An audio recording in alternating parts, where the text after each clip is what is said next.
Great, thanks, Dave. Good morning, everyone. This is a convening of the Massachusetts Gaming Commission, and we are holding this meeting virtually, so we will take a roll call. Good morning, Commissioner O'Brien. Good morning, I'm here. Morning, Commissioner Hill. Good morning, I'm here. Good morning, Commissioner Skinner. Good morning. And good morning, Commissioner Maynard.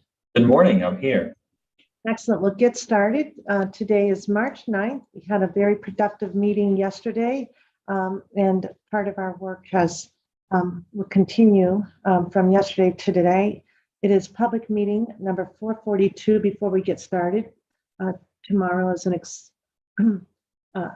day that will put into effect the law of the land with respect to sports wagering and allowing for online sports wagering. We will not be gathered tomorrow. So before we get started, I want to express my thanks. And I think I can speak on behalf of the commissioners for now, Karen, for your leadership as the executive director to have shepherded this process over the course of 7+ months since August 1st. The commission has been able to convene and accomplish its work because of your leadership and the team's work. So I want to express my personal gratitude and to thank you, Karen, and the entire team. I think that we know that we've met probably around 80 public meetings, averaging, I think, over 5 to 6 hours daily. We did that work not because we need to hang out together virtually, but because you and your team organized us in a way that we could accomplish everything that the legislature intended and that the law requires. So thank you. Thank you to each and every one of you. We'll get started then. And Commissioner Hill, we have some meetings. Yes, Madam Chair, I would move that the commission approve the minutes from the October 20th, 2022 public meeting that are included in the commissioner's packet, subject to any necessary corrections for typographical errors or other non-material matters. Commissioner Hill, how long are those minutes? Oh, they're quite long. I think it's 16 pages or something, right? You're all going to enjoy reading them if you haven't already. No, I'm hoping that I'm going to ask that. I'm assuming everyone had the chance to read who's going to vote on them today. Okay, good. Do I have a second? Second. Thank you, Commissioner Skinner. All right, Commissioner O'Brien? Aye. Commissioner Hill? Aye, and if I could, Madam Chair, I also want to put out a quick thank you to the legal department who I've been working with to get these minutes to you all. They've been working awfully hard on them, and it hasn't always been easy. We've needed to make some changes here and there, but they've been wonderful and great to work with. Thank you. And, I think all of us say, Commissioner O'Brien also was secretary who took it over after Commissioner Stebbins. The minutes are so important. So thank you so much for that acknowledgement. Okay, any other edits or comments? All right, Commissioner Skinner. Aye. Commissioner Maynard. Aye. And I vote yes, 5-0. Thanks to the legal team. Thank you, Todd. Okay, so now we're going to turn to item number 3 on our agenda. And we have guests from the Attorney General's office today. I'll let them tune in. Good morning, First Assistant Moore. How are you? Good morning, Chair Judstein. Can you hear me? I can hear you, and I just want to say, Pat, it's wonderful to see you. I wish that we were all meeting in person, but the virtual format, as you know, works very, very well. We want to make sure that your other team members have been able to join. Are you doing this now on your own? No, I see that. I believe everyone has been able to join. I will have some brief introductory comments, and then we'll turn it to my team members. First, Chair Judstein, fellow commissioners, I want to express our appreciation for the opportunity to appear before you today. My name is Pat Moore. I'm the first assistant to Attorney General Andrea Joy Campbell. With me today are Mai Chai Snape, the acting chief of our Consumer Protection Division, Liza Hirsch, the director of our Children's Justice Unit, and Jared Reinheimer, the chief of our Data Privacy and Security Division. As Chair Judd Stein just noted, gambling in our state is about to enter a new phase. Until now, legal gaming has predominantly been confined to a handful of brick and mortar sites. Now every smartphone has the potential to be a sports book, and sports betting apps are on the verge of becoming mass market products in the Commonwealth. We know this commission is full of dedicated public servants, and I know that personally in some cases. We know further that you've undertaken extensive work to issue regulations over a short period of time to govern this rollout. We know too that the commission has a national reputation as a responsible gaming leader for brick and mortar facilities. As you look to achieve and establish that same reputation in the context of mobile sports betting, the Office of the Attorney General looks forward to partnering with you. Let us be clear about our interest today as we enter this new phase of gambling in the state. We understand and we support the legislation authorizing sports betting. We know betting on sports can be entertaining for adults in this state, as it is for some of those testifying before you today. There is a population of people who will be negatively affected by mobile sports betting, who will slide into addiction and possibly face continuing personal, financial, and mental health challenges. That population is part of the public who our office is duty-bound to represent. We intend to give them a voice. The legislature enacted not just sports wagering, as we know that you know, but safe and responsible sports wagering. We intend to do our part to hold the operators to the safe and responsible part. Among other things, that means requiring the operators to abide by our consumer protection laws, particularly as to the marketing, promotion, and even the design of their sports betting apps. As this commission knows well, gambling can be addictive and give rise to considerable public health concerns. As we enter this new phase, we all have a responsibility to make sure that the sports betting apps are marketed and promoted and that they operate in a way that mitigates addiction rather than furthers it. We know too that a critical mass of sports bettors are 40 years of age or younger, sadly an age group I just phased out of. Even many of the gaming operators who are at least temporarily licensed in the state recognize that customers 25 years or younger are particularly at risk of experiencing problems with gambling. So a substantial portion of those using these new products will be vulnerable to gaming problems. This new phase, therefore, demands vigilance. As we approach Friday, we are seeing betting apps being promoted through credits and even referral bonuses, which often lock users in for a particular period of time or till they have spent a particular sum of money. These promotions are not permitted in other industries that pose public health risks, like the sale of alcohol or marijuana. And the burden should be placed squarely on the operators to show why any particular promotion should be permitted here. Let's consider how one of those promotions may operate as soon as tomorrow. Take, for example, a dorm of upperclassmen at one of Massachusetts's many colleges and universities.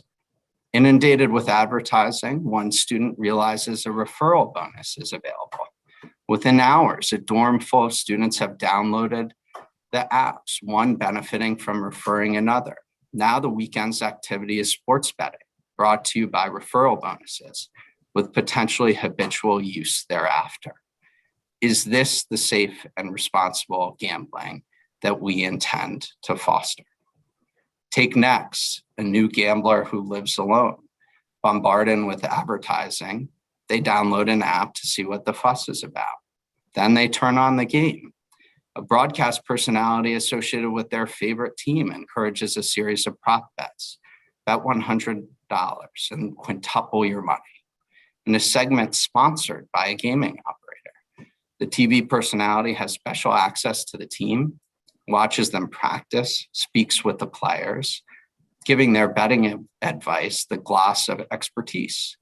But of course, the gaming operator itself thinks that the bet is unwise. In all likelihood, their customer is about to lose their money.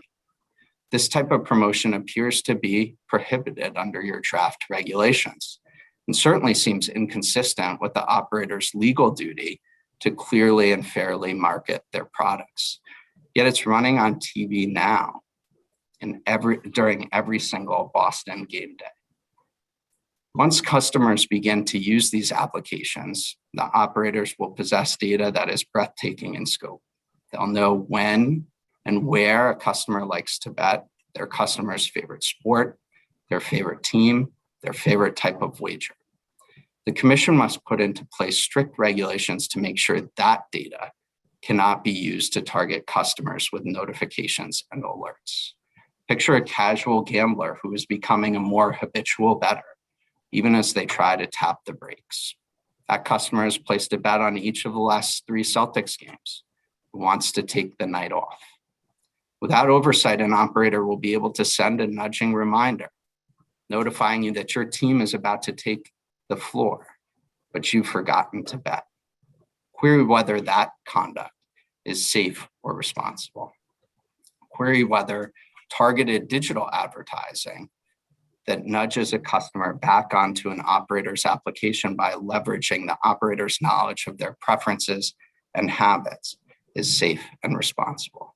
At minimum, customers must be afforded frequent, clear, and conspicuous opportunities to opt out of this type of marketing. Through our diligence, we understand that at least some of the gaming operators, would be open to this type of regulation, and it should be adopted without delay. In addition, the gaming operators, which, as you know, have access to the best data as to when their customers are engaging in problem betting, should be required to use that data, not to market, but to offer interventions before a habit turns into an addiction. Other states, including New Jersey, are instituting this practice, and we commend it to the commission. Before I turn it over to my colleagues from the Attorney General's office to address, for example, the importance of shielding young people from the current deluge of sports gambling advertisements and the importance of closely reviewing the design elements of each app, I'd like to emphasize a final point. Our goal, like yours, is compliance. We want to work with the commission to ensure the safe and responsible marketing and promotion of sports betting in the state on the front end, including, as necessary, through the adoption of comprehensive regulations. Where a gaming operator takes responsible gaming seriously and communicates fairly and accurately about its product, we want that operator to succeed. Where we find irresponsible or unfair conduct, however, the Office of the Attorney General will not hesitate to step in to ensure that Massachusetts consumers are protected. With that, I'd like to turn it over to my colleagues, beginning with Mai-Chai Snape. Thank you. First, I just want to make sure you're all able to hear me. Good morning. We can hear you clearly, and good morning to all again. Thank you. Thanks so much. Thank you to the chair and to the commissioners. I am in the Consumer Protection Division. My name is Mai-Chai Snape, and as you probably know, we are responsible for investigating and litigating on behalf of the residents of the Commonwealth under our Consumer Protection Act and related laws and regulations. The Consumer Protection Act exists to ensure that businesses enjoying the benefits of the Massachusetts market also treat our consumers fairly. To achieve this goal, the Act prohibits the use of unfair or deceptive practices that can thwart consumers' ability to make informed decisions about how to spend their hard-earned money. For decades, our office has successfully used our enforcement authority to identify and investigate new industries and new business practices. We recently used that authority to anticipate and respond to the challenges raised by e-cigarettes and other new tobacco products. We also used that authority to investigate and respond to the growth of daily fantasy sports. We draw from that substantial experience to inform our work each day, and we relied on this experience in our comments to the Commission. One thing we have learned is this: absent appropriate oversight in developing markets, a business's drive to launch first and secure market share may overshadow its drive to comply with the law, all of which is to the detriment of the public at large. Our job as law enforcement and as regulators is to make sure this does not happen, especially when the stakes are as high as they are for mobile sports betting. As detailed in our comments, it is imperative that the Commission create a level playing field by setting clear rules on permissible advertising and promotional activities. These rules must acknowledge and build on our existing consumer protections. Next, the Commission must examine operators' marketing practices and educate operators to ensure they understand and comply with their obligations. This work is essential to promote only responsible gaming and to protect Massachusetts consumers and their families from undue harm. This work is also essential to prevent unlawful practices from spreading through the fierce competition to secure customers, by ensuring, of course, that law-abiding businesses are not put at an economic disadvantage. My main point today is this: fair and accurate marketing practices are necessary and benefit both consumers and businesses. The Commission's gaming-specific regulations can add a helpful layer of protection to our existing laws. We urge the Commission to adopt the recommendations in our written comments and appreciate the opportunity to raise these important issues before you today, and we look forward to working with the Commission in the days to come. With that, I will now turn to my colleague, Liza Hirsch.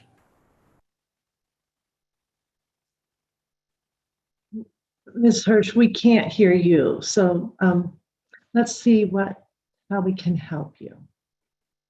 The mute button doesn't look like it's on. Now we can hear you. Excellent. Okay. Great.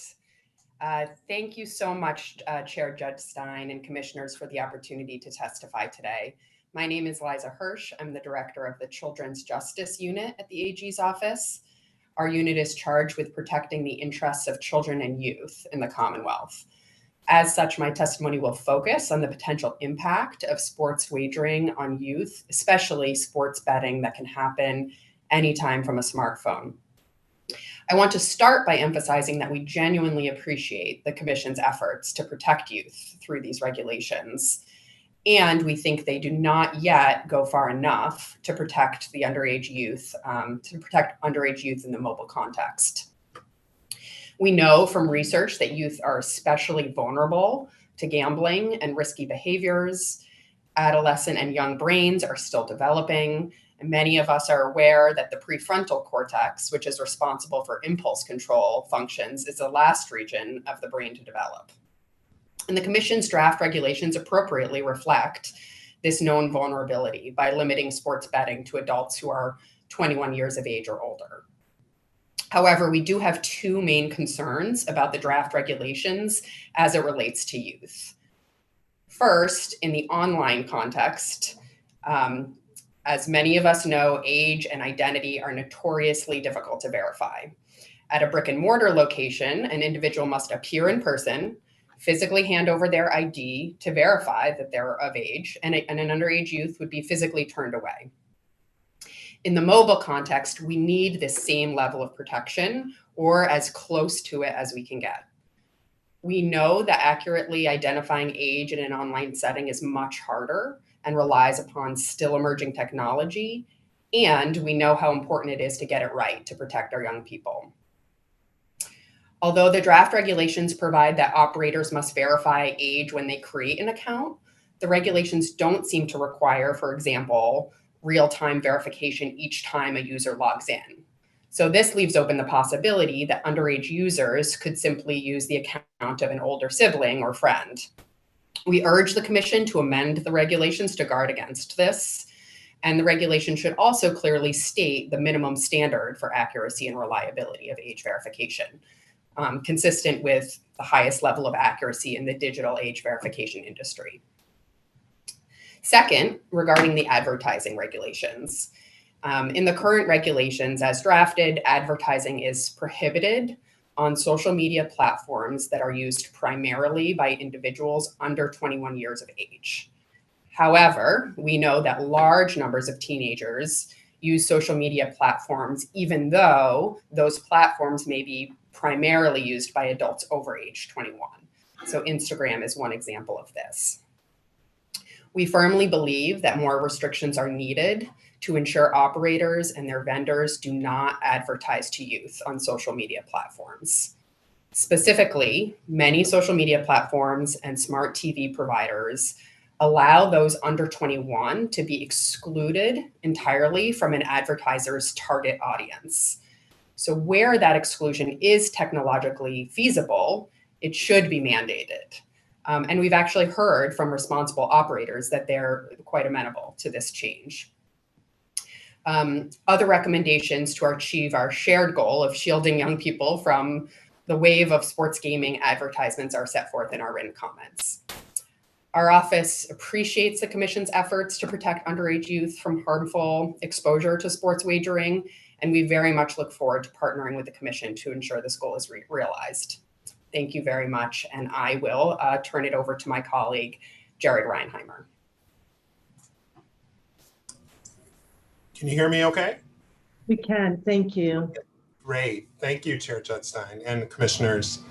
Thanks for the opportunity to speak with you today. I'm Jared Reinheimer. My role in the Attorney General's office involves ensuring the privacy of consumers' information and protecting that information against unfair or deceptive practices that might be brought about through the use or abuse of consumer information. My division, which is Data Privacy and Security Division, is also at the forefront of addressing the novel consumer protection issues that arise from the internet and emerging technologies. The ability for consumers to soon begin sports betting through mobile devices raises unique concerns that aren't present with in-person gaming. App developers can, and often do, collect data about how people use their apps, and they'll use this information to alter how the app behaves to increase what is commonly termed engagement. Small adjustments can often play a big role in how often people use apps, and the app developers know this, and they monitor it often. And this all happens without the user's knowledge. Just as one example, recently the Robinhood app used confetti on the screen when people were depositing money or making trades. And that was criticized as encouraging investors to make poor financial choices. It's also common for apps to alert users to reopen the app or to encourage users to take certain actions. And one example of this is anybody who's used the Duolingo app for language learning is very familiar with this little owl that constantly pesters you to do your lesson for the day. And it will bug you over and over until it's done. So we're concerned that these types of features, when incorporated into sports betting apps, will lead to substantial public harm by encouraging problem gambling. Because of that concern, we encourage the Commission to closely monitor and understand the ways in which mobile betting operators use their customers' data to modify app features or to alert users. And where appropriate, we urge the Commission to consider implementing regulations to prevent the app makers from engaging in features that might be unduly coercive. And now, while operators on day one might be concerned with user acquisition, at some point soon they will turn to user retention and reactivation. And absent close attention by regulators, their apps could be crafted to those goals in ways that might be addictive or problematic. Outside of the app experience itself, we also encourage the Commission to seriously consider the potential harms of targeted advertising. So today, online advertising has the capability to be highly targeted to particular people. That can be based on factors like your location, your age, or even perceived interests that you might have. The betting apps will have access to a large amount of data that could be shared with advertisers for targeting campaigns. And that data is still useful, even if it's anonymous or provided on what's called a de-identified basis. These ads, intentionally or not, could be pushed to people who might be at a higher risk of developing gambling problems or those who already have them. And the commission should explicitly prevent operators from using personal information that's collected for compliance purposes for targeted advertising, and also closely scrutinize how operators conduct their advertising campaigns. In addition, with the data that the operators collect, they're really in the best position to protect their customers, which we believe they should be required to do. So recently, New Jersey has rolled out a program where the operators are required to identify and undertake scaled intervention measures with customers whose actions might indicate that they're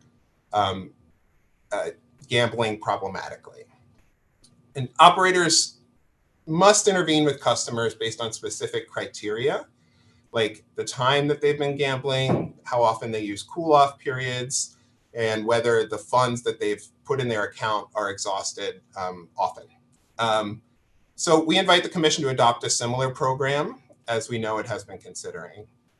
Our laws allow mobile license holders access to a lucrative market, and with that access must come an obligation to use the data they have to facilitate responsible use of the products. And with that, I greatly appreciate the time you've taken and given us to speak and express our concerns. We appreciate all of the commission's efforts to protect consumers. We stand ready to work alongside you in that effort, and we're happy to address any questions you might have.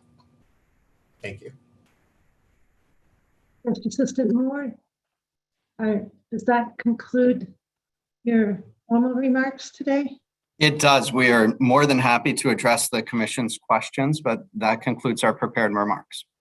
Okay, well first off, thank you. And I want to acknowledge that the fact that all of you came today out of your busy day shows exactly how important this is to your office. None of us are surprised. We've maintained a wonderful collaboration with the Attorney General's office in the enforcement of gaming-related matters. And we know that we will continue to have that relationship going forward. So the fact that you all came today and also submitted your 9-page letter means a great deal to us. I'm going to turn to my fellow commissioners. I'm going to see who would like. Commissioner O'Brien has turned off her mute, so we will go with Commissioner O'Brien. Good morning.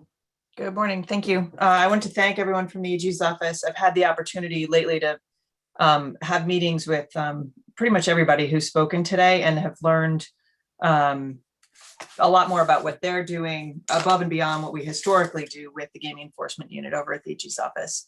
And I have had some questions answered that I've had, and they've helped me sort of look at things anew. Two of the areas, I think, Jared, you pointed this out. We discussed that New Jersey regulation and the Colorado regulation that's coming, I think, April 1st, that do the same kind of requirement in terms of using data to really magnify responsible gaming practices on the mobile apps. It's something that we talked about a few weeks ago that I just want to put out there again to my fellow commissioners. I definitely want to circle back on assessing that and making that part of our protocol. And the interplay with 93A is an interesting topic and one of the areas that I'd love to talk about sooner rather than later. And this is more, I'm sorry, AG's office, you're more listening to me than answering a question that I have right now. But the concept of the referral bonuses and whether or not people could take advantage of that in a way that is a sidestep to our regulation about third-party marketing affiliates. I think if you think about the used car market, you're allowed to sell, I think, up to 3 in the Commonwealth and not need a license. The question that I have, wholly apart from potentially barring the practice altogether, although the fact that it is not allowed in cannabis and alcohol is an intriguing fact for me, but to the extent that it exists even in the short term, the idea that you may have people in the launch period going out and doing referrals in a manner that arguably would make them an affiliate and thus subject to our registration or licensing requirements. So that, I think, is something I would like to talk about sooner rather than later. But I also am encouraged by the fact that the AG's office has also talked to some of these operators and our licensees and very much look forward to working hand in hand with the AG's office on the child protection, the data privacy, the responsible gaming, and the advertising, because I do think that as this new industry launches, if we are working in partnership even more than we have historically with the AG's office, it's going to benefit the citizenry of the Commonwealth, and then also the operators.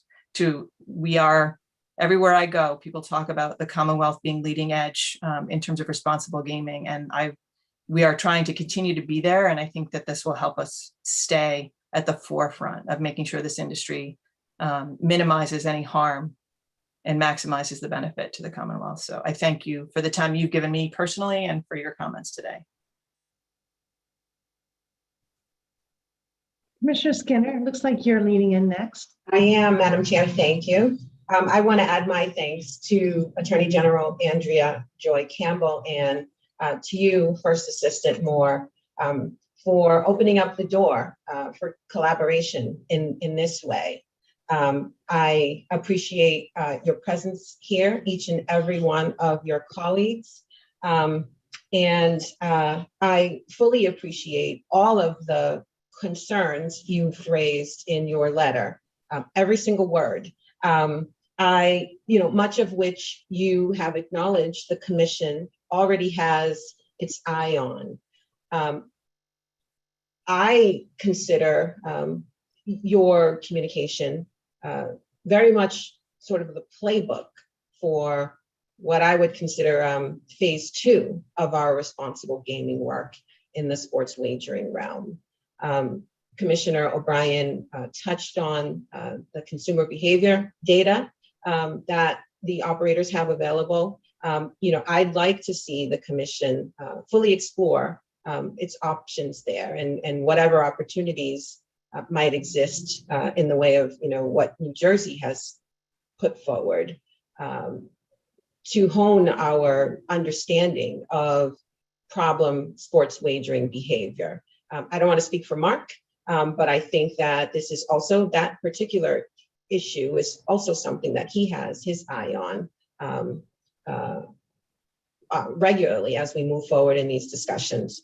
Our advertising regs are a work in progress. I think we all acknowledge that. And I am very much looking forward to strengthening them in some of the ways that you suggest in your correspondence, but then also beyond. It's my commitment, and I think I'm not far off in speaking for my fellow commissioners, but it's certainly my commitment to continue to take these matters seriously and do all that we can as a body to ensure the Commonwealth residents are protected fully. Thank you. Thanks, Commissioner Skinner. Commissioner Hill or Commissioner Maynard? Thank you, thank you, Madam Chair. And I too just want to say thank you to everybody who came today and shared with us your thoughts, and of course to the AG for her comments in the letter that was sent. I am optimistic, as I have always tried to be, when it comes to our partnerships that we have in state government, whether it be with the Department of Public Health or now with the Attorney General's office.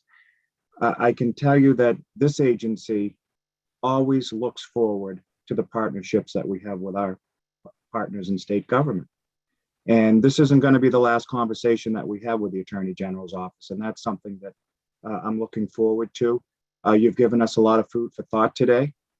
And I'm looking forward to meeting you personally. So as Commissioner O'Brien has said, her eyes have been opened by some issues that we didn't think about. And today you gave us a lot to think about. So I'm looking forward to sitting down with you on a personal level so that we can go over these issues in further detail and then come back to this commission and to the agency itself so that we can work on these issues and come up with some ideas and ways to ensure the protection of our children and to protect the consumers here in the Commonwealth of Massachusetts. So thank you for being here today. Great information, and looking forward to the partnership that we have now created. Thank you, Madam Chair. Thank you, Commissioner. Commissioner Maynard. Thank you, Madam Chair. I want to thank the Attorney General, First Assistant Moore, and all the colleagues that have joined today. The issues raised here today and in the letter are important, and they're falling on very receptive ears, and I hope that that's something that you take away. Oftentimes during this process, we've learned more about an issue, and the more that we've learned, the better that we've become. We're nimble, we're rigorous, but we're willing to make any adjustments needed to protect both the patrons and the citizens of the Commonwealth. And we are willing to continue to engage with your office and make sure that we get this right. And we understand that time is of the essence, and we're willing to get this right as quickly as we possibly can. I appreciate it. So I'll kind of wrap things up, although I do invite further comments. So this doesn't have to be a concluding remark or concluding remarks. I think, Pat and your colleagues, to all of you, first off, I have to just verbally congratulate Attorney General Campbell. It's just so exciting that she was elected to her position. So for starters, I want to extend my congratulations to her and the team that she's got. I know from personally, it's first class. So we congratulate all of you. And as everyone's noted, we look forward to, just a wonderful working relationship. I think that you've heard, and I know because you've been following us, that there's no doubt that we, as a commission and every member of our team, has focused on ensuring consumer protections, responsible gaming tools, and the integrity in the gaming system that will ensure the protection of those who are ineligible to wager. That includes everyone under 21. It also includes anyone on our voluntary self-exclusion list and those who we can identify as more vulnerable for gambling problem. I know that we all share that. I also know that you all have a bunch of expertise that we don't have, and that's what you brought forth to us today. You just came into your office and you're assessing this, and you're thinking, how can you help us be the best in class? And for that, we appreciate that. First some more that the promulgation process is going to kind of get wrapped up. I think I'm looking at General Counsel Grossman, I think it's March 23rd.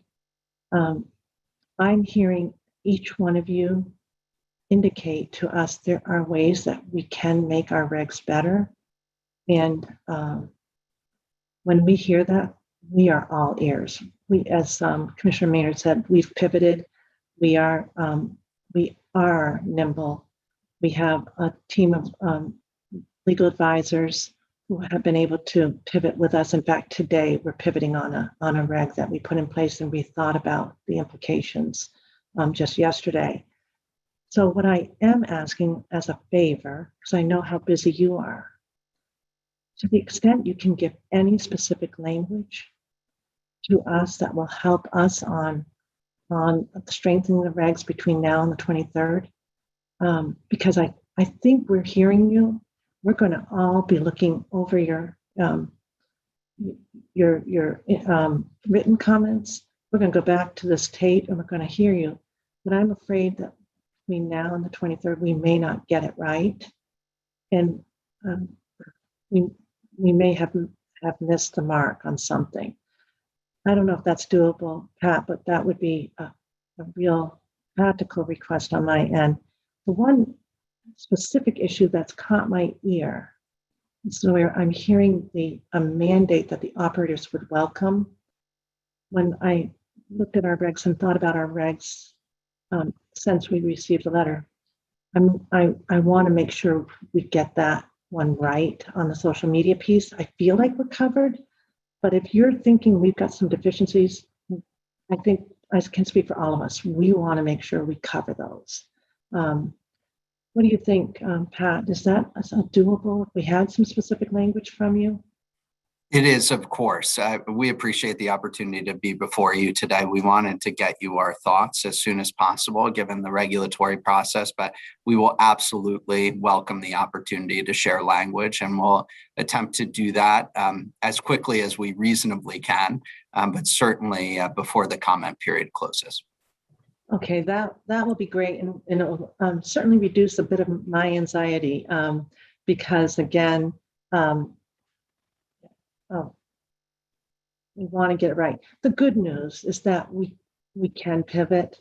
On the other hand, you've all pointed out that we're launching tomorrow, and to the extent we can get it right, particularly around advertising now, we've been working to get it right, but we will strengthen wherever strengthening is possible between now and that deadline. So, commissioners, one takeaway is there something today that we could actually incorporate between now and tomorrow? And I don't know if that's possible under our reg promulgation. And I turn to First Assistant Moore. Is there something that you would say, Kathy, if you could do this today, that's going to strengthen you, and include this language? I hear the incorporation of 93A. I kind of feel we're covered. They have to comply with all laws, but we can strengthen that. Is there anything in particular that you would say we could address today or tomorrow? And I'm sure General Counsel Grossman saying, we don't have it marked up on our agenda. It's the AG's office. They do give us advice on the open meeting law too.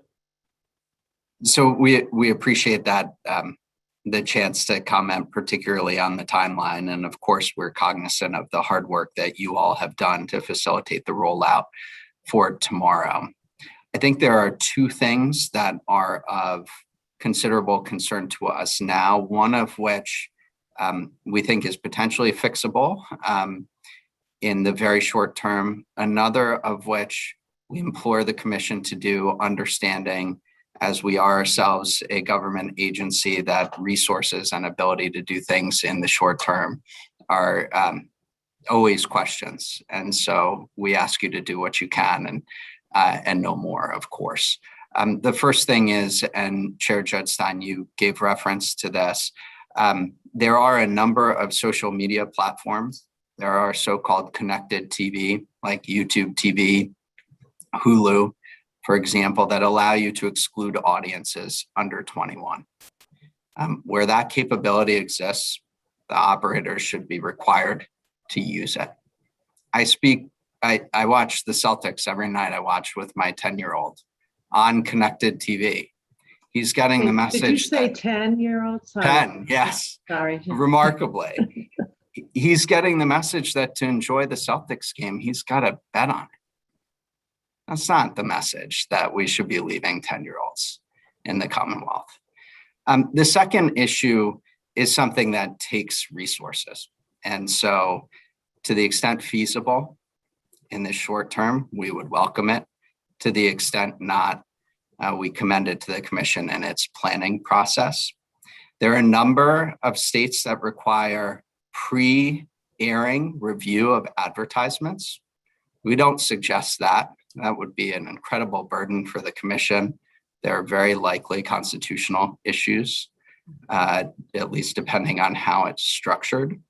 We do think, however, that the Commission should look at promotions, each and every one of them, before they're rolled out, and particularly before they're featured in an advertisement. We are seeing a rush hour for promotions. Very difficult to listen to the radio or TV, and certainly to go on social media without hearing one or more promotions from sometimes the same operator, sometimes multiple operators. How those promotions are designed are each different. Are they actually aimed at the consumer, or are they aimed at behavior that sort of makes the app sticky, that has people use the app for longer than they may be wanting to, And in the meantime, sharing an awful lot of data that can then be used to target them going forward. So reviewing each advertisement, we do not think is a good idea, even though some of our fellow states are out there doing that. Reviewing these promotions, particularly where they get into the hundreds of dollars, and so are attractive to younger people who legally could use the apps. We really suggest that the commission take a close look at how they are structured and have the opportunity before they go live to ask the operators why they've chosen to structure them in that manner. It is simple enough, of course, to give away $100 in credits. It's less simple to give away $100 in betting insurance. And even less simple still to give away $100 in betting insurance that must be used over a certain time frame. Why are the operators making those choices? Are they consumer focused? Are they responsible gaming focused? Or is there some other motivation at play? And is there a way that the commission can use its review of those promotions to make sure the market is working for consumers and operators and not overwhelmingly towards the latter? Again, we've seen the promotions, you've seen the promotions, they are out there at great volume. We understand that that ask is not one that may be easy to implement in the near term, but certainly worthy of consideration going forward. Really helpful. Okay, and did you have another one that was on the social media? I think that you said too. I think the social media and the promotional activity Combined, yeah. are the two things that we want to see compliance in the near term with this rollout. And I just want to emphasize on that point, our goal in all of this is to have the Commonwealth speak with one voice. When the goal is compliance, when the goal is responsible conduct by the industry, we know very well that it helps to be very clear. And we want to speak in one voice with you on these issues. And so very much welcome the invitation to continued conversation that each commissioner mentioned in those remarks. I want to emphasize from our end, our appetite and willingness to do that, which we really look forward to. Excellent, thank you. And to each member of the Attorney General's office, I know that your first assistant has closed, but my style is to go back to each of you. Is there anything you wish to add? Thank you, Chair Judstein. Just two additional comments based on your desire to hear from us about specific regulation changes. As we noted, it's helpful to just acknowledge directly in your advertising regulations that operators also need to comply with other laws here in the Commonwealth. We did that in our daily fantasy sports regs. So there's very clear language that could be used as an exemplar. And my second point is just to note, we also included a few very specific examples in our written comments of other changes that could be made to the advertising regulations as they are drafted right now.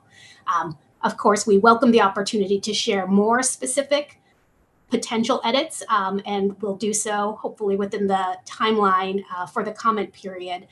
And we, as everyone has said, look forward to continuing to support the Commission and this partnership. Thank you so much. And I did note those specific ones. So we'll be chewing on those while we wait for any other specifics. Thank you. Ms. Hirsch, Mr. Reinhardt. All set? Really appreciate the opportunity to continue to partner with the Commission and more than happy to work on some amended language of the regulations to the extent that's helpful. Really appreciate this time. Thank you. Nothing further from me, but we do really appreciate the time, and yeah, happy to work on language here in the future. And we are following what's happening in New Jersey. It's really exciting. I think that I follow Commissioner Skinner sort of phase 2. So that there's a lot of opportunity right in your area there, Mr. Reinheimer. So thank you so much. And now, Commissioners, so we have First Assistant Moore closeout. Is there any comments that you wish to make now, Commissioners? All set? Okay. First Assistant Moore, thank you so much. Thank you to the commission. We appreciate the opportunity to be before you today. Okay, we'll look forward to continuing more. Thank you.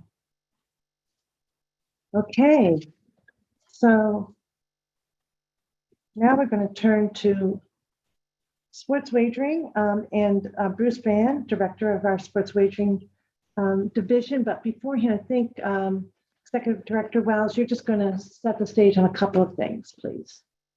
Madam Chair, just as an update sort of on the logistics here, for item 4D, which is the operations certificate, you may recall when we did that for the launch of the retail operations that we had a memo for the packet. We have that, however, given that the House rules have not been voted on, we need to finalize that. So we have that in draft form so that the commissioners and public are aware.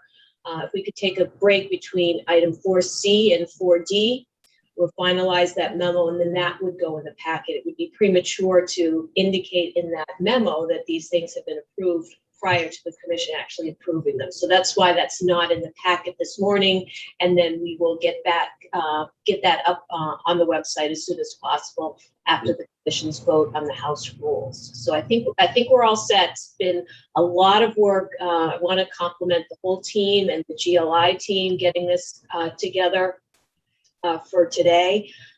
So more to come when we do that agenda item, but I just wanted the public to be aware, the commissioners to be aware. That's why it's not up in the packet at the moment, but that'll be forthcoming.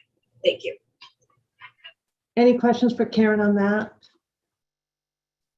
Okay, thanks. Good clarifier. All right. Good morning, Bruce. Good morning. Big day. Yeah, it's a busy day. Been a busy week. You can add an S to that if you'd like. Yeah, exactly. They start to blend together after a while. I'm here today to talk about some advertising issues with the credit cards and PayPal's. Heather Hall's here with me that has done some investigation with it as well. Heather? Thanks, Bruce. Thank you, Chair and Commissioners. And I will say we're just going to do a brief summary today. We really haven't done a full investigation on these matters at this point. But there are 3 FanDuel advertisements that we have looked at. I've had some helpful conversations with Bruce and his team, including Sterl and Crystal. One of the ads referenced iGaming. Another one referenced free bets. It's my understanding that both of those particular ads have since been taken down. There was another ad, I believe, that referenced credit cards and prepaid cards. And it's my understanding as well that with respect to that particular ad, FanDuel's in the process of removing it. And it may take a day or so to get it out of circulation. I would just note preliminarily for the commissioners that we have been in communication with Corey Fox and Josh Mehta from FanDuel. They've been very responsive to our inquiries. And essentially, I think at this point, we're just looking for some guidance from the commission as to how you would like the team to proceed with respect to these types of matters.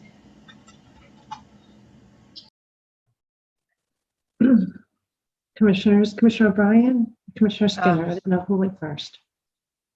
So if I could, a couple of the ads, I actually am the person who brought them forward because I saw them, oddly enough, on Hulu at one point and network TV on the others. And I do want to say there was responsiveness from FanDuel, but I'm still concerned about the fact of them having happened in a series of different types of violations of the regs. And so for me, I want this brought up in front of us for some sort of action, because to me, right out of the gates to have free bets and I came in, and that wasn't appropriate. implying you could use a credit card and prepay, to me, you have a myriad of violations all happening right at the launch. And so I absolutely appreciate their responsiveness, but these were not self-reported. They are responding to us flagging them, and we are inundated with ads.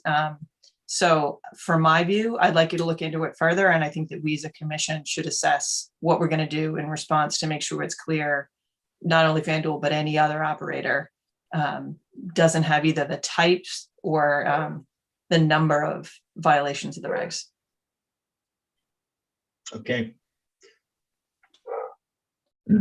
That sounds appropriate to me. My ears perked up when I heard non-compliance. I haven't seen the ads, or potential non-compliance. I haven't seen the ads. So I'm hoping IEB can share that with commissioners so that we can have the full context of what was seen. I understand they're no longer, or at least two of them are no longer, two of the three are no longer in circulation, but I would just be looking for more information because I don't have any right now other than this brief update.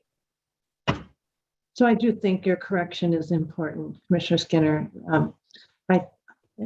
I'd recommend, and this is without, and we have to think about developing the protocols, Director Lilios, on these matters, but that we would, where there have been reports or complaints, like always, that IEB would do an initial review and determine whether in fact there has been non-compliance.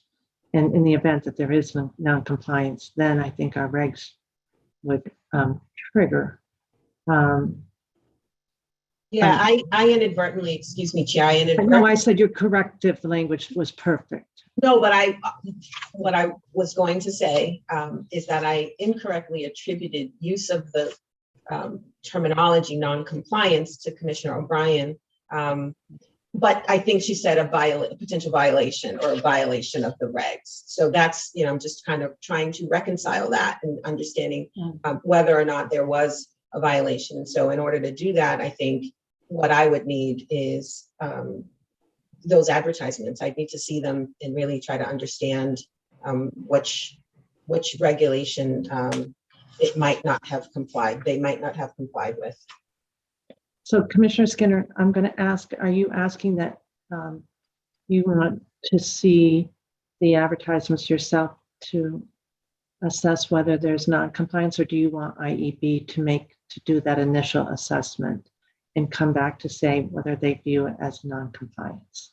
Yeah, I think that's open for discussion. I don't know that we have a process for these kinds of violations at this point. I know where we're talking about operators offering wagers on sports events that have not been approved by the commission. We've sort of gotten a process in place for that, but I don't know that we have laid out really how we are to respond to these kinds of potential violations. So the point is, I think it's open for discussion. But I Can I just add? Brian kind of led us down a path that I think makes sense. Right. And I don't want to cut off Commissioner Skinner, but I do want to go next. So sorry. Okay. So Commissioner Skinner, and I will turn to Karen and Director Lilios to help on this.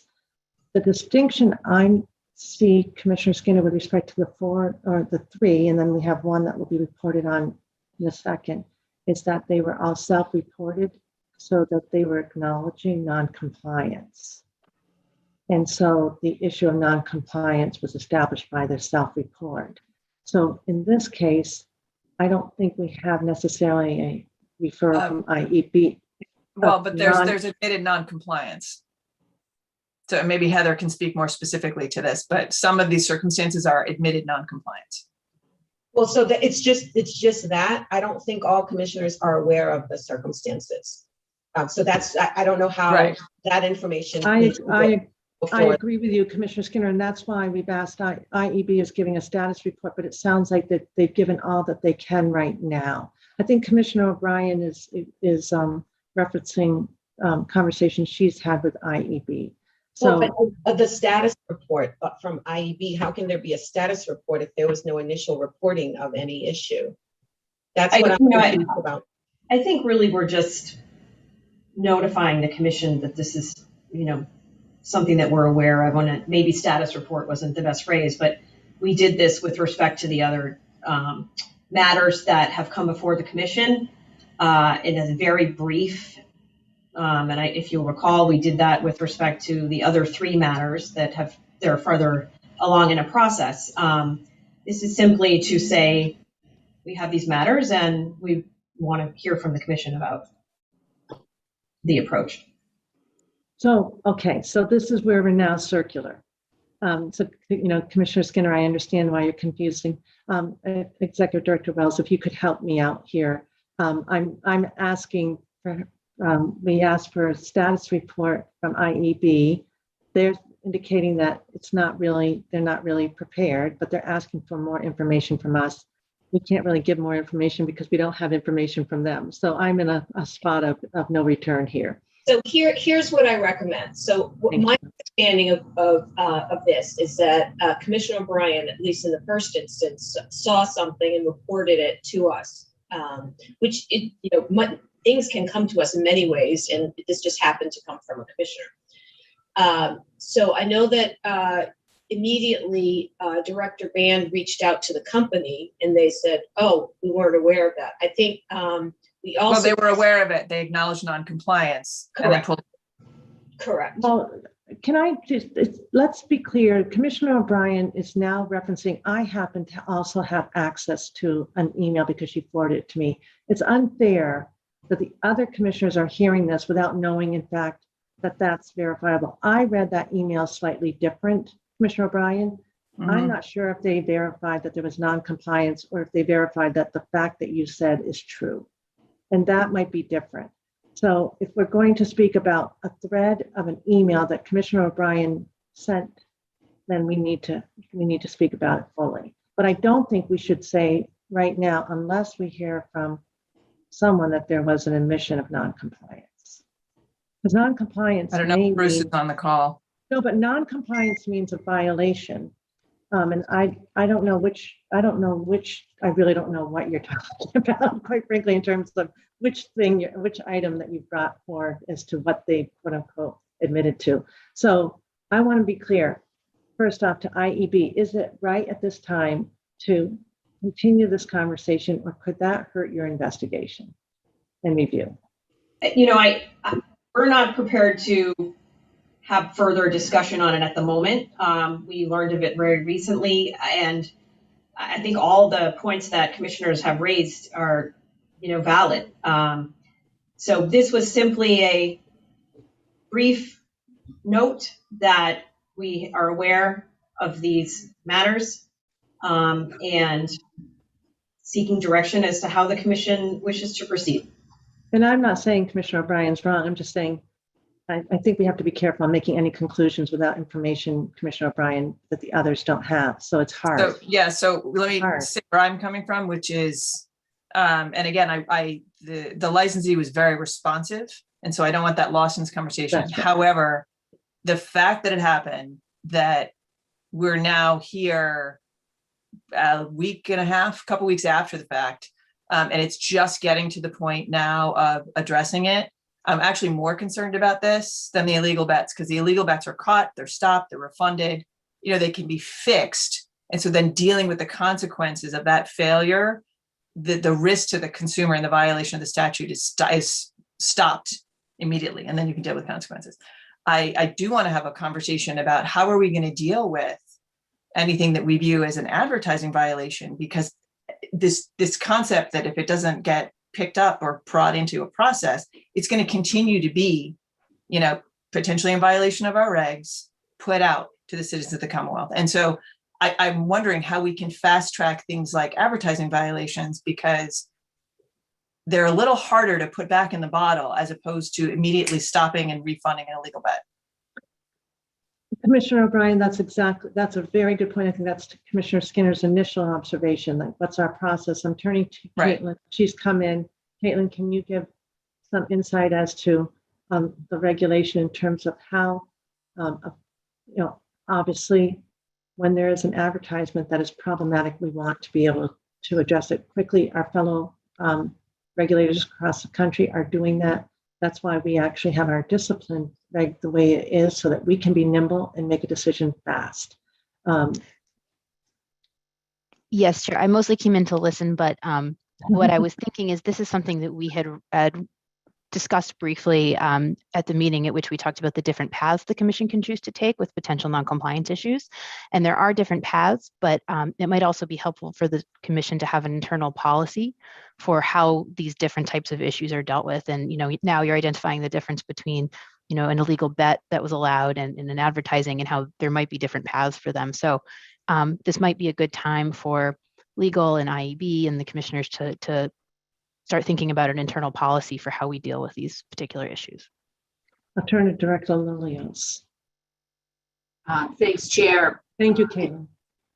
And Caitlin, I think that's right on point in recognizing that there are different kinds of violations. And in terms of discipline matters, it's important for the IEB to be reflective and always independently evaluate the nature of the non-compliance. Even in self-reported matters, we independently confirm all of those matters. But on what we're talking about here, where the swiftness of action is separate from discipline on the matter, I do think it would be helpful to hear from the commission, are these, and referencing what Karen said about these will come to us in many different forms. Staff may see it, patrons may notify us, operators may identify activities of another a competitor operator. These will come to us through many different means, and the ability for us to act quickly, to interrupt when it's a matter of advertising and marketing is important.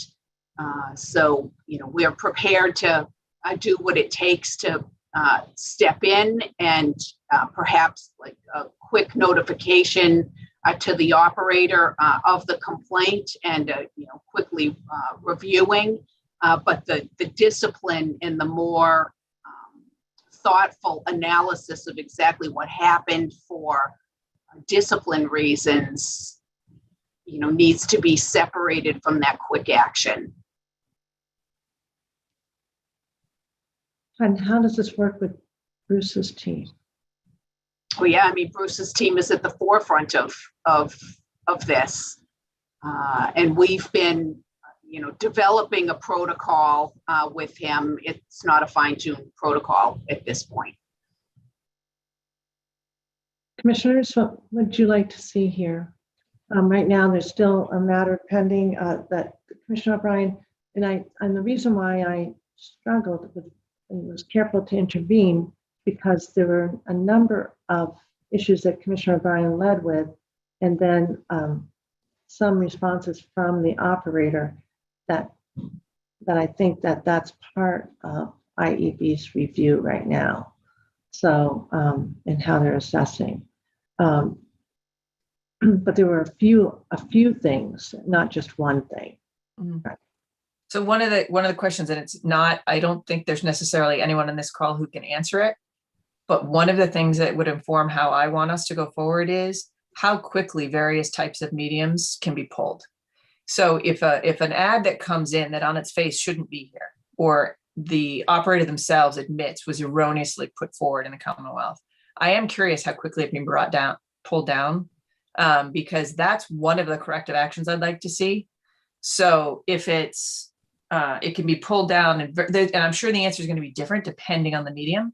But I would like to have a sense of that, because if the decision to let it run for a couple more days is just, well, we booked it and we can't put anything else in and we're going to eat the cost, so we're going to let it run, it's a very different response to me than we can't pull it. It is impossible for us to pull the ad in less than 24, 48 hours, whatever it may be. And that to me as a regulator is a piece of information I'm still not clear on, because that to me plays into how responsive was the corrective action on their part, and or what, if any, disciplinary action would follow as IEB looks into all of that. So I don't know who on this call, whether it's Mark or Bruce's team, who might be able to get further clarity for me on that point. That might be a Crystal question, Bruce. Yes. That's what I was thinking, Madam Chair. That's a good question, Crystal. I will say that Heather and I just had this discussion this morning about how we could do something that would address that in the near future. So that's in the works and happy to help set that up. So we're back to and we don't need to dwell on this further because I think IEB's got work to do, but there is the issue of just timeliness, and this commission is less than patient, right? And we recognize that we want to get things done fast.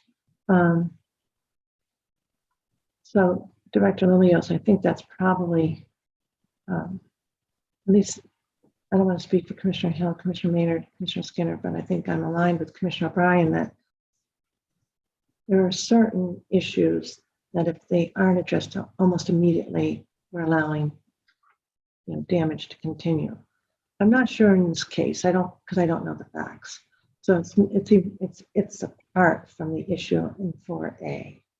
But where there is the advertising issue, and maybe it's back to the Attorney General's office's suggestion, with respect to promotions, should we be reviewing them in advance?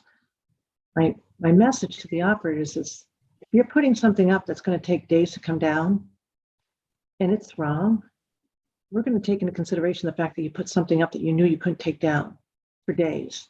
And that's going to be part of our assessment and consideration. At least I can speak for myself. Commissioner O'Brien, you're nodding your head. If you're putting up something that you know can come down instantly and you make a mistake, that's a favorable fact. But we don't want mistakes, period. But if it's going up and they come back and say, well, it's got to ride its term out because it's impossible to take down. My suggestion is that work really, really hard and even reach out affirmatively, even if you're not required to, and check in with Crystal Boschman and Bruce Band and Still Carpenter to see about, do they comply with our regs? But with that said, Director Lilios, the protocol and how we prioritize some of these reviews got to take into consideration that immediate impact, right? Absolutely. Yeah. Commissioners, I've talked enough. Commissioner Hill, Commissioner Maynard, Commissioner Skinner. No, I agree with you, Madam Chair. In regards to the FanDuel situation that was brought to us at the beginning of this conversation, I think IEB should do an initial investigation for sure and come back to us. And if there's any disciplinary action that needs to take place, we will address it at that time. But I think if you're asking for us to give you some guidance, I'm saying that there should be an initial investigation. Absolutely. Yeah. And in terms of the protocol, we'll get that firmed up as we go ahead. Okay, Commissioner Maynard. Thank you, Madam Chair. I think that if anything, I'm consistent on all of the issues that's been brought before us, which is early on, we need to take a very active role into whatever happens. And if there are places where the team is trying to figure out where we stand on an issue, the best way to figure it out is let us draw the lines after the appropriate investigations, after the appropriate protocol. I wouldn't vary here in any other way. I think once we know, and I don't want to speak to this specific instance because like Commissioner Skinner, I've not been afforded the information. But I would like for it to come up. I would like for us as a body to make a decision on it, and then that decision inform what the team does going forward. So I'm wondering. Oh, just one second, Commissioner O'Brien, Commissioner Skinner. I agree with everything that's already been said. I think in the short term, however, I would request to be put on a level playing field with my fellow commissioners in terms of what information is already out there and has been circulated.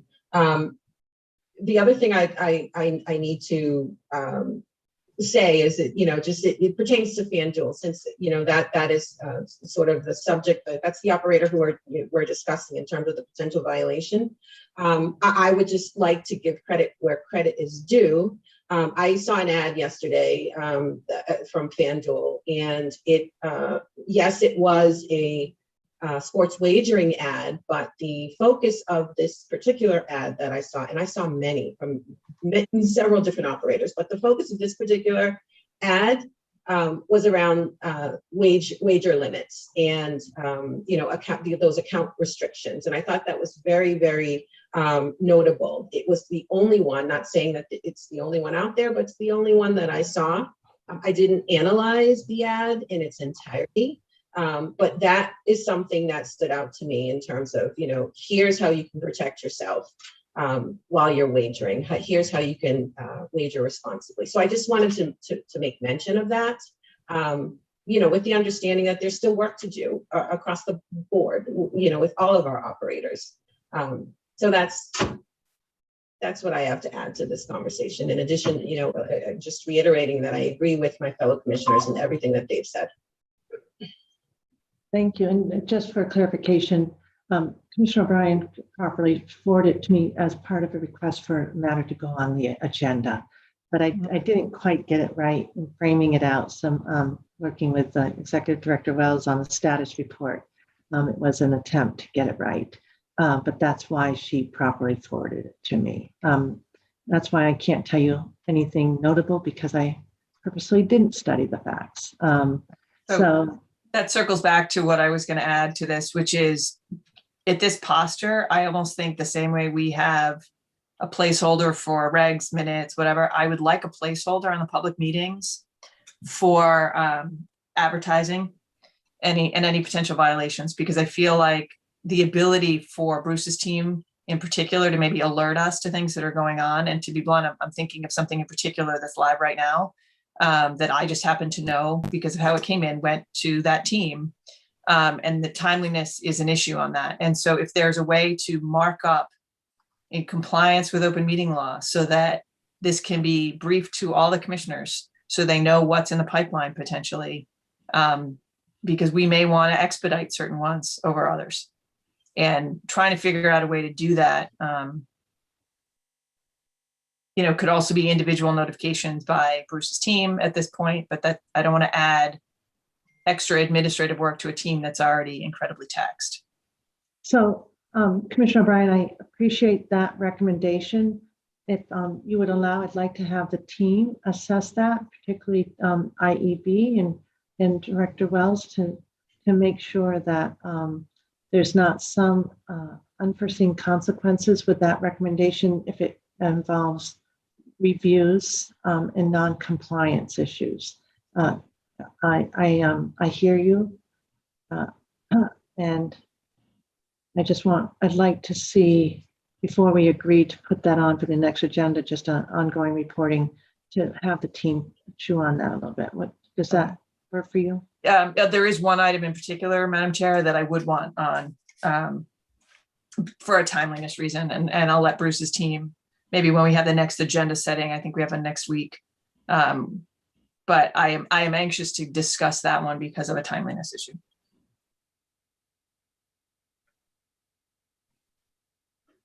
Okay, and again, because of, well, we have the authority to assess. We also have, I think our regs imagine investigations and reviews being conducted by IEB. And unless we elect to take it in the first instance, yeah. And then we'd elect to take it. Unless, are you saying unless we elect to take in the first instance, or in conjunction with our election? Well, we have the ability, we preserve the ability to take it sua sponte.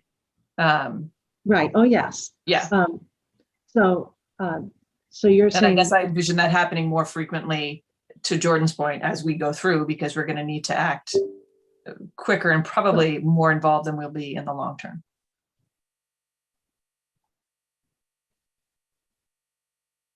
That's fair. And so I'm just thinking out loud. The issue needs to come to us, and that has happened with the other issues of non-compliance, allegations of non-compliance come to us. We then asked IEB to investigate and review. Right. I think by your going to IEB, that kind of triggered that, Commissioner O'Brien, already on this matter. It didn't come to us first, it went to IEB, so they started to look into it. So that's kind of like Executive Director Wells said. Items and complaints and issues go to IEB all the time. Are you saying that we want to hear every complaint, or is it, do we want to hear issues of non-compliance? In other words, yes, once it's deemed non-compliant. The latter, which if there's, this is where it gets into some level of discretion, however, if IEB or the sports wagering teams is something, it's still a work in progress, but there's a timeliness issue and or they need guidance from us. That to me is things that should be brought to our attention way faster. Even if they haven't determined whether or not it's non-compliant. Because the question could be, do we want it to be or not? And if there's a timeliness issue on an ad, I'm thinking particularly about advertising. I feel like we may need to be a little more involved up front in giving guidance. And that's where I'd like to see if IEB and Executive Director Wells and her teams could come up with any concerns that they might have as to how we would structure that. Does that make sense? I know you know what I'm getting at. Mm-hmm. So that's fine. But what you're saying is clearly issues of not, once they determine non-compliance, they come to us to decide whether we handle or not. Yeah. Even where there isn't a finding, to Commissioner Skinner's initial point today, whether it's even a finding of non-compliance, that they could alert us. And then what I'm just concerned about is making sure we don't impact any investigation or review unfairly. That's all. Right. So, okay. Commissioner Skinner, in terms of the observations that Commissioner O'Brien has raised, how do you want to handle that? Because I'm being careful not to in any way impact the review that IEB is conducting. Yeah, the ads that she's observed, is that what you're referring to? The ones that she first said, and you said you'd like to be on a level playing ground. I mean, if I could get the actual ads, I don't think that would be harmful to IEB's investigation, unless Director Lilios says otherwise. I mean, they were in the public realm. Yeah, and to be clear, I haven't seen, that wasn't in the thread or anything. So I'm interested in seeing them. They were raised as a potential issue for our agenda discussion today. I have no context currently, so I would like to see them. Right. And so that's fair. And I just clarify that I hadn't seen them because I know you had said you want to be on the level playing field with the two of us. And I just want you to know it's completely Commissioner O'Brien's observations at this point. I'm with you. Okay, thank you. Thank you for the clarification. I think it's reasonable for all of the commissioners to see those ads if we're going to be discussing them going forward. Yeah. Okay, so that seems okay, right? Director Lilios and Council Hall. To share those if you have them, Commissioner Maynard, Commissioner Hill, anything else? I know that we have them, but we will, work with Bruce and the operator to get them. Anything else? And then we'll just work with you, Director Lilios, to try to accelerate this to the extent we can. A little bit of process discussion, guys, as we work this out. Commissioner Hill, Commissioner Maynard, all set? Okay, excellent. All right.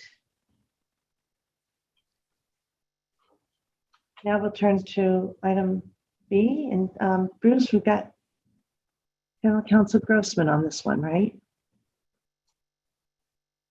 Yes, thank you. And good morning, Madam Chair, Commissioners. The issue before you here relates to the implementation of Chapter 23 and Section 24, which, as you'll recall, relates to the potential intercept of winnings for past due tax and child support related obligations owed by patrons of these sports wagering operations under certain circumstances. There's a memo in your packet kind of giving you a high-level overview of where we stand.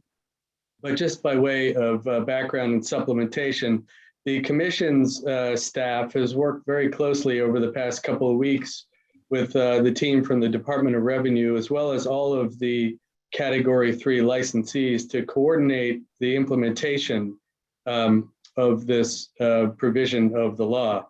There are a couple of ways, as described in the memo, that this can be achieved. The first and the preferred approach by the Department of Revenue is what is referred to as an API model, which stands for Application Programming Interface. And the non-technical explanation of that is that it essentially integrates the Department of Revenue data directly into the operators' systems. This approach requires a good deal of planning and implementation, and then further testing potentially by GLI itself to ensure that the platform remains compliant with all the technical standards. Accordingly, this method won't be ready for tomorrow. It is being looked at and worked at closely by the operators in conjunction with the Department of Revenue. And it is expected within the next couple of months that that would be ready to go. All the operators are aware of that and are working towards that goal. So the interim solution that was identified was to employ the use of what's called e-services, which is essentially a manual lookup to ensure that anyone who owes such outstanding obligations is identified. And again, this is the process that's in place in the 3 casinos as we speak. In order to implement that on the sports wagering digital side of the house, there are a variety of things that need to happen. And I can represent to you that as we sit here right now, things are in good shape, but they have not been completed to the point that any of these 6 operators are completely ready to go.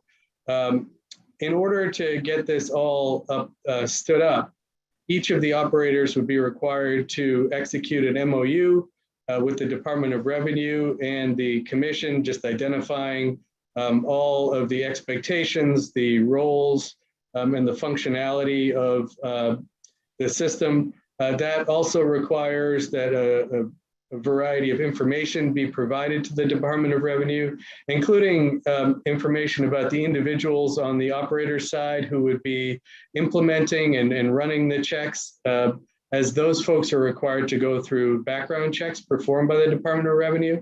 As we sit here right now, the information we've been provided with is that 5 of the 6 operators have at least one person who has gone through the background check. So we're fairly close on that front. One of the other interesting things that has to happen is that ACH credit files have to be generated with all of the licensees so that funds can be transmitted back and forth. And in order to do that, in addition to sharing certain information, there has to be testing performed to make sure that the funds can be successfully transmitted. As we sit here at the moment, it's my understanding that at least 2 or 3 of the operators are ready for such testing, and the others are in the queue. So there is some reason to believe that this may all be achieved before tomorrow, although it may not necessarily be the case for all 6 operators. Which brings us to, and I can, if there are any questions, of course, I'm happy to pause and offer further information about what I just said before we move into what the options look like moving forward. Commissioners, questions for Todd at this juncture? I guess I would just want to note that I understand you've been working really closely with DOR, and we thank them for their continued collaboration on this effort to get it right. You know, sounds like they're really trying to move in the best practice area. So thank you to DOR. Todd? Absolutely. Options? Yeah, no, thank you, Madam Chair. We have expressed our gratitude to DOR for their efforts on this under such a tight time frame. So the options are essentially that have been identified, the reasonable options anyway, is that one, I should, let me back up a half a step and just say the kind of conventional wisdom, if you will, is that this is not a regular occurrence that such triggering events occur under the Federal Internal Revenue Code. So it does happen, but it's not necessarily a regular occurrence. That being said, the first option would be that when one of these triggering events does occur, that the licensee could just withhold the funds until the e-services program is fully stood up so that they can query the DOR information to ensure that that individual does not owe any child support or tax to the Commonwealth. That's one way to do it. The other way to potentially do it would, and some of this is discussed in the MOU that the operators are presently looking at. The other way to do it would be to allow the operators to pay out the winnings, but be responsible to make the Commonwealth whole, essentially be liable in the event that once the e-services program is fully stood up, that and the query is run, if an individual happens to owe tax or child support obligations, that the licensee would contribute the requisite funds. Pardon me. So those are the two kind of reasonable options that were put out on the table. The licensees are aware of that. Of course, everyone is diligently working to get this e-services program fully in place by tomorrow. But in the event it's not, those are the options I wanted to place on the table for your consideration. The only other issue I just wanted to raise is the idea, and I know you're interested in seeing the MOUs, and of course we'll share those with you. I can share with you the template that has been crafted, and it was only finalized last evening, so it's something that has been a work in progress. Would be the execution of those agreements. Certainly, to the extent we want to have them executed by tomorrow, the commission will not be in session to review those documents. So either A, we could, the commission could come back in session to review them, or execution authority could be delegated to the executive director. So those are the issues before us as we sit here right now. And I'm happy to try to address any questions or discuss the process moving forward. Questions for Todd on the two options that he's laid out? Could we give the option to the operators? Yeah, I think that's fair. I mean, the reason why it seems to me, and the reason that was identified by at least one of the operators, why they would have an interest in paying out such winnings and then assume the responsibility themselves is just as you would imagine for patron convenience and ensuring that the particular patron has a positive experience with their company. But I don't believe there's any legal reason or anything along those lines. So can I ask a question on this? Are they going to then go try to get the money back from the customer? And if they're not, does the winnings for tax purposes to that customer include the winnings and the arrearage that was covered by the operator? Because that's taxable to them, right? It's like extra winnings, really. Taxable to the person. Yes. No, it's a good. I don't know DOR's position on that, whether we would have to inform operators how that's supposed to be reported. Yeah, I think that would probably have to be clarified a bit. Typically, well, this happened once before in the past when this was being stood up on the casino side. There was an issue where the systems weren't speaking to one another, and a number of patrons were not actually queried who did owe money. In that case, the licensee paid the funds directly over to PPC, and they did not charge back. My understanding is the patron themselves, but the obligations were satisfied on the DOR end. As far as tax consequences of that, Commissioner O'Brien, it's a great question. I'm not exactly certain how that would work or whether that was considered you know, seems like a income. weird context to, I paid off my child support by sports betting. Right. Well, yeah, it is an interesting, area we're talking about to begin with. But, the reality is, it seems to me, that this e-services component will be stood up for all of the operators within a matter of days, if not by tomorrow morning at some point. So hopefully this won't It's a really happen. short window. It appears to be a really short window. And hopefully there won't be too many episodes where the issues you've raised will be live issues, though they are excellent questions. And I think we can address those in the MOU. Or like a tax law question for law school. Yeah, exactly. Well, it does seem like it would be considered income to the person to have a debt satisfied. It usually is. Yeah, that's why I asked the question. It would be paying those who are in arrears on child support, just to be clear, right? This only applies to those who haven't been compliant with their child support. And taxes. And or taxes, but she mentioned child support. Yeah, So, I was just, that was the concept. That was the situation that popped into my head. Yeah, I understand. So that's where we are. I think, again, it appears as though we're in good shape. It's not complete as we sit here right now. Clarifying question, Todd. Do operators have discretion as to which option they want to utilize until the e-services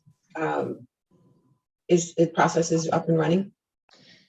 I don't think that DOR has a preference necessarily, and I'm not sure, unless any of the commissioners feel otherwise, I'm not sure that we necessarily would have a preference, as long as everyone's obligations are satisfied and it's documented properly.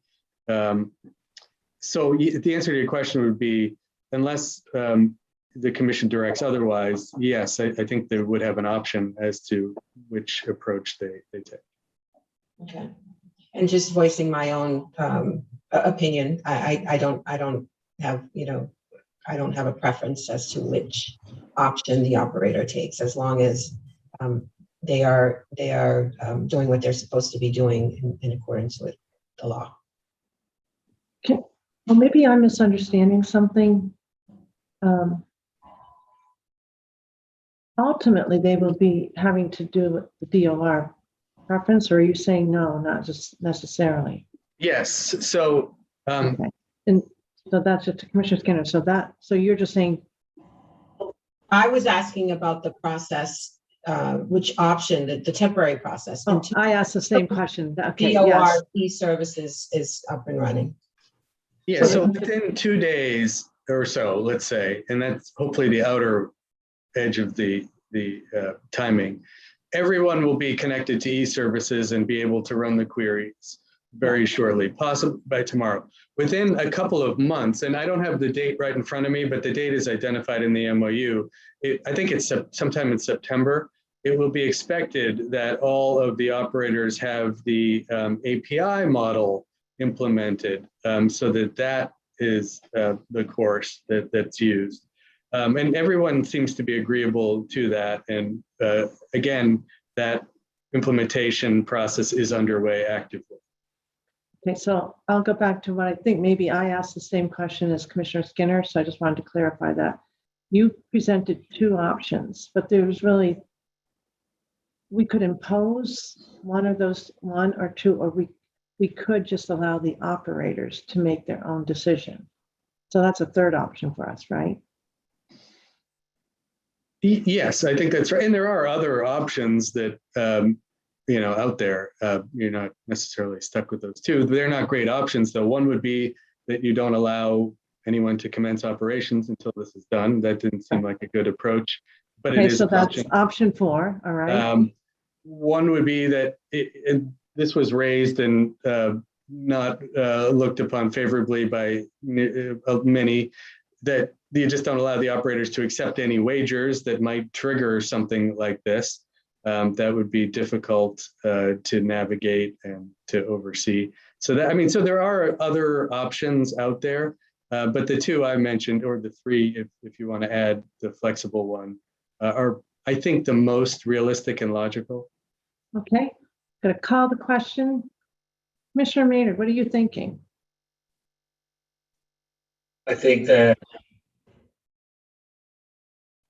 we need to do what is the most practical step that allows the law to be complied with, i.e.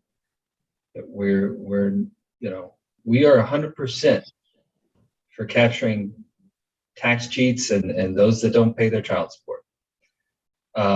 What I'm hearing is that the technology is not there to do the interface system. So then I have to think about the basically two major options.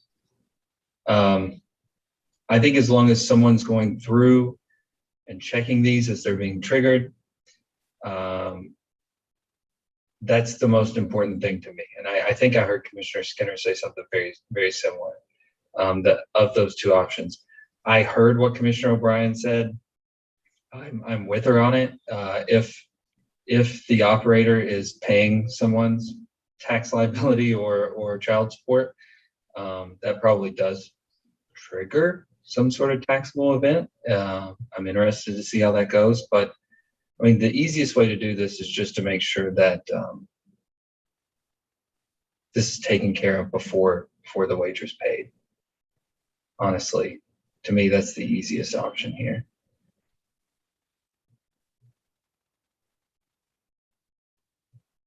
So option one. Commissioner Hill? Option one. Okay. Commissioner Skinner? Option 1, 2, or choice?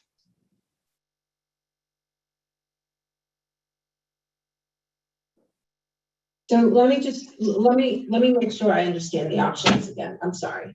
No, that's okay. So withholding the funds in operator, so option 1, does that mean that wagers are allowed that could implicate DOR, tax or child support obligations?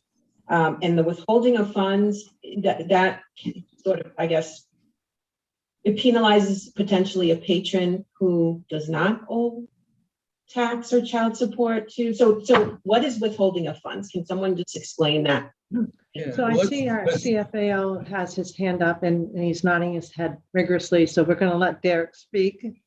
He probably has the answer to your question, Commissioner Skinner. Thank you, Derek, for chiming in.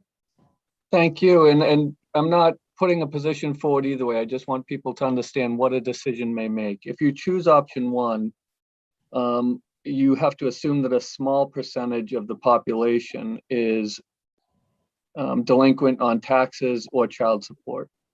And that small percentage of the population, you are assuming, once again, are the people who are winning these jackpots and having their payments withheld for anywhere from 24 to 72 hours. If you are withholding people who do not, that's once again, you're withholding patrons who are not part of that group, which is why we discussed this and came up with the other option of, well, the operators could choose to do that and hurt some of the patrons that are not part of that small population that are owing, or roll the dice and take on the liability, knowing that they may be benefiting some people that are in that small population and paying on their behalf when we do the post audit of the e-services. So either way is an option, and I think that's why we presented both to you. It's just we want you to have the full benefit of the discussion we had of why we would offer 2 options versus just the one of withholding the payment. So I think, Derek, the answer to my question is yes. Yes, absolutely. Yes. There could be potential for people who do not owe taxes to have their fund withheld for anywhere between 24 to 72 hours for anyone who can't get the MOU and the e-services and the training in place and the ACH files in place by tomorrow. Okay, so that then makes a difference for me. So I retract my position earlier, my earlier position that, we can leave it up to the operators to choose. I am less inclined to have an individual not implicated by DOR, tax, or child support issues to be sort of penalized and have their winnings withheld for any period of time. 24 to 72 hours sounds like a relatively short period of time, but I don't think we can say definitively that each of the operators will be up and running in that time frame with the API's model. So I would be in favor of requiring, one of the other options, and I understand that to be that the operator becomes responsible for any tax liability, tax or child support liability, and I know we have the open question about tax implications there, or, not launching, unfortunately, until the API service is up and running. And I don't want to, so Todd, I don't know if I have those other two options, right? Well, can I just clarify a couple of points you just made? I don't think we're really talking about waiting until the API model is ready to go. That won't be ready until September. We're really just talking about the e-services model. Okay. So that's first. And the other point, and this, I apologize if this is well understood, but it might be helpful just based on something I thought I heard you say, to just point out that this requirement under state law is only triggered when there is a federal withholding requirement triggered. So the money is held, and part of it is withheld anyway. The whole amount isn't withheld, but a part of it is withheld under federal law. So there is an episode that occurs at this juncture. There's just on top of it, in Massachusetts, we lay over it the requirement that the operator has to also query the Department of Revenue information to see whether the person owes Massachusetts taxes or child support. So it's not as though there's nothing that would happen when this threshold is met. The funds would still be withheld, just not the complete amount of funds. Well, but they're able to do the check on the federal funds, right? You don't have to check. Everyone automatically owes. The funds are automatically withheld regardless of who you are or what you owe. So okay. once it hits the 5,000 plus 300 to 1 odds, they basically treat it as income, and they withhold a certain percentage for income purposes, and those get triggered directly to the federal government. The remainder is paid out to the patron. If you chose option 1, the remainder would not be paid out to the patron until we could do a back taxes and back child support search to see if any additional amount was owed. And there is no state triggering act for withholding of 5% income tax for the state side. It would just be for back taxes or child support. So it's not an uncomplicated issue. It's rather complicated, which is why we have spent so much time discussing this topic. And I think I understand the process. It's just that additional delay that I'm concerned about. While if the tax and child support obligations cannot be verified for any period of time, that's a time frame where the patron is being sort of denied access to their funds. And the concern for me is that it's everyone in sort of one bucket. So even if you don't have an outstanding tax or child support obligation, you are faced with that delay. And it's not equitable for me. So I would not be in favor of, and I'll use the terminology penalize. I would not be in favor of penalizing someone who has nothing to do with, an outstanding tax obligation or child support obligation in that way. So again, I'm back to option 2 or one of the other options, which is not to launch until this is figured out. Can I ask this question of legal? I appreciating Commissioner Skinner's comments, appreciating Commissioner Hill and Commissioner Maynard have heard them as well. Is option 2 an option that we can impose on an operator, or was that considered it can be a standalone, or was that for them, a courtesy to allow them if they chose that? Can we impose option 2 on an operator? And I see Eileen is nodding her head. I believe that's what it was, how it was handled during the brick and mortar launch, right? I think not. No, well, we kind of backed into that. That as an option. So they proposed that option. That at least with one of the operators, I do recall that was a suggestion. It seems to me as a condition of the license of the op certificate, given the background, I don't see why we couldn't put that on as a condition. I see what Commissioner Skinner's saying. And the only thing I would hate to see is someone, and Derek, I hear you, it's probably, one person get a windfall and have their liability paid off by some other company. I'd love to see them try to get it back after the fact. But to me, if we're not going to withhold launch, the way to make sure that the people that are owed their child support and the coffers and for the tax revenue are protected is they're making a decision to launch, then they cover any risk, right? If they find out they gave the payout out and shouldn't have, then they're on the hook for it. That'd be option 2 to my understanding.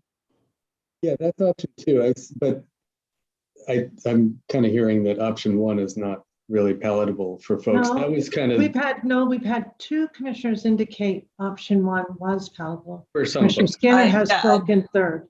And I'm fine with 1 also, but I hear what Commissioner Skinner is saying, and I think 2 gets us there.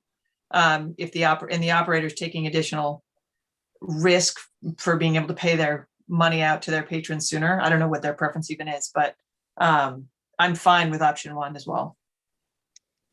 Yeah, and I can say, I would just add that I don't know the exact answer to I'd have to think about the legal authority to impose option 2. That wasn't really discussed. It was never really on the table that you would have to do option 2. We kind of talked about doing both and people seem fine with that. I don't know what the preference would be per se, but if we do come out and say you must make the payment, and then if the person happens to owe money, that the operator is liable for it, whether that is something that everyone is understanding at the moment that could actually happen. Wasn't there a 4th option? Having the operators not allow wagers that would trigger the Yeah, there's that, or not allowing operations at all. Yeah, what would that option look like? Not allowing those wagers. That was raised and disposed of pretty quickly, so we didn't really even talk about what it would entail or how that would be implemented. So I can't really say what that would look like. So it doesn't sound like it's really an option, at least for this discussion. I don't think anyone thought that was a good option. It would have had a huge impact on the betting catalog, is what they had said. So it would have required them to go in and make a lot of entries and manual entries to reduce bets that would have triggered that. And they said the sheer volume of work it would take is not a great option, which is why they had turned it down quickly. Okay, so I'm going to try to regroup this conversation because of just timing alone. What I'm hearing is that really the options are coupled, because I don't think, Todd, you anticipated that the option 2 would ever be a standalone. Otherwise, I think you would have known whether or not it's got legal grounding. I know that we have an incredible amount of discretion, but if we start to peel back, where this issue came from, imposing that requirement on an operator does need to be clarified from a legal point of view. So right now, as I understand it, we've got a couple of commissioners who suggested that, you got to pay, and if it's going to be rare chances and it's going to be a short period of time, remember, it's proceeds of more than $5,000 from a wagering transaction if the amount of such proceeds is at least 300 times as large as the amount wagered. If somebody's really lucky to strike it, but they happen to also not be one of the folks who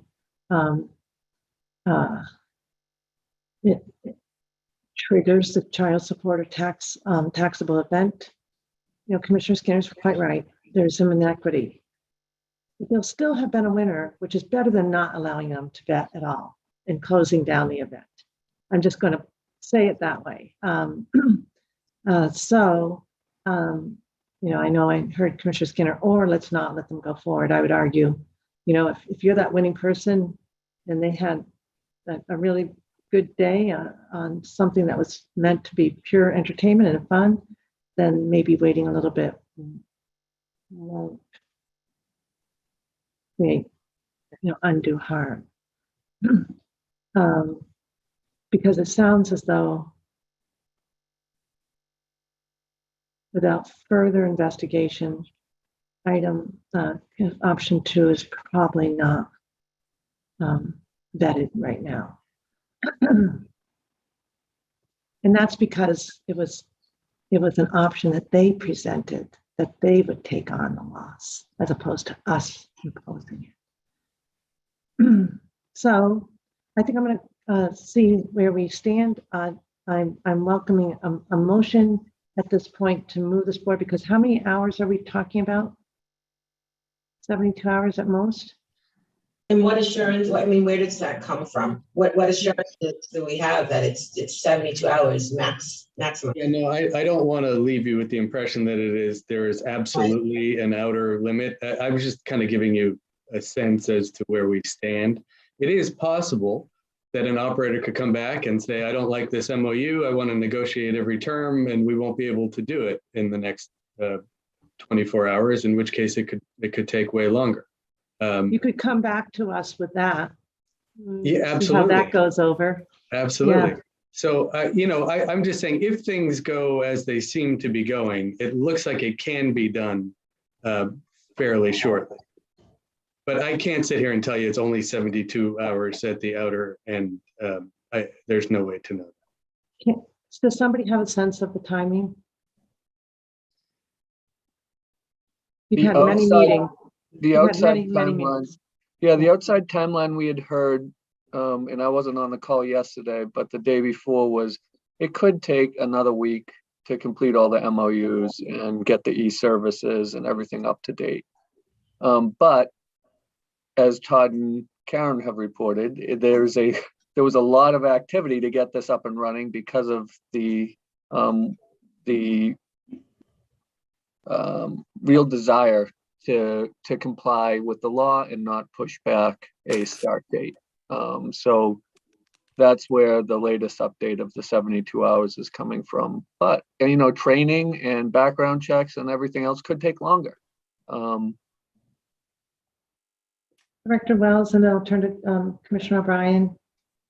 You've been part of these. Yeah, I think what I can tell you is there is, number one, DOR has been incredibly responsive, particularly this week, trying to get it done. So I can report that they are doing everything humanly possible. And the latest report we got yesterday, where they were extremely surprised how much progress they've made this week. So I'm very confident in their efforts to get this done as soon as possible. The operators, based on this conversation, you can see have clearly an incentive to get this done as soon as possible, because either of the two options where either they don't make the payout or they potentially have the risk of eating the cost of any back taxes or child support is not in their best interest. They want customers to be paid right away to benefit the customer experience. That's what they've told us repeatedly. So everyone has an incentive to get this done as quickly as possible.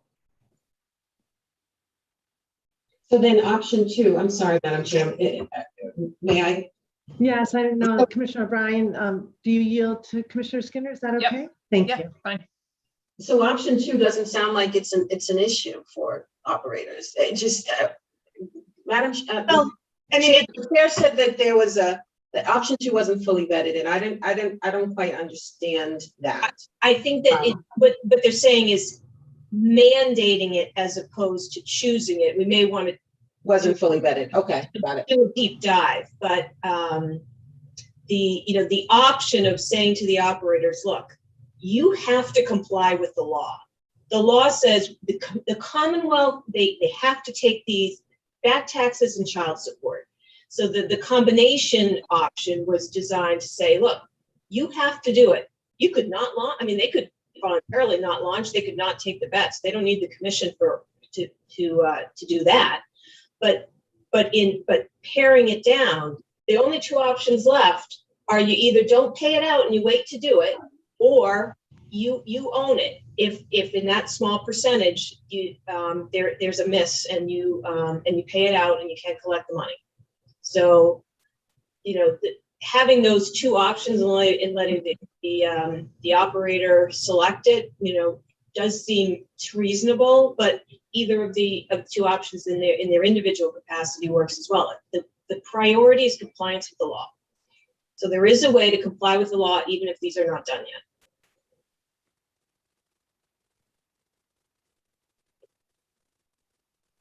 So that's the issue, Commissioner Skinner, on option 2. I think it's the mandating it. I don't, even if we imposed it, I think Councilor Grossman is saying it's not sure that, it's not saying it's not, but there's not sure if there's any legal issues that arise with that mandate. And I see Derek sort of nodding his head. Yeah. So when we dealt with this in the past, it was always an option, right? The option was, I remember when it happened with the brick and mortar casino, they were given the option of shut down the floor, or you become liable for any payouts you make, or you hold on to it until we can get what was then a digital handshake back up and running. Right, and that situation was kind of that was a result of something that went awry completely on their own. This is more of a collective issue of launching. So it's not like the operator owns this individually. No, the other one was and I don't want to get into too much technicality, but it was what we thought was a good handshake between two systems broke, and neither party could identify why it broke. And I think that's why they don't want to force the I forget what we API. Yeah, the API. Which is why they don't want to force the API and give it some time to develop, test it, and make sure it works appropriately. And just as a supplement, since we're on the subject, I would just add that the MOUs that we have in place with the casinos and now the Category 1 operators and the template that has been circulated all allow for the option. So it's not something we kind of just crafted here. This is the way it's been for however many years we've been doing this. That if the system goes down, which to my knowledge hasn't really happened much, if ever, but if the system ever goes down, there are measures in place that allow operations to keep going, which is that the licensee can decide whether they want to withhold the money or pay it out and assume the responsibility. So it's described in the agreement itself. And GR is comfortable with that. They've already signed off on that. Commissioners, I'm comfortable with the approach that's being discussed here, that is reflected in the MOU. Commissioner Skinner, I don't know if this additional conversation has helped you get more comfortable, but at this point, unless there's precise questions, I'd like to call a question and see if somebody gets a motion. No, go right ahead. I mean, it's clear our hands are tied here, which is not the way I like to make decisions. But I mean, it is what it is. I mean, particularly if that's the language that's already in the choice anyway, is already the language in the MOU. I would then, if that's the case, I would then give the operators the choice today to make either option 1 or 2. I wouldn't go with option 1 necessarily over option 2. It's just my decision reflects what is already captured in the MOU that's already been drafted and really being circulated for execution. I understand it between the parties. I think that we could inform the MOU if we wanted to, but I'm hearing that there probably is a consensus that the proposed, I think the difference was, Commissioner Skinner, one, and 2 were never really separate options. You know, it might have been presented a little bit differently. Do I have a motion on this? I don't know if we prepared anything. But somebody could do it out of their absolutely, head. Absolutely. Anybody want to take a stab at it? Do we need to take a temperature in terms of our understanding of choice? Could it be as simple as saying that, you'd have to give me the verbiage on the tool you're talking about, is it the API? Is it something as simply saying that the e-service? So in the absence of the e-service to comply with the withholding requirements, any operator is responsible for any monies that would be due? I mean, that's really what we're getting at. Right. And are we specifying and can be done either by withholding for a manual review and or agreeing that they would be responsible for any subsequently determined liability? Is that what we're saying? We're basically saying if the operators are going to go in the absence of the electronic check, they agree they are responsible for any back tax or child support that is owed, and they can address that responsibility by either delaying payment for a manual check or making the payment in the event that it is subsequently determined that it was owed. I mean, is that the gist of what we're saying? Or assume that, yeah, and make payment, yeah. I think that's great. I'm looking at you, Todd. I'm hoping you'd like, no, I'm sorry. type it up. I'm a little brain dead this morning, so I'm a little slow on my. I think you got it exactly right. On my motion.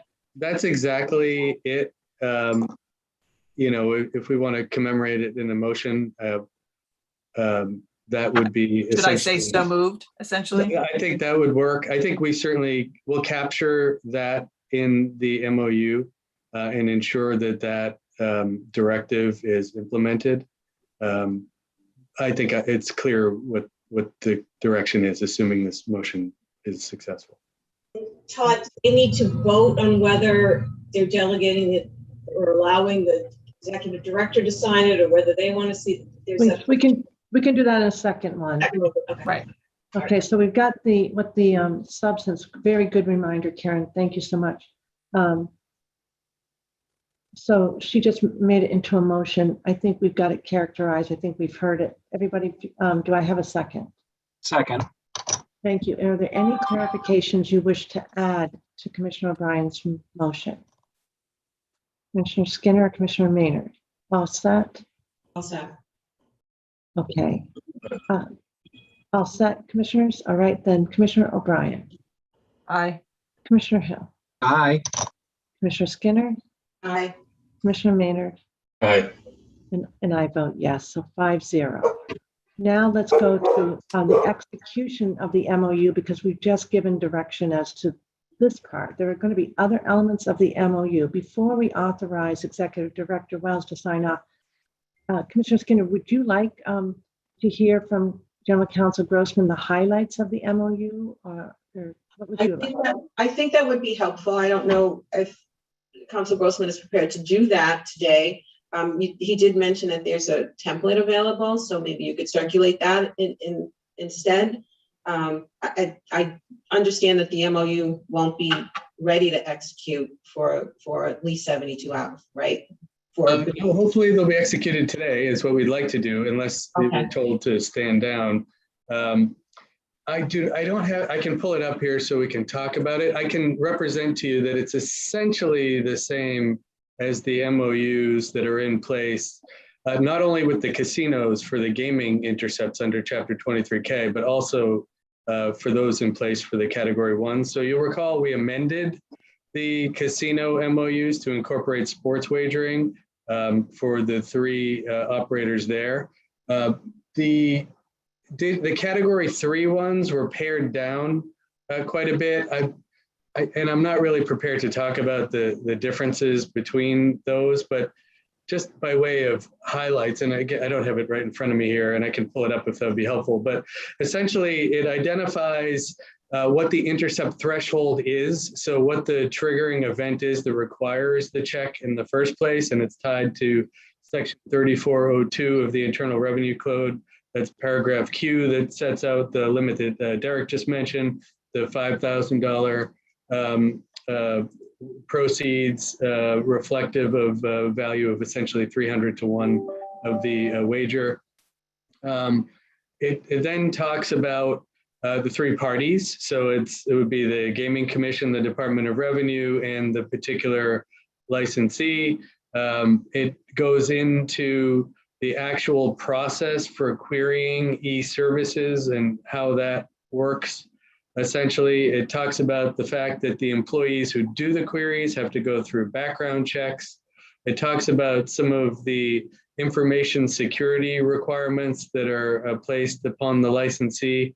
And notably to this conversation, it talks about what happens if the system goes down, whether it's intentional on the part of DOR, if they're bringing the system down to upgrade it or improve it or maintain it, or if it just goes down unintentionally and how that all works.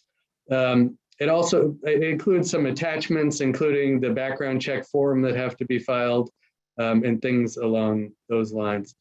So that's a very high level overview of the MOU. And again, I will circulate it to you all so you can see what it looks like. But it also, the other provision I think I referenced earlier is that it says that everyone understands that we will be moving from e-services to the API model, I think in September, and the licensees agree to cooperate with, you know, the whatever the process is to get that up and running. So that's essentially what it says.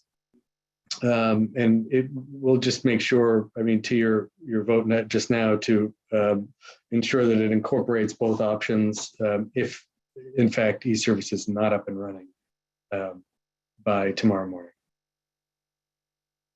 Thanks, Todd. I'm satisfied.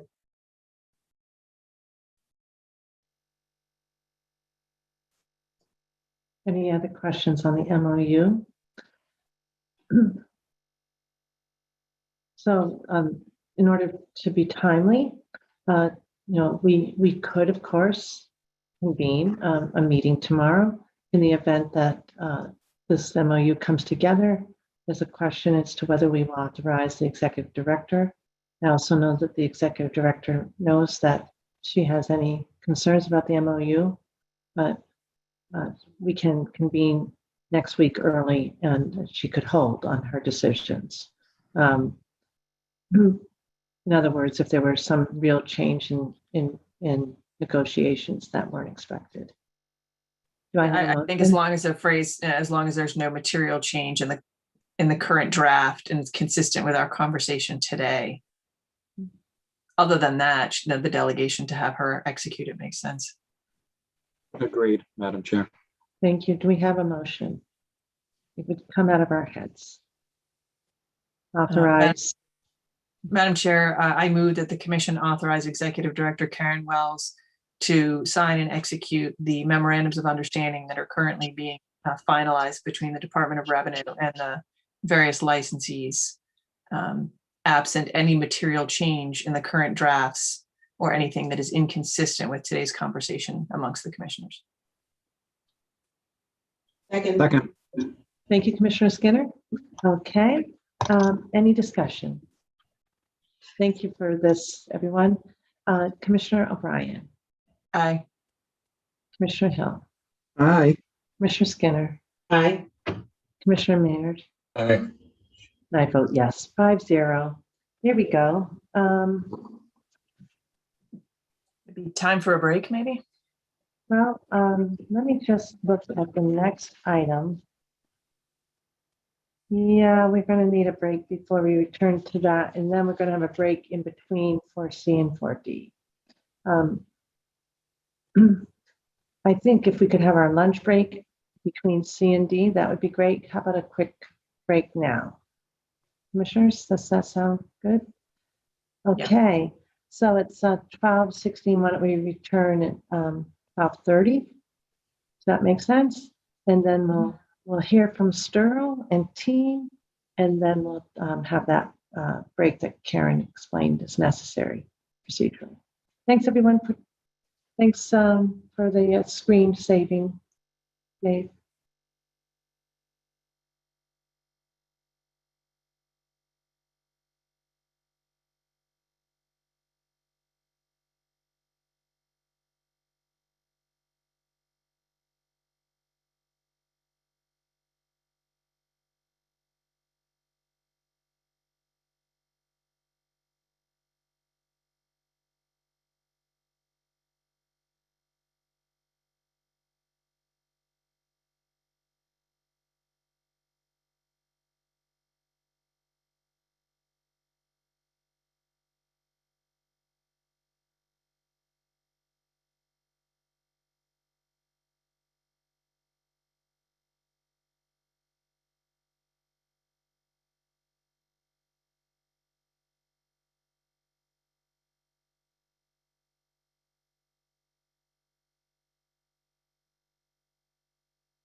All set, Dave?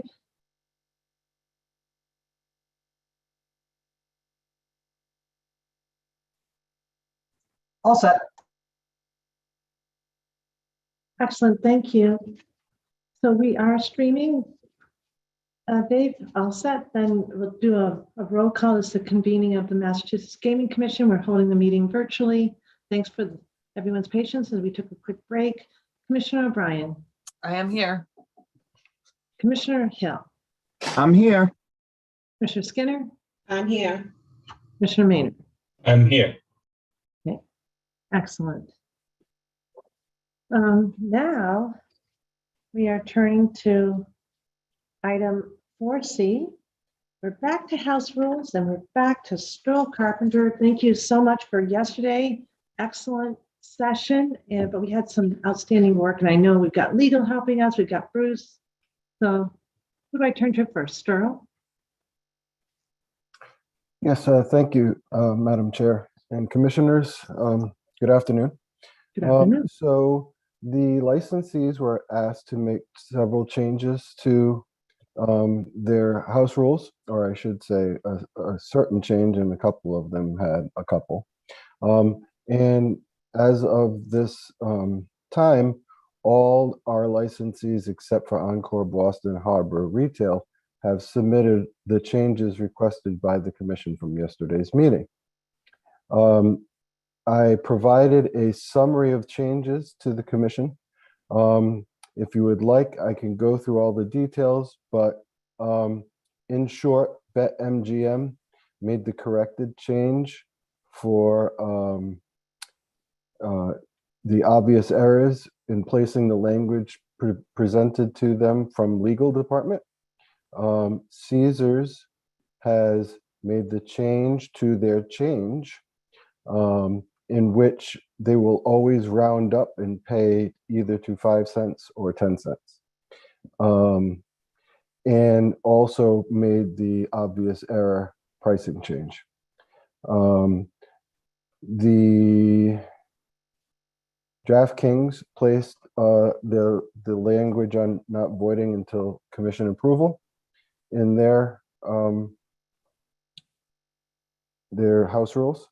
FanDuel has also done the same. MGM Springfield put the obvious error rule in effect in their submission. They also had to make a reference change, as pointed out by the legal department, and they changed the proper one to when authorized and ordered by the Commission pursuant to 205 CMR 238.35. Penn Interactive, as well as Penn PPC, Penn National Gaming, both changed the language for obvious errors will not be changed until Commission approval. WinBet is the final one, and they as well made the corrective change for obvious errors. Is there any questions at this time for any of the house rules to be approved?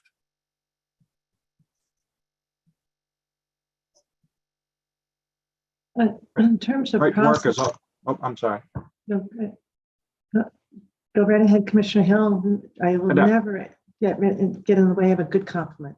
No, I was just going to say great job to Bruce Sterl and Crystal and the entire legal team for getting this done for us. You know, there was a lot of conversation yesterday that took place, and obviously the operators were listening and understood where we were coming from, and to get it all done in the 24 hours, it was miraculous. So great job to everyone.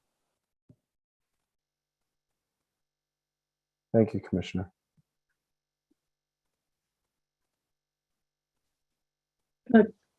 Turning to legal, before we can move on this, do we have to take care of the waiver, that kind of thing?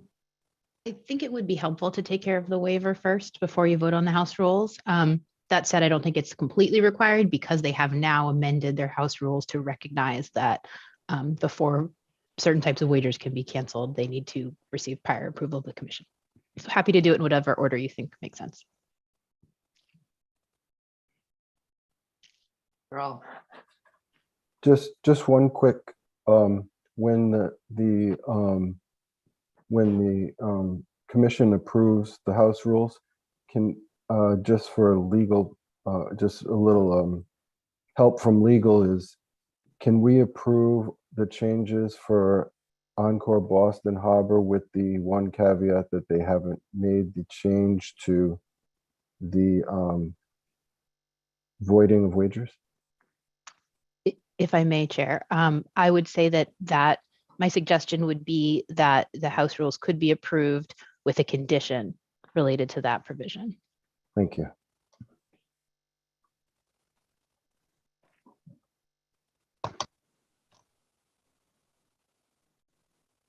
I'm feeling a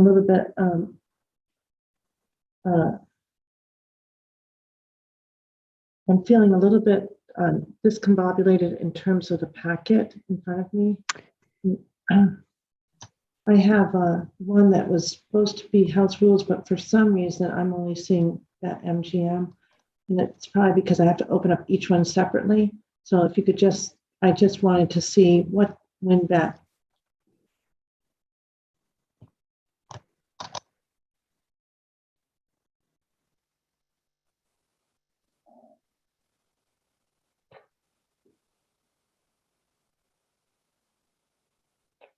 So I've got changes to the House rules packet that came in separate, Karen. Is everybody, it's not in our packet, it's in a separate packet. When I opened that, I only had one document. Madam Chair, are you looking for the changes that are to the House rules? The document, because it had to be sent separately because it was so late. So big. So no. So Yeah. the only document that we have is the changes to the obvious errors in resettlement, and that's compiled in one document. And it has not yet been inserted into the sports wagering, the House rules themselves, or have they done that? They have done that. I am in receipt of both the red line copy with the changes that I just highlighted the changes for all the commissioners, but we are in receipt of both the clean copies and the red line copies on the shared drive. Okay. So you're satisfied that they've incorporated it into the ultimate document that we'll approve. And so can you just remind me what WinBet hasn't done? It's not WinBet. It's just Encore Boston Harbor has not put their language in. Oh, it's Encore. That's okay. I'm sorry. No problem. That was a tired brain mistake. I was thinking, so it's Encore Boston Harbor. Correct. All right.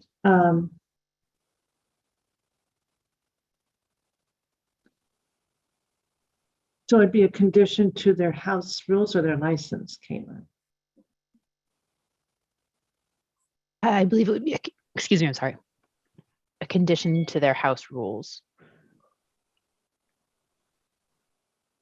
Accepted. Their House rules were already approved because they are already up and running. They're already brick and mortar. That's what I'm wondering. Can we just do I'm a sorry. motion that we're that we're ordering them to amend their House rules, consistent with that point? I think that's right. I apologize. You're talking about the brick and mortar that are already in place. Yeah, I think that's right. We both did the same thing. So the other two brick and mortars have complied with yesterday's new language. Encore Boston Harbor has not yet applied. So they've changed a section in theirs for grammatical errors, and they've made a slight change, but they have not completed what was directed by the commission yesterday to add. So they have rules that are accepted and posted online. They've made changes, but they're still missing just one change. That's why I was asking for guidance on how we'd like to either not approve them, leave them out, and direct them to resubmit at a later time for the commission to approve, or just accept partial and then require them to also update. Do you have, what have they done anything with respect to, So have they done anything with respect to obvious errors? yesterday's discussion? I'm gonna I don't want to speak incorrectly. Okay, thank you. I don't know if legal's taken a look at what they've submitted. So they updated on how to contact the commission for unresolved patron disputes. So that was the language that was provided by the sports division, and they cleaned up grammatical errors, but they have not placed in their obvious errors that they will not void unless approved by the commission. I might Is that- suggest, oh, excuse me, sorry. Is it forthcoming? They're aware. They said they would get it to us as soon as possible. So Okay, I'll go. You might have reached as soon as possible. Yeah. I'm gonna go to Caitlin, Commissioner O'Brien, because Caitlin might have an idea for us. I might suggest that if the commission reviews and votes on the waiver now, it could hold the vote on Encore's amended House rules and send a note saying this is the waiver, this is the issue, please send us back amended House rules within X amount of time, but just not act on them today, because it sounds like, I mean, they're already up and running. It's not the Cat 3 launch issue for tomorrow. It's just an amendment to the House rules that are already in existence. Caitlin, didn't all of the brick and mortar casinos make changes to their house rules in response to a prior directive by this commission? And so just reminding folks of that. I wasn't present at that meeting, but reminding folks of that, you know, there's those outstanding changes that need to be addressed and accepted as well. I would have to defer to Sterl on that for the brick and mortars. So they are in, and they've been presented, and both PPC and MGM are clear to and approved with all the proper changes needed. It's just Encore that has not submitted that final note from yesterday. Okay, the memo that you circulated yesterday, it spoke to the changes that the brick and mortars made. And so they're complete. And they are complete, but my point is, I don't think the commission has acted on those changes yet, right? I could be wrong, but they were just presented to us yesterday. No, I know, and that's why I said when you vote on whether to approve all of the changes, including the retail, it's just Encore is not, either it has to be taken out or given like a waiver or like whatever Caitlin was saying as the condition.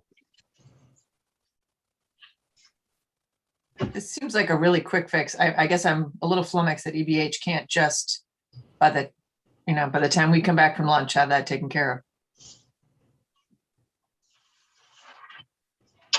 Why don't I do this while Sterl's working with you on the house? I can call over there and see. Yeah, it seems like they could fix this.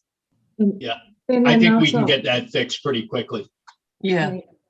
And to be clear, I think what Commissioner Skinner is also saying is, as I did glance at what's been put with his draft motions look like they only, I might be missing it, only address the online house rules. Do we need to act on the amended house rules for the retail today? And how did it get marked up? So we wouldn't be looking at them in any case. It was part of the memo at the very end that I discussed all of the changes that were done. Right. Yeah, I'm with you, Sterl. Okay. I just Googled how for category 3 operators. So Madam Chair, I have a process question then. Yeah. When category 1 is sending amendments back, do we vote on amendments as well? Okay. Yes, by regulation, right? Caitlin? By statute, actually. By statute, okay. So thank you. I'm realizing we have a little bit of a gender issue. I just received a message from EBH that they will get them to us right away. So maybe we could walk through the potential changes to the regulations, and maybe by that time you'd have Encore. Okay, but before we do that, I still have, so we've got Encore, we've got the retail, and we want to make sure we have the packet again in front of us. That would be yesterday's packet then, with the entire house rules. And so that we can, when we actually vote on this, I think I've got 3. We're all looking at the same thing. And then in terms of, there was, I thought, for one online, forgive me, I should have written it down. Maybe I did. For one online, they were looking for relief from one matter. That's Caesar's looking for a waiver, right? Yeah. I think Bruce was going to address that during his operation certificate presentation. That's going to be there, not in the house rules. Okay. So in terms of house rules, everything we have is in front of us except for the waiver from yesterday. And we have to go through the reg structure to do that. We'll give it Encore Boston Harbor time. And then if somebody could figure out whether we can actually act on the retail today, that would be helpful. Okay. So, because maybe it's in the category of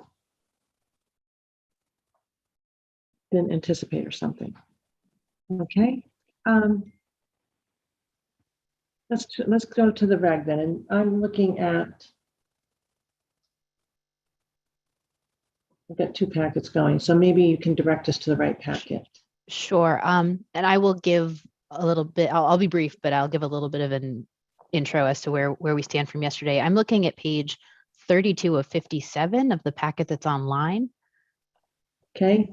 And that is where the first changes are. So I'll give a little intro first if everyone's comfortable with that, and then we can talk about the particular changes. I just need to get to that page. I'm sorry. I have the packet that Trudy circulated this morning, the revised packet. So I don't have that. I just have the one that's online. okay. Give me Apologies. to get online. Is it 238, Caitlin? Yes, it's in 238. Yeah, I have it as 26, page 26 of the 105. Yeah. Thank you. It's right up front. Yeah. Thank you. Thank you all. Actually 27. I stand corrected. Okay. Great. Thanks, Caitlin. So at yesterday's meeting, the commission discussed the parameters for when a sports wagering operator may cancel wagers without prior commission approval. After a discussion, the commission determined that, at least for the time being, sports wagering operators may only cancel wagers without prior commission approval in limited circumstances. Such instances would include situations in which unlawful or unauthorized bets are allowed, impossible bets are made, or where there is limited to no discretion in determining whether the wager should be canceled. In all other instances, the operator would need to seek the commission's approval prior to the cancellation of a wager. So with these parameters in mind, we reviewed the regulations for potential waivers or sections that would need to be waived. And after that review, we identified 3 provisions of 205 CMR 238 and 247 that the commission may want to waive. So the first provision, is 205 CMR 238.351H. And this is actually not a provision we talked about yesterday, but I wanted to flag for the commission. It currently allows an operator to cancel a wager without prior approval of the commission where, quote, a material change in circumstances for a given sporting event or wager category occurs. So as written, this provision requires the operator to determine what a material change in circumstances is, and thus would provide the operator with some discretion in that decision. The Caitlin? second, yes. I'm so sorry. Where are you? Absolutely. So that is 238.351H. And again, apologies, in my packet, that's page 32. It's page 58, Caitlin, in ours. Sorry. Apologies. It's highlighted. Should be yes, it's highlighted. It starts, a material change in circumstances for a given sporting event or wager category occurs. Thank you so much. Okay, great. Thank you. The next provision is right after that, so it should be on the same page. That's 238.351I. And this was discussed at length yesterday. It allows for the cancellation of a wager where the operator has, quote, a reasonable basis to believe that there was an obvious error in the placement or acceptance of the wager. I won't rehash the conversation yesterday, but obviously that gives the operator some discretion in deciding when to cancel a wager. And then finally, we identified 205 CMR 247.0710. I can give folks a minute to get to that in a packet. It's highlighted. So if you scroll down to the next highlight, I won't even try to give you a page number, but it's in 247. 247, what was the? 247.0710. It's highlighted. Could you give me a page number? Because I'm in yours. You're in mine, 54. Yeah. Oh, I thought I must have passed it because I'm so close to the end. Yeah. And so sorry. That provision similarly allows an operator to, quote, in its discretion, cancel an accepted sports wager for an obvious error. So these provisions, in sum, provide the operator with the discretion to cancel wagers and do not require the prior approval of the commission. And so should the commission decide to waive these provisions, we propose both waiving those sections identified and directing that while the waiver is in effect, all operators shall not cancel or void a wager due to a material change in circumstances or an obvious error without prior approval from the commission as outlined in 205 CMR 238.35.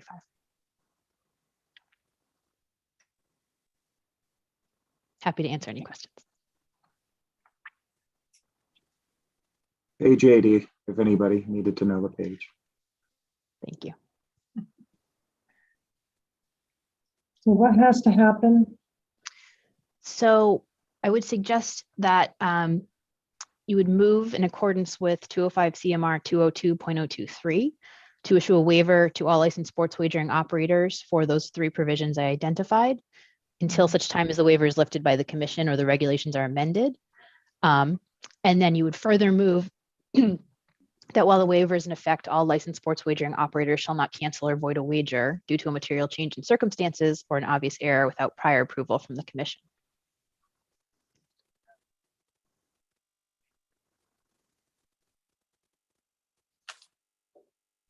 Did we have a specific date in mind yesterday?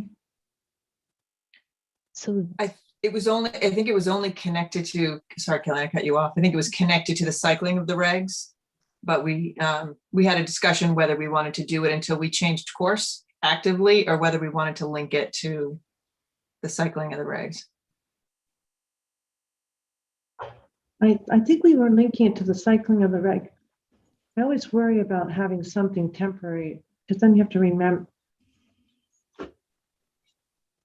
I wanted to have it until we actively went back because I was concerned about an accidental reversion myself, but I know that not everyone felt that way. You've got that one out there, Commissioner O'Brien, that I keep on worrying about. I'm looking for another one. Yeah, she's looking for another one, and I'm a little bit This is different. This would be suspending. This would making this the status quo unless we actively change it. The other option tying it to the regs would be more like the sunset that you don't like, which is automatically run out. I think I gave you that one that day. You did. Everybody gave me that sunset. You did indeed. But I have it on my mind and I want to forget it, that sunset. We need a tickler legal team. So commissioners, I don't know how we feel about the timing, but right now it is not tied. I think it was an April date, if I remember correctly. That's correct. These regs can come back in, I want to say mid-April for amendment. I was just concerned with everything we have on our plate, having it do that, and then having some sort of gap where these provisions then go into effect and would purportedly conflict with what we've had them change in their house rules and what we want right now. Just wasn't sure I love having a waiver, like just be eternal, but because Although the waiver is giving us more authority. Oh yeah, but I'm thinking we just would change the reg altogether. Right. That's really what I'm thinking. But we'd have enough time. We thought maybe that would give us enough time to get some data. That it was a long enough period to get some data. But I just am just noting it. Anybody have any thoughts on that? I think Commissioner O'Brien and I were saying we wished it would have been changed yesterday. Right. And we were told that it was going to be really hard to get it to file by today, which is why the waiver was the better option.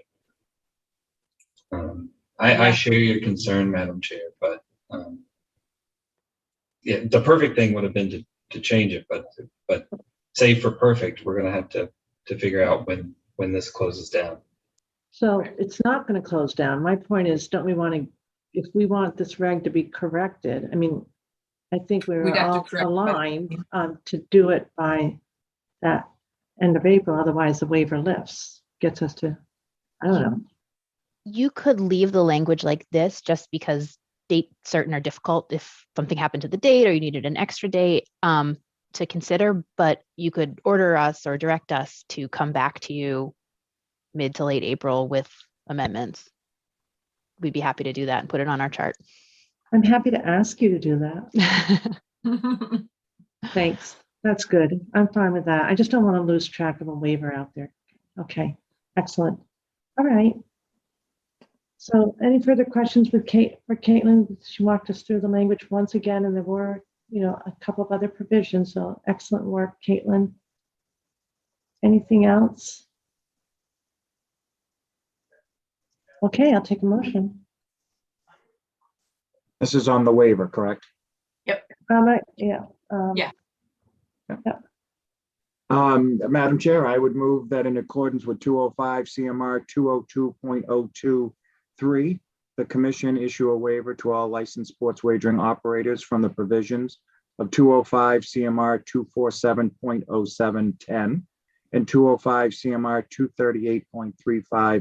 238.351H and I until such time as the waiver is lifted by the commission or the regulations are amended, as granting the waiver meets the requirements specified in 205 CMR 102.034 and is consistent with the purpose of GL Chapter 23N. And I further move that while the waiver is in effect, all licensed sports wagering operators shall not cancel or avoid a wager due to a material change in circumstances or an obvious error without prior approval from the commission as outlined in 205 CMR 238.35. Second. Any questions on that? All righty. Commissioner O'Brien. Aye. Commissioner Hill. Aye. Commissioner Skinner. Aye. Commissioner Maynard. Aye. I vote yes. Thank you. Thanks, everyone. And thanks, Sterl. That was good work. Good work. We've got to now turn to the operation certificate, and this is where Director Wells, you still would like us to take break? It's about 1 o'clock. How are we doing? And yes, we could take a quick break. We also did get the, I think I forwarded to you by email. I'm not sure if everyone got it, but we did get the House rules from Encore Boston Harbor, and I just quickly ran through it, and I gave you the page numbers in the email. It seems as they've complied. Okay. I have also updated your document with their specific areas. All right, so we need to go back into our email box and still the other two are on the other two retail sports books. I mean, house rules are in which document? So they're on yesterday's, and I can bring it up That's for you if you would like. I think we can find yesterday's okay when we're, but there's the only change would be Encore Boston Harbors would now be in there. So to be clear, all of the licensee retails were included in yesterday's packet. Right. The language that has just been changed in all three is included in this document that I just sent to you. Okay, that's what I was looking for. So, okay, thank you very much. You're quite Because welcome. I didn't see it in the other one. All right. And legal, are we okay if we act on the retail house rules today?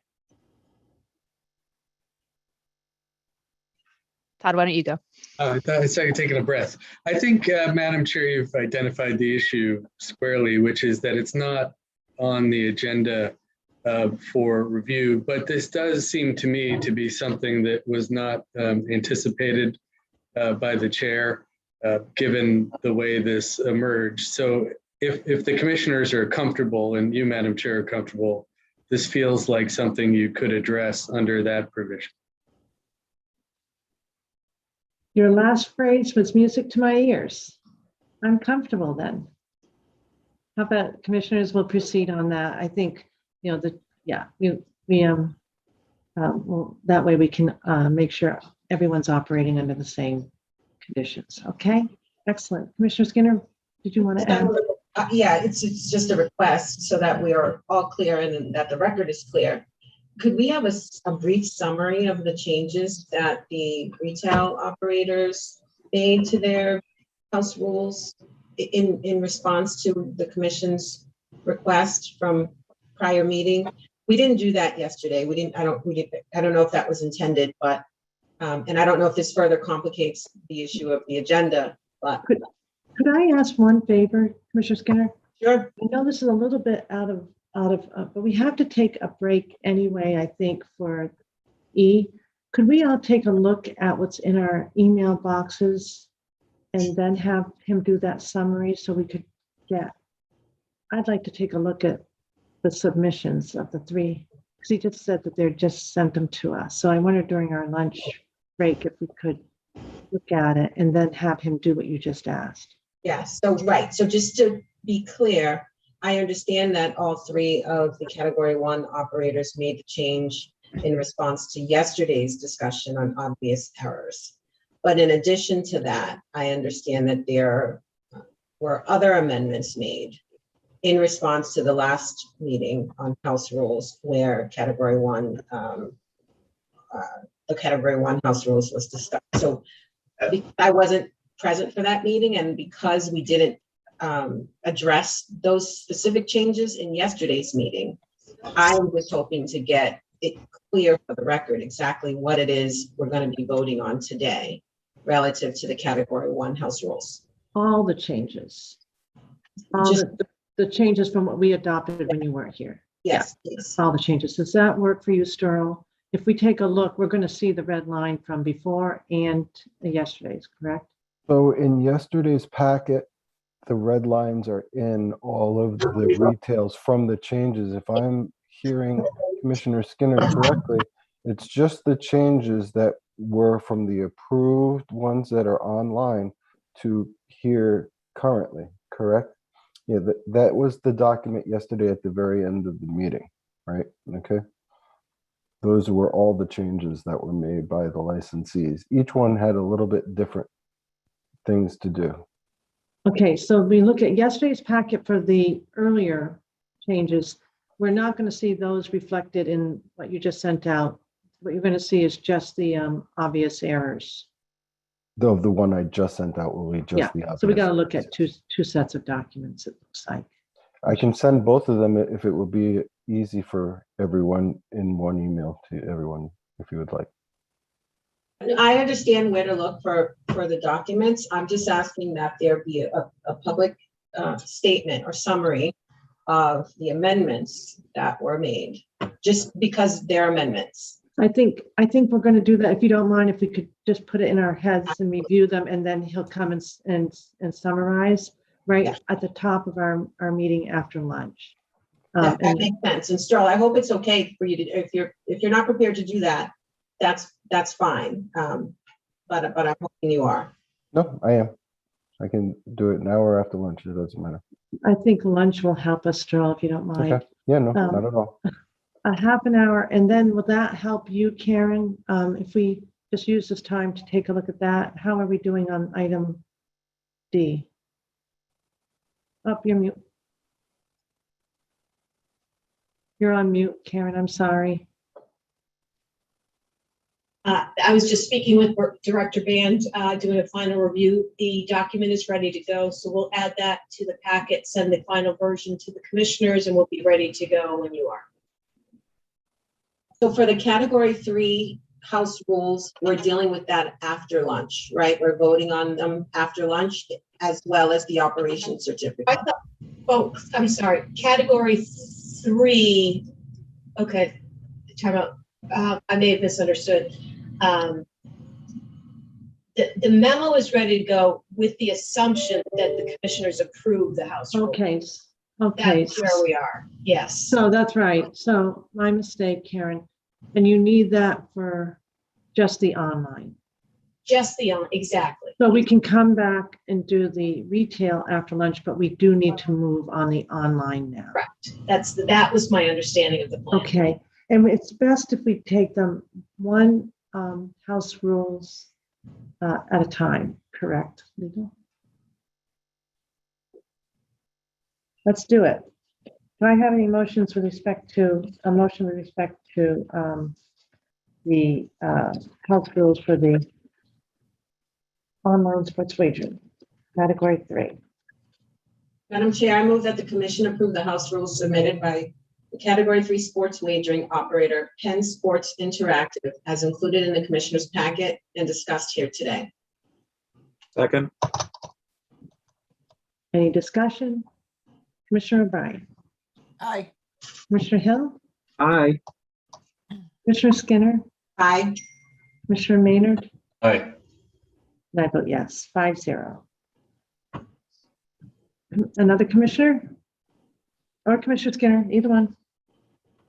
I'd be more than happy to move that the commission approve the house rules submitted by the category 3 sports wagering operator Bet MGM as included in the commissioner's packet and discussed here today. Excellent. Second. Thank you so much. Commissioner O'Brien. Aye. Commissioner Hill. Aye. Commissioner Skinner. Aye. And I vote, oh, sorry, Commissioner Maynard. Aye. I need lunch apparently. And I vote yes, 5-0. Thank you for Bet MGM. Moving on to Caesars. I have a motion. Commissioner Skinner. I move that the commission approve the house rules submitted by the category 3 sports wagering operator, American Wagering Inc., DBA Caesars Sportsbook, as included in the commissioner's packet and discussed here today. Second. Okay, Commissioner O'Brien. Aye. Thank you. And she had the second as well. Commissioner Hill. Aye. Commissioner Skinner. Aye. Commissioner Maynard. Aye. And I vote yes. How about for DraftKings? Madam Chair, I move that the commission approve the house rules submitted by the category 3 sports wagering operator Crown Omega Gaming LLC, doing business as DraftKings, as included in the commissioner's packet and discussed here today. Second. Any discussion? Commissioner O'Brien. Aye.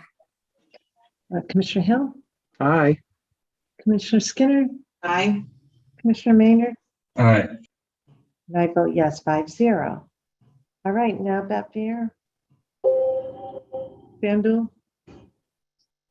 I move that the commission approve the house rules submitted by the category 3 sports wagering operator, Betfair Interactive, DBA FanDuel Sportsbook, as included in the commissioner's packet and discussed here today. Second. Discussion. Commissioner O'Brien. Aye. Commissioner Hill. Aye. Commissioner Skinner. Aye. Commissioner Maynard. Did you say aye? Aye. Thank you. And I vote yes, 5-0.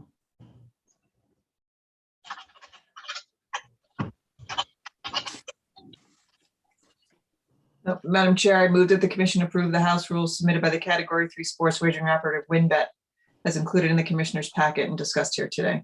Second. Thank you. Commissioner O'Brien. Aye. Commissioner Hill. Aye. Commissioner Skinner. Aye. Commissioner Maynard. Aye. And I vote yes. 5-0. I want to make sure I did vote affirmatively on FanDuel, correct? Yes. Thank you so much, everyone. I'm making check marks and I'll make sure I recorded my own vote. All right. We've dealt with the waiver. The operation certificate we'll deal with after lunch. But first, before we turn to operation certificates after lunch, we will turn to the retail house rules that have been amended. And we'll just ask Drew to walk us through those amendments. Both those that were prior to yesterday and the ones that we dealt with today. Okay, and thank you to Uncle Boston Barber for getting that done. 116, We'll return at 1:45, 1:45. All right. Thank you, sir. Everyone else after that, thank you so much.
How's it, Dave?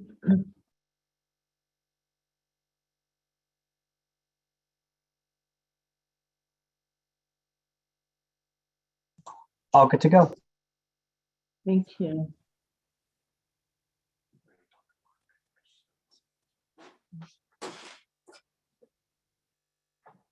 Okay, we're reconvening the meeting of Massachusetts Gaming Commission. Holding this meeting virtually, so we'll do a roll call. Good afternoon, Commissioner O'Brien. Good afternoon, I'm here. Good afternoon, Commissioner Hill. Hello, I'm here. Good afternoon, Commissioner Skinner. Good afternoon. And good afternoon, Commissioner Maynard. Good afternoon. So we're going to get started again. We're reconvening public meeting number 442, and we left off having just approved House rules for the Category 3 operators. Of course, there are 6 of them at this time. We have 4 that will be returning for their House rule approval at a future date as they look to launch in the near future.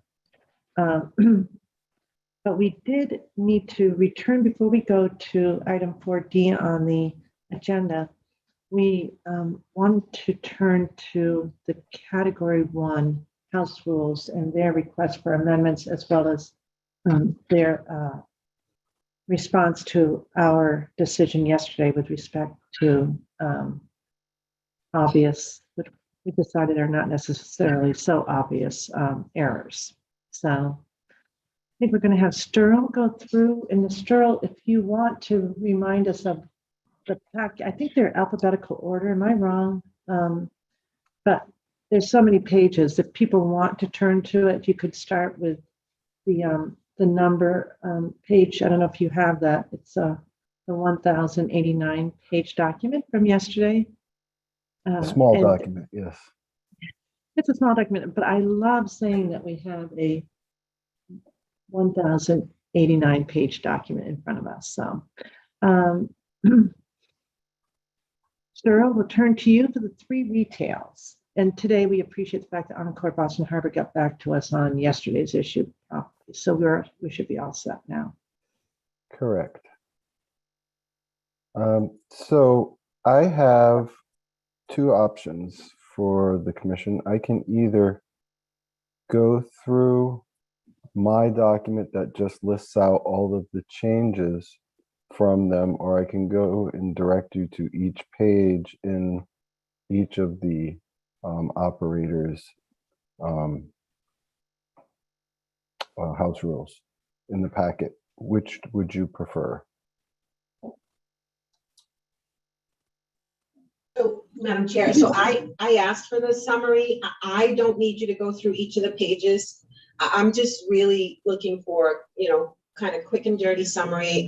It's just helpful for me to have you confirm my understanding of what the changes are, because again, I was present for that meeting. So this doesn't have to be in depth. So the answer to the question about going line by line, page by page, I don't need that, but I defer to my fellow commissioners. Yeah, thank you, Commissioner. Commissioners, are you all set with Just an respect to overview is Sterl? all we need, Madam Chair. Okay, thank you very much. Okay, then in that case, I will share my screen.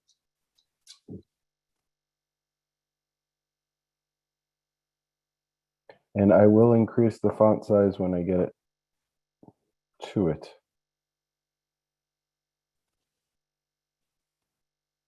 Is that a good size for everyone? Okay. Yes.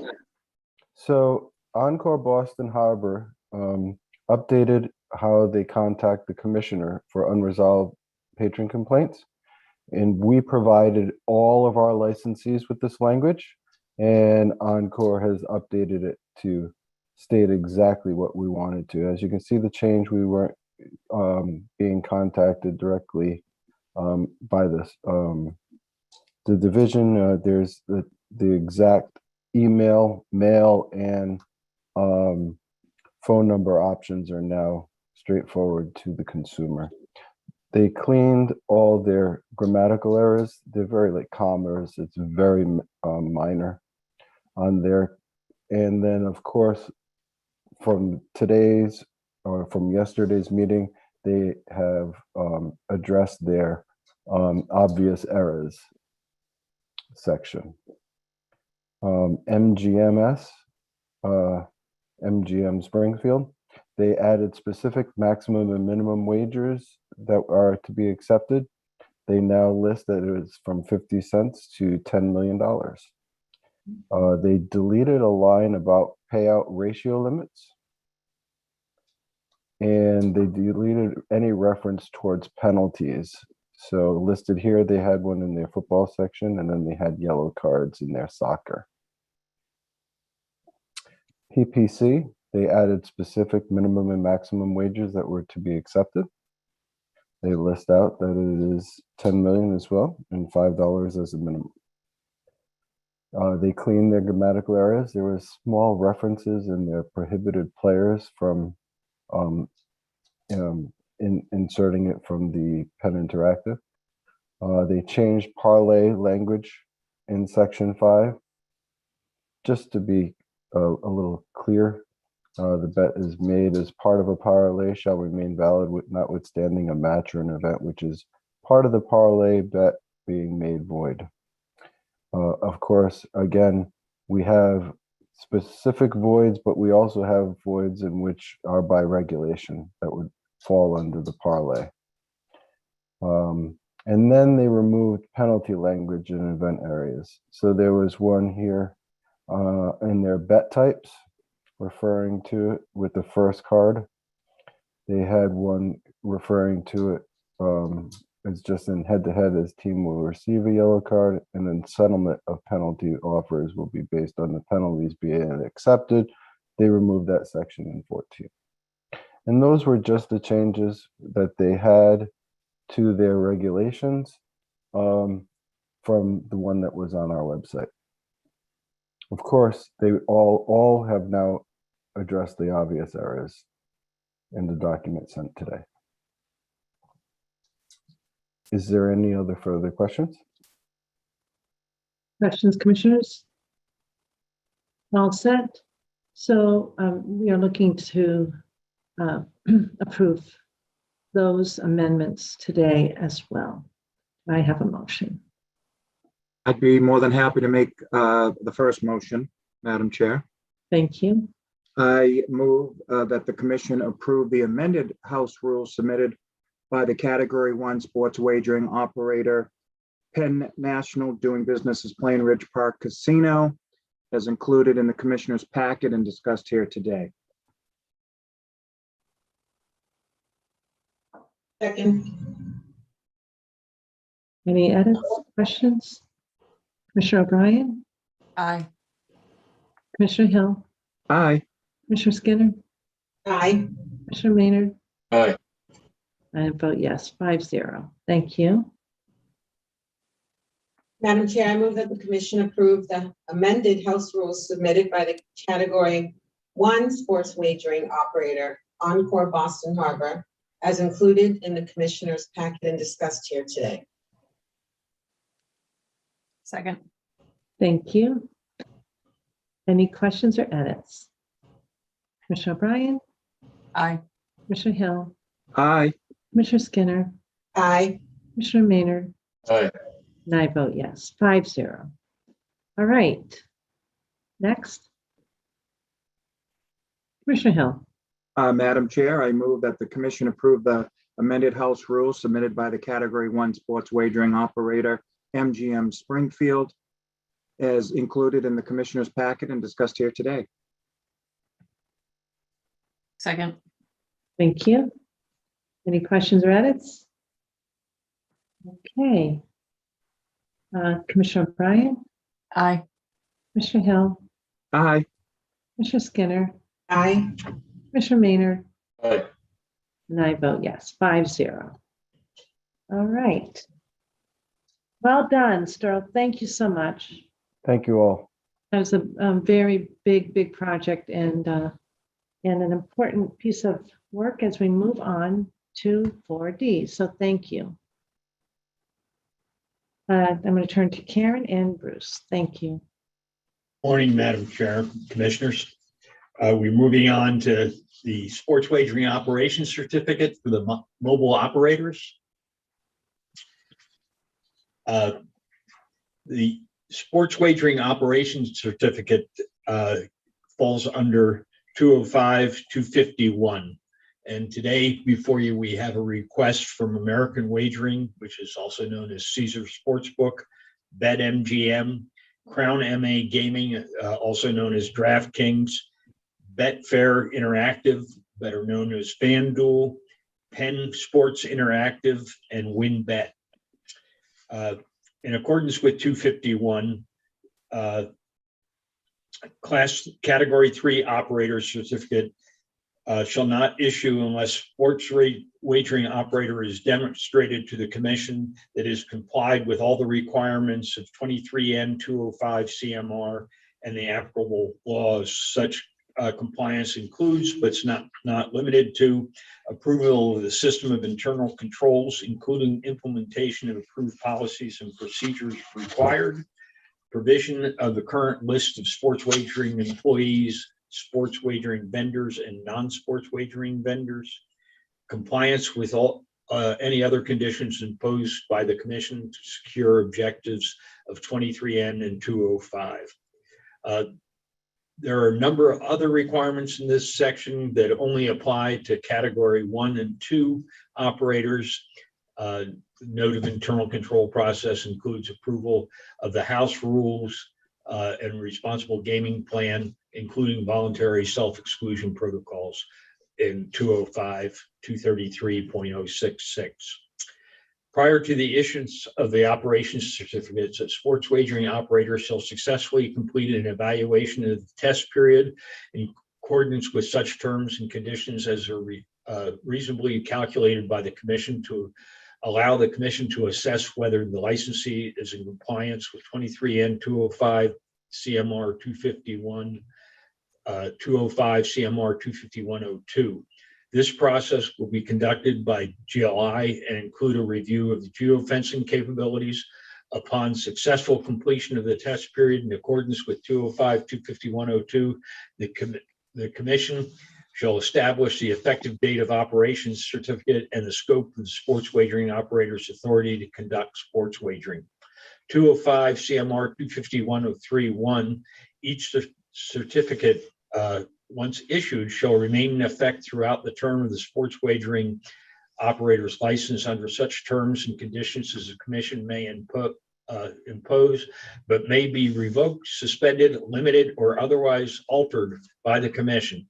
205 CMR 251.3.2, each sports wagering license to which the operations certificate is issued shall conduct sports wagering strictly in accordance with the terms of the original operations certificate and shall not change any of the items to which the operations certificate applies except as otherwise approved by the commission. 205 CMR 251.033.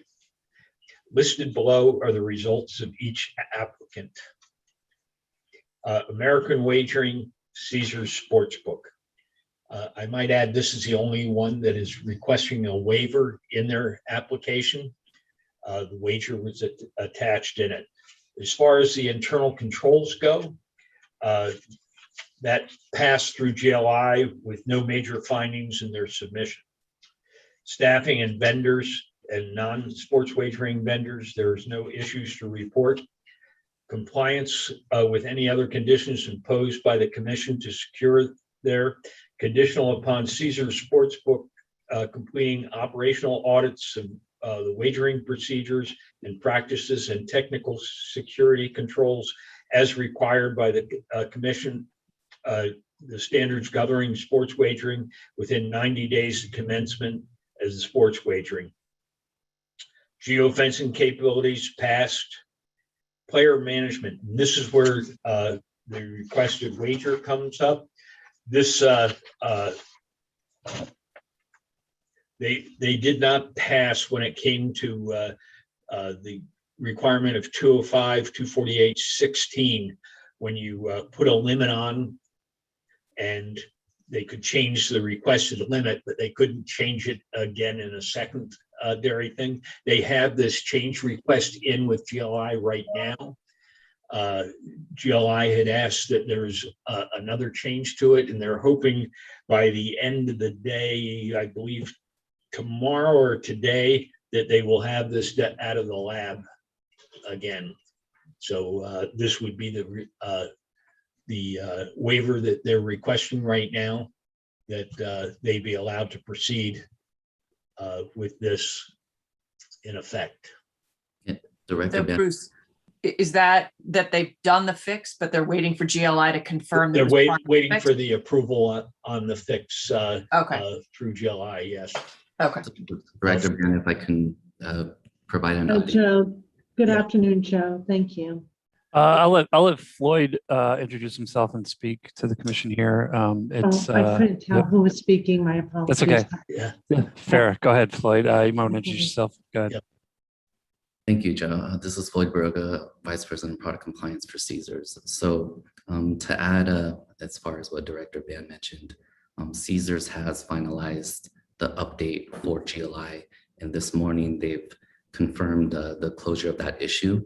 And we do meet, Caesars sports wagering platform does meet the 205 CMR 248.16 section 2. So that would close off all of the items that GLI flagged in their evaluation. And I believe that report will be issued later today. So depending on the recommendation of the commission, our platform is compliant with all of the current adopted regulations associated with the product. So depending on, there's the administrative process of GLI providing that report, and then the MGC approving. So Caesars can either rescind that conditional approval request, or maybe suggest a conditional approval for a week. We will go live with the update, but if there's any administrative process that needed, then that would give us time to give the commission time to approve that and do what their due diligence. So to clarify, have we heard that there is now compliance that GLI is signing off on verbally right now? Good afternoon, Commissioner. I just kind of want to jump in just to reiterate and just verify what Floyd had mentioned. It was submitted, it was fixed. The system is verified. The letter will be issued by end of day today. That sounds good. So it doesn't sound like provisional is even necessary, right? It sounds like they're good to go according to GLI, right? Well, the official letter, this just came out of lab. I just got this over the wire, honestly, minutes ago. So the actual official letter has yet to be issued. So the current letter they have has the stipulation, which would require a waiver. But that's the actual status right now. So here we are. But it's a ministerial execution in terms of updating your letter, right? That is correct. Correct. Let's just slow it down for a second. We've got Kristen has joined us. Joe, I just want to make sure that the letter that is issued that has mentions the need for a waiver or a condition was issued by GLI. Correct. And the letter that Gabe says is going to be ready by the end of today will be issued by GLI. Correct. And you are saying that you can tell us that what will be content of tonight's letter? Is there any? It will be the exact same letter that was currently issued, except the exception will be removed. That one stipulation has now been qualified by Floyd's group and verified by GLI. Okay, and I'm just going to ask one more question. I'll turn to Kristen, my fellow commissioners. I know that there's a little bit of time between now and whatever time you're going to. Is there any chance that there'll be a different decision by GLI? Okay, great. Thank you. Kristen? Yes, once we receive the letter today, I'll review it and I'll also verify it against the hash signatures that exist now on Caesar's platform. So I'll do one more check. So there is an additional check by us. Yeah. There's the process, commissioners. Excellent work, everyone.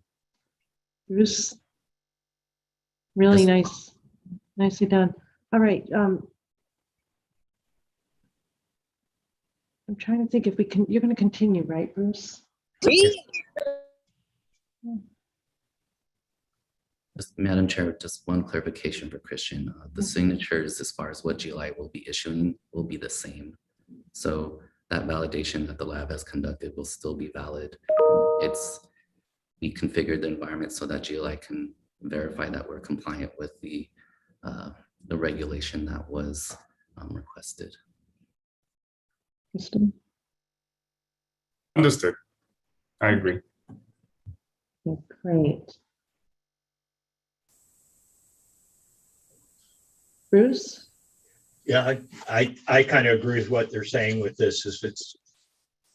I don't see why this should hold it up if they're going to get the approval.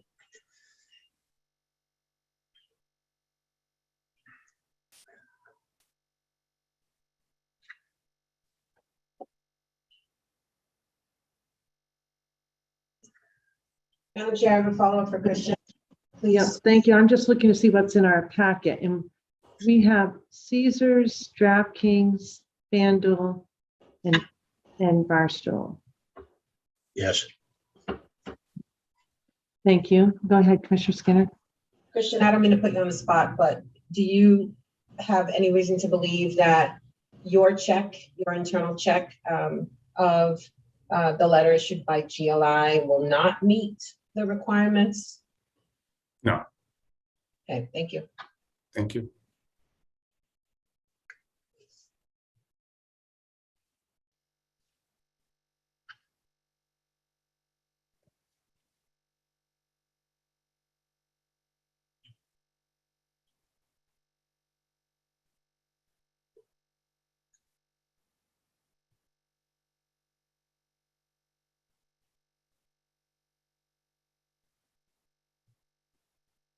I'm just processing, guys. One.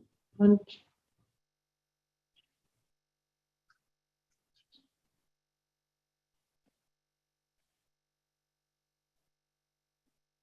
feel like I'm short on GLI documents. I've got Caesars, DraftKings, FanDuel, Barstool. What you have in that there are the internal control documents, not the geofencing documents. No. But in terms of, this is for the certificate of operation.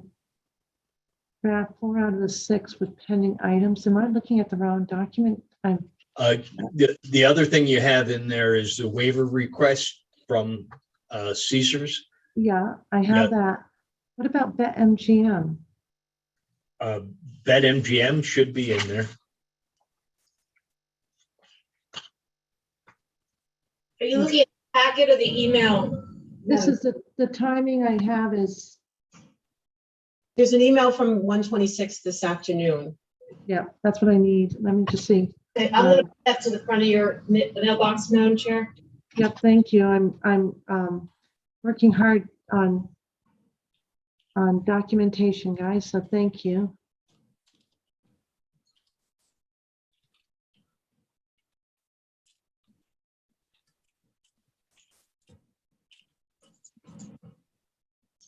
Coming. And it came from who, Commissioner Skinner? It came from Bruce. I just sent it to the should be. Oh, that was Karen. I'm sorry. I thought it was Yeah, I'm sending it right. I just sent it, so you should get it any second.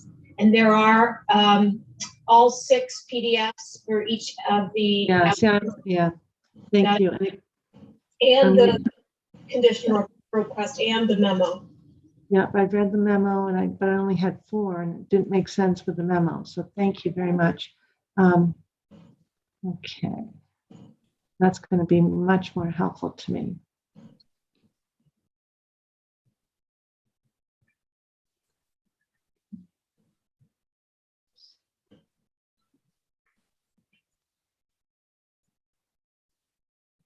This is just because I was scrolling for the wrong names during our lunch breaks. Thank you.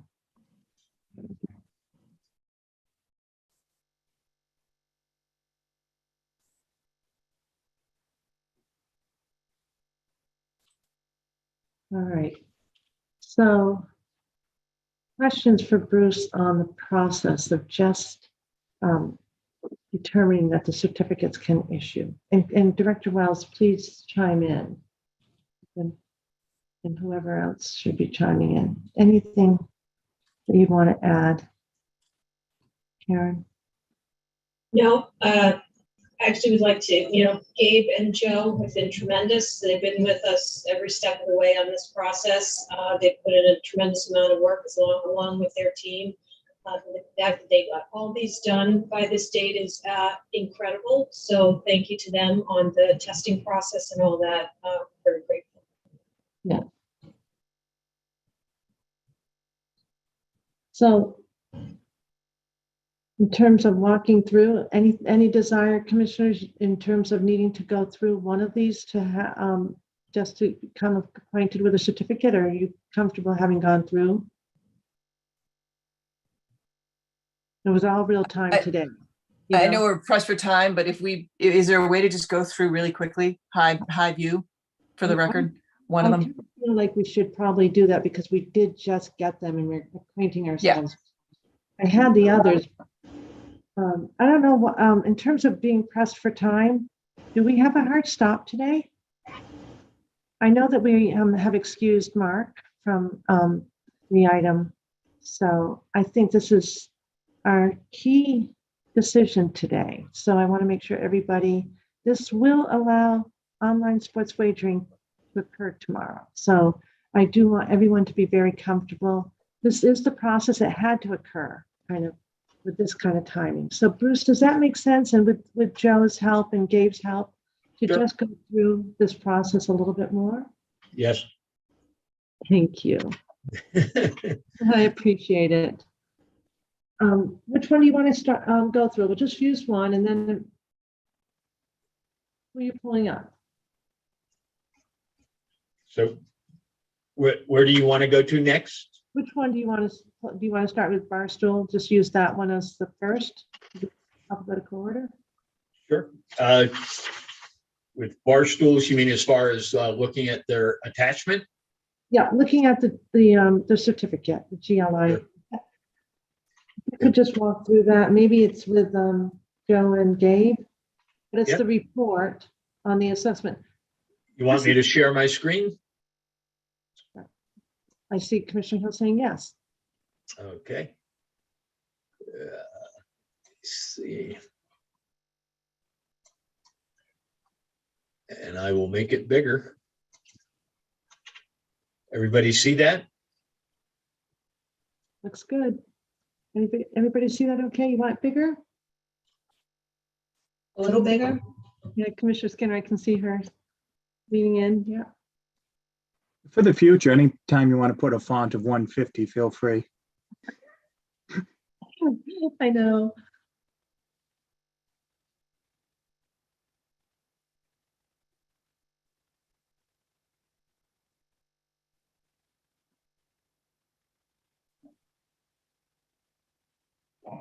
Well, my computer is kind of acting on its own. That's okay. Looks like he froze.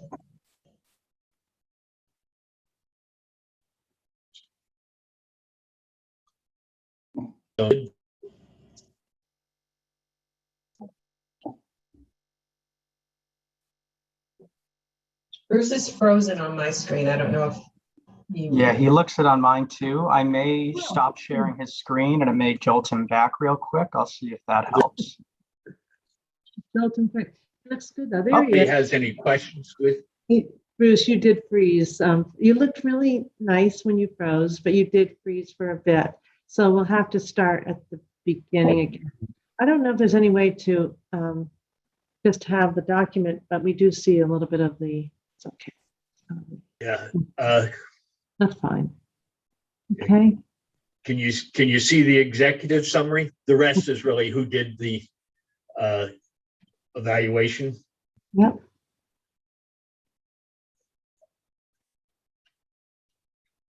Basically says that sports wagering is approved in Massachusetts. This is the scope of their evaluation, how they approach this. I'll have to scroll down. Yeah. My scrolling thing isn't working the best on this, but Sorry.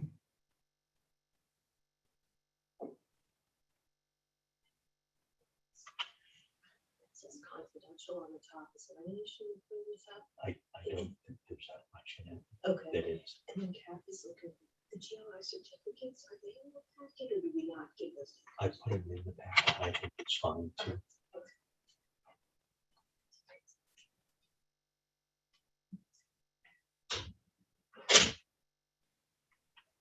The conclusion is the most important thing.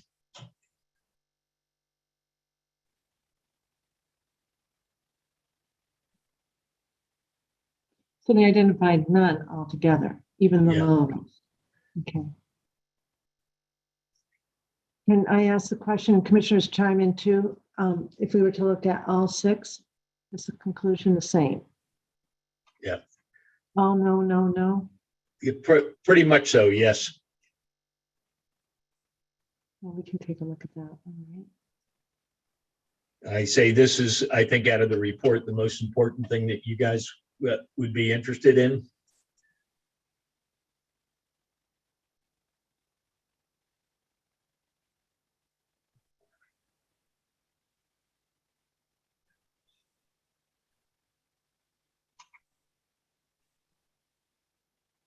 Okay. Okay, everybody? Commissioners, any questions on those?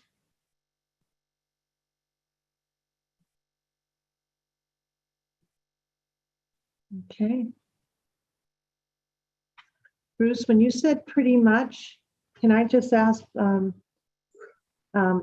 Gabe and Joe, were there any of the others that had different findings, or were they all the same with the no, no, no for all risks categories?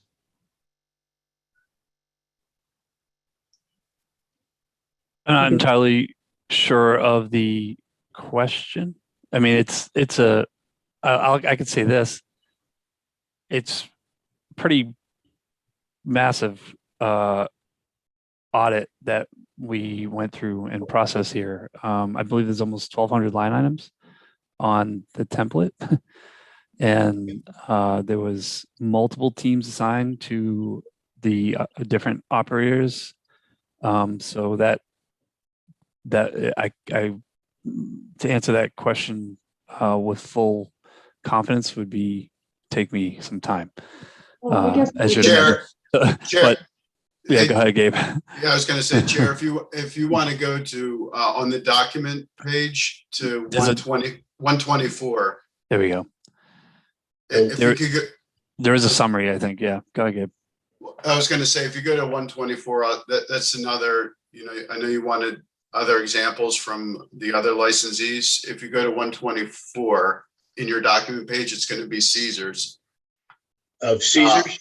Yeah, it's 124 on that document, right? And then if you go into the findings, you'll see, right, there's none of them are going to have any major nonconformities. Anything that was brought up during the audit would have been addressed with the licensee at that point. Yeah. Before anything would move forward.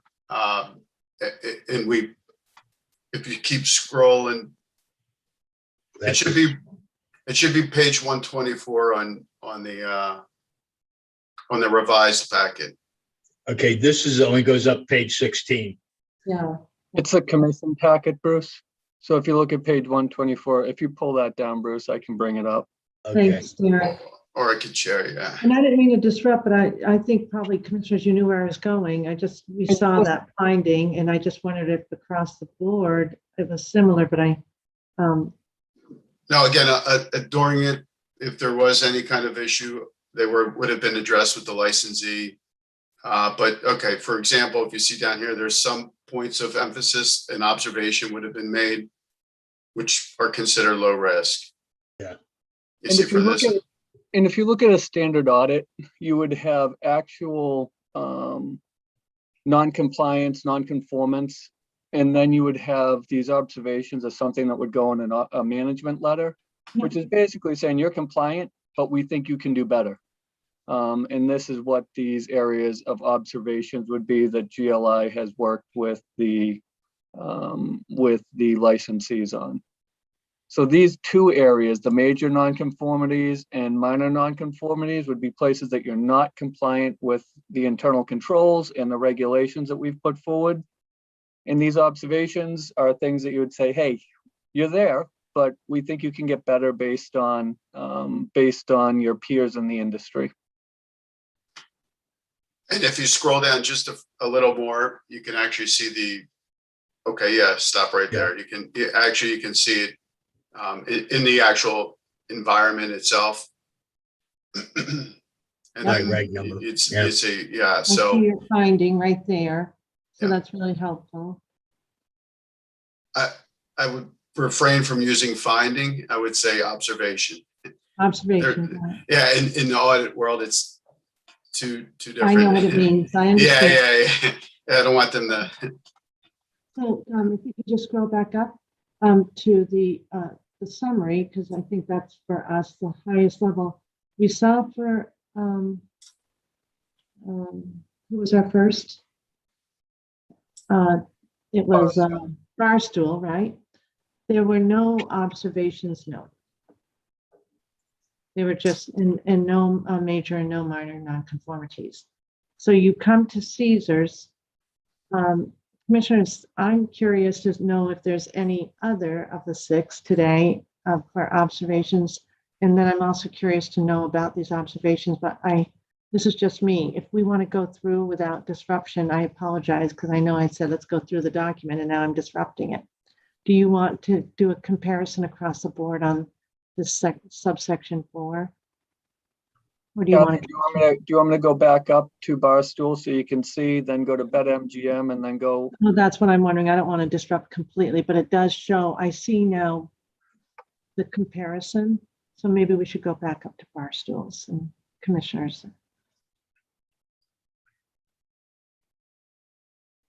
Okay, so we're at section 4. I'm sorry, Oh, no problem.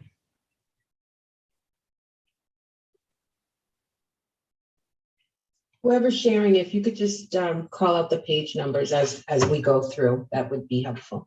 I will. At the very, very top there, little and tiny. So I think this is our first one for Barstool, and we are at page 92. 92. And there were some observations. Oh, there were. Thank you.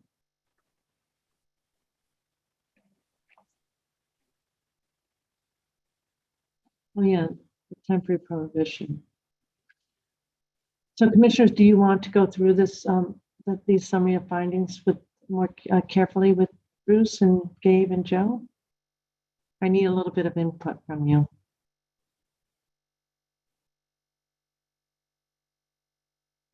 I guess. I think it makes sense if that's what you need to feel comfortable, Madam Chair. I don't have an issue with it. At least there's 2 of us. Thank you so much. So Chair Judge Stein, I would recommend that these 2 areas, major nonconformities and minor nonconformities, you see nothing there. Yeah. And then under the observations, I don't think that should hold up opening or discussion, but I think if you take a look at these areas here and see these first 2 areas, nothing, no major or minor nonconformities, move on to the next one. And then if you have a issue with an observation, you could follow up with the staff after the fact. Otherwise, you're going to get into management level discussions that do not impact compliance with our internal controls or our regulations as written. And just to add what Derek was saying, an observation is really to ensure good practice that's kind of below the internal control procedures. That gets into what Derek alluded to, your operating procedures and management decisions. So this is Commissioner O'Brien, though, on that particular reg reference for that observation, because of what it is, I'm just looking for a little more clarity. I'm assuming that because the specific 72, 1 week, 2 week, 3 week was removed, that's why they're non-conforming with that at this point? Because that's the section that we initially had prescribed set time periods, and we realized it was better to not do that. So if that's the only reason that observation is in there, I'm comfortable. If it's something beyond that, that's different. In other words, I do think we might want you to give a little high level of the observations. Yeah, just, I mean, on that particular one, because of what it is. Yeah, it jumps Just out. if you can confirm for me what I'm thinking it is, that would be great. Or if it's something different, obviously tell me it's different, but. I can't speak on behalf of the audit group that did this. I'd have to, dive into their notes, their work papers to see. I wouldn't feel comfortable answering on their behalf. And that's going to be true as we go through all of these documents. Yeah, again, I mean, it's okay that there are findings, and I will note that every single regulation you see here has a subset of lists, and every single one was checked to which the report shows there's findings. I mean, we're going to be here a week if we drill into every one. Yeah, I don't want to do that, but I yeah, also don't want to gloss over something that for all of the commission was deemed pretty important. So I'm not asking for that, but if there's, And again, Commissioner O'Brien, these are observations. They're not major or minor. I know. That deal with the regs and the internal controls. These get into the practice of the the licensees. Right, although that I'm gonna ask for a observation says that they're not consistent with our updated requirement, right? I'm going to ask for a 5-minute break, please, if you don't mind, and we'll regroup, because I think Commissioner O'Brien's asking for your questions. Thanks so much.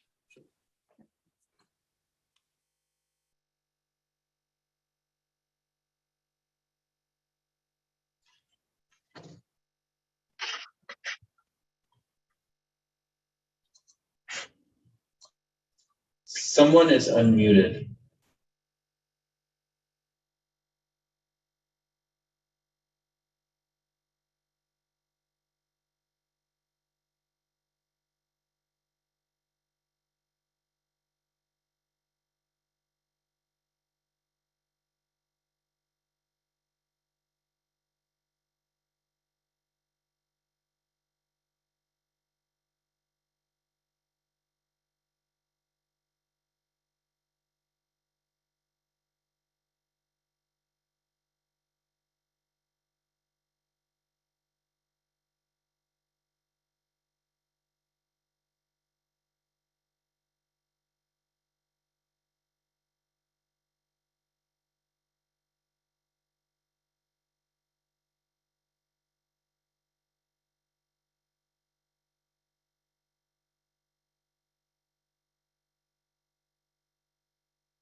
Okay, Dave?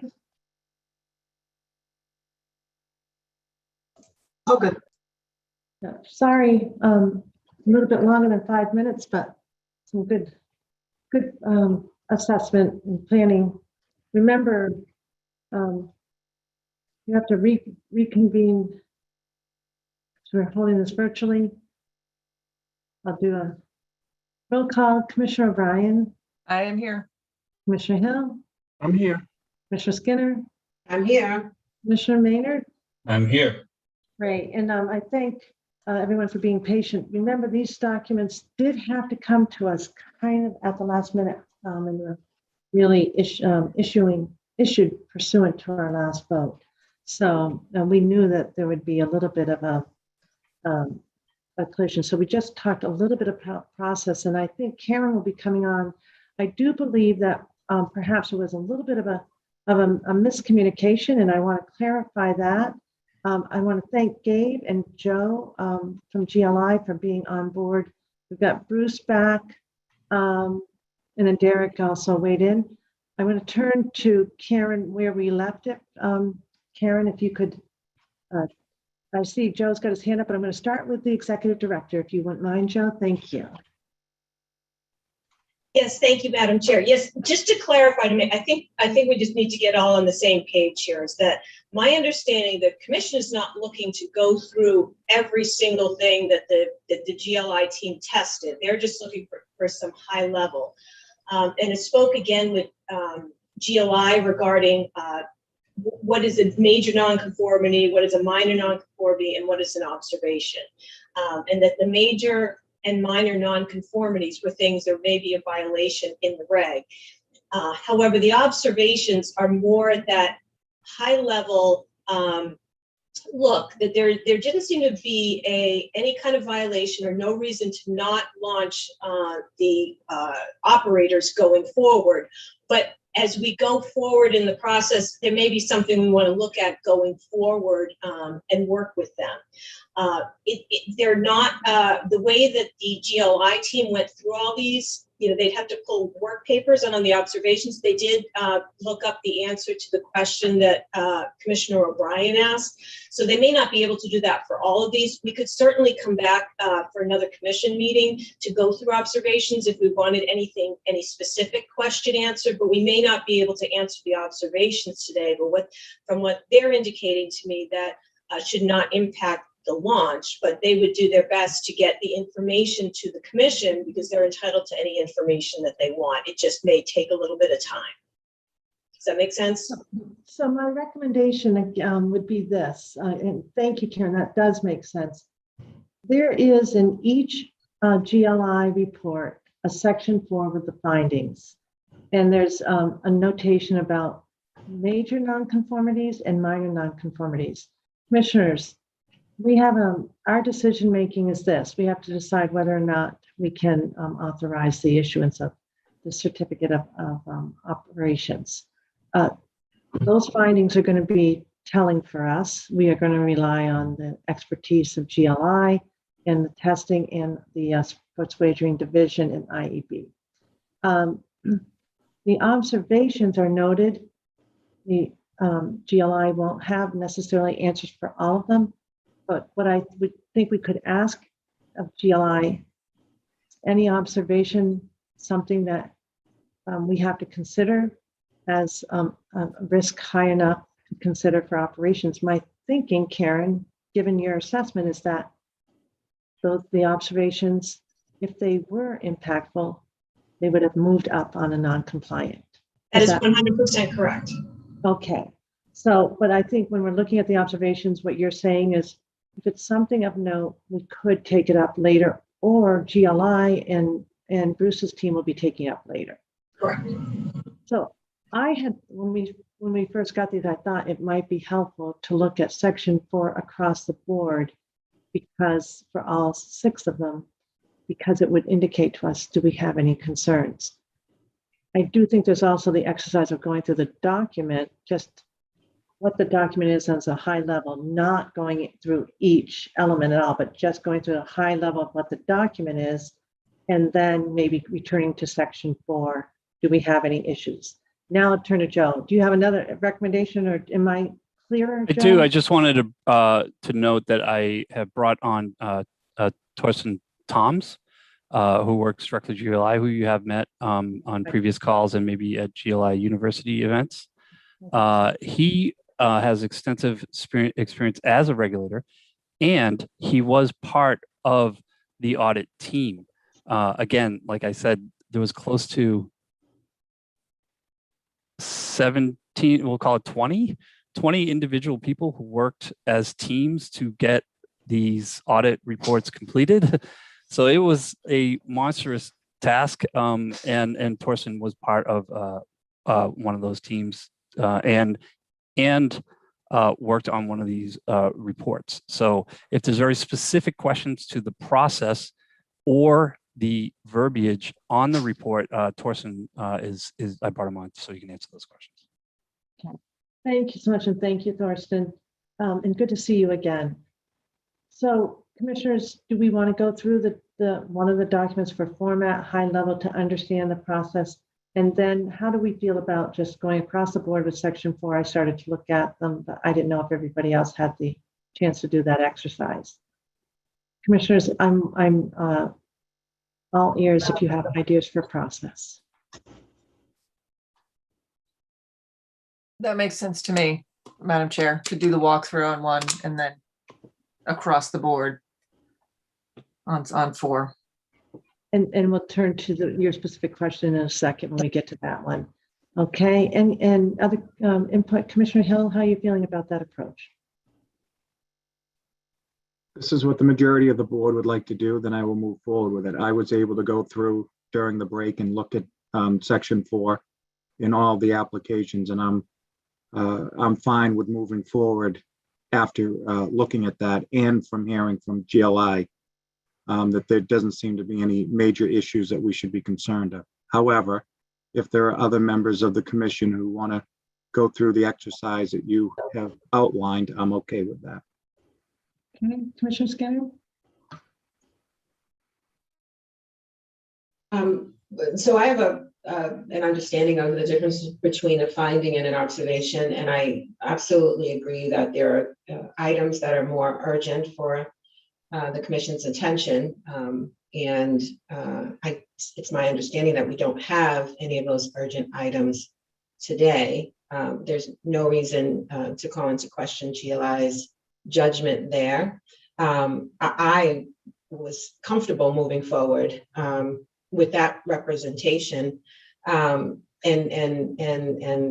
going through the votes for the operations certificates. But I do understand that there are questions remaining of my fellow among my fellow commissioners. So I'm happy to walk through the process because I want us all to be comfortable. I do think that the point of reviewing the observations at a later date makes total sense because while the observations don't suggest that any of the operators are out of compliance with our regulations, we can always take a recommendation, right, to improve the process, our regulations, and perhaps amend them at a later time. So it's good to know what those observations entail. But again, I'm comfortable moving forward as is with the representations made by GLI. Okay, I don't know if we've had full representations yet from GLI, but we can get those. I don't think that everybody was calling into question GLI's judgment. Certainly, I'm going to speak for me, Commissioner O'Brien. I think I want to make sure that because that's not, we were just, I think, understanding process. In terms of has everybody had the chance then to go through the document? Because there's no need to if we. Commissioner O'Brien, are you comfortable, or would you like to walk through? For transparency, to be blunt, in the open meeting, I think it wouldn't be a bad idea to just walk through on a high level what this is on one of them. I really don't. I agree entirely. This is a very significant decision. These just came to us. We've got Bruce Spann, our expert. That's only 2 of us. Commissioner Maynard, how do you feel? I will never stop any commissioner from wanting a more detailed review than what I'm satisfied with. And so that's where I'll leave this. Okay. Commissioners, let's go through the document. Chair, can I just clarify? I'm in support of walking through the document, and I think I made that clear. So that's now 4 of us, and I think 5 actually, because Commissioner Hill is also on the same page. Oh, So I wasn't sure if you were or not. Okay, thank you. My apologies. All right. I just want to confirm with GLI, these documents, there's no issue with, because there is the red confidential on there, but my understanding is all this is available to be shared publicly. It would just be more detail about some of the information may trigger some confidential information. I just want to be sure, because if it's marked confidential, it shouldn't be shared. I can speak strongly at that. I mean, again, this was a pretty massive undertaking, so there's a lot of line items, and what was marked confidential will be clear in the letter. It should be. I mean, just so you fully understand a little bit of the process and also the internal controls themselves. Some of these internal controls aren't actually active because the sports books aren't active. So that's also needs to be considered going over this review. While they do have policies that should fit those things, there is more process to be taken place in the audit to make sure that while they're actually live, things can be verified. But I will make one more note that some of the things that got checked off actually happened over share, like screen share, because of confidentiality. So it's just how the audit process works.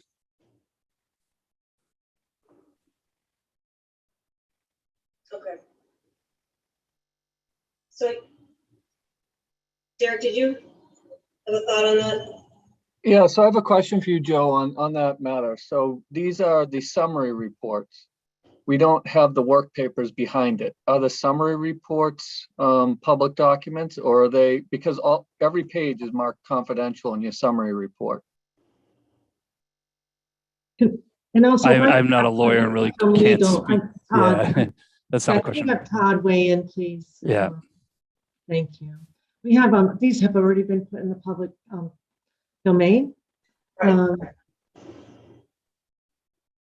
mean, the real question is whether there's any sensitive information in there. There's been no request, so we don't have to share this information publicly at this point. And so that is really the question. And I mean, a quick look, I didn't see anything myself, but there's certainly things in there that I might not have detected. So General Counsel Grossman, I believe that Karen explained that these documents would go into the public sphere earlier, and I believe they were posted. Do we need to take those down, Todd? Well, again, it depends whether there's sensitive information in there. Well, why don't I do this? Hold on. Why don't we take a 5-minute break? Let me talk to. That would be good. Thank you. Thank you, everyone, for your patience. Thank you.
All set again, Dave.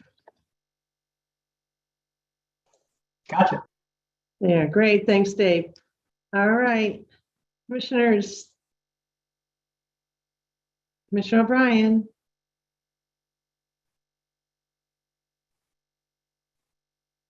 Oh, is there a problem right now with, can you hear me? Yes. But I can't hear you guys. You can unmute yourselves now. We can do it. Okay. Was this just, Somebody must have been chatty at the break because we were all forcibly muted. everybody got muted. I am here. Okay. So, now Are we doing roll call? Oh, right. That was funny. Yes, Commissioner O'Brien. I'm here. Good. That was really good communication, Commissioner O'Brien. I just want you to know. I was reading. I do it across the room with my children all the time. Like, you need to stop. Right, and sometimes we see that look too. We know that look. Okay, Commissioner Hill. I'm here and I was not the one that was chatty. Was I chatty? No. No, somebody must have been because somebody must have put that Oh, protective measure in place. Got it. Commissioner Skinner. I'm here. Commissioner Maynard. I'm here. And I'm still here. Okay, let's get going. So again, patience for the public. This is real-time work at hand. We do have to work in the public sphere, and we just want to get this right. And so, Karen, you were right to pause. Let's get a little update. Yes, so many thanks for the pause. Just wanted to confirm that we were doing everything appropriately. We are. So both through legal and we've checked with GLI that document was designed for the public purpose. So as far as running through the process, the GLI suggested that Thorsten go through one of the documents that he was involved in, and we recognize the Thorsten commission just wants a really high level. This is what we're doing. No need to go too far into detail, but just so they have a sense of what the process is. And then, Madam Chair, my understanding is we can look at section 4 if there's any, my understanding is all of them in the major and minor are all set. So those should be consistent across the board. But Thorsten, if you just want to start reviewing the document you had worked on, that would be helpful for the commission. Thank you, Thorsten. You're on mute. You're on mute. Oh, he's trying to get unmuted. Let's see. Okay, *6. That's all I know. Oh, there you are. I'm here now. I kept hitting unmute and it kept saying the host is not allowing you to unmute. I thought I must have been the chatty one. They turned me off. I'm chatty. Would you like me to share the document or do you have the document there to share? If you have it available to share, that's probably easier. All right, let me give it a try here. Talking. Thank you. And then the next step will be to have them, we're just going to fly through each section 4 and then have the commission move if they are satisfied to move on per section 4. Okay. Are you seeing the document and is it of a sufficient size for people to understand it? Yes. And yes. Okay. So this is actually 148 of the packet, page 148, which is the beginning of the FanDuel section. And I'm the primary auditor for FanDuel. So I thought I'd walk you through this one as an example of how it's done. Just as a general overview for the way that I've done audits, and typically they're done, as has already been said, if there's a major nonconformity, to me, that means a regulation has been violated and it's a serious violation. A minor nonconformity, a regulation has been violated, but it's not that significant. The risk is low. And an observation is just something where the auditor sees something that does not quite seem right, but it's not a regulation violation.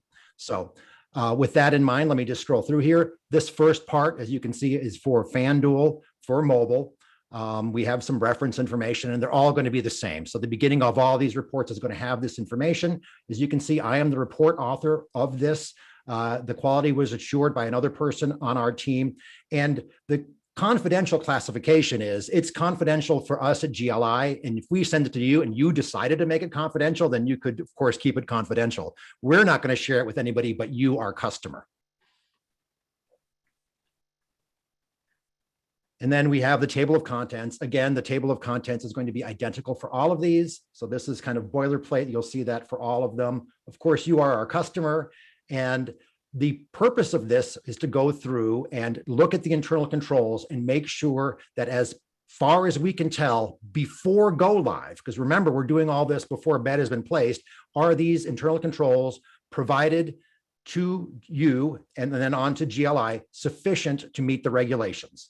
And that's, you know, there's a lot of words here, but that's what they say. That's what we're going to go through and make sure of. So what mechanism did we use to do that? The operators, and here we have more scope and methodology and things like that. But what the operators did is they submitted a set of policies and internal controls and other documents. We internally have a spreadsheet that has about 1,000 steps to check. And here's the summary of findings. So for FanDuel, I found no major nonconformities were identified during my review. No minor nonconformities were identified during my review.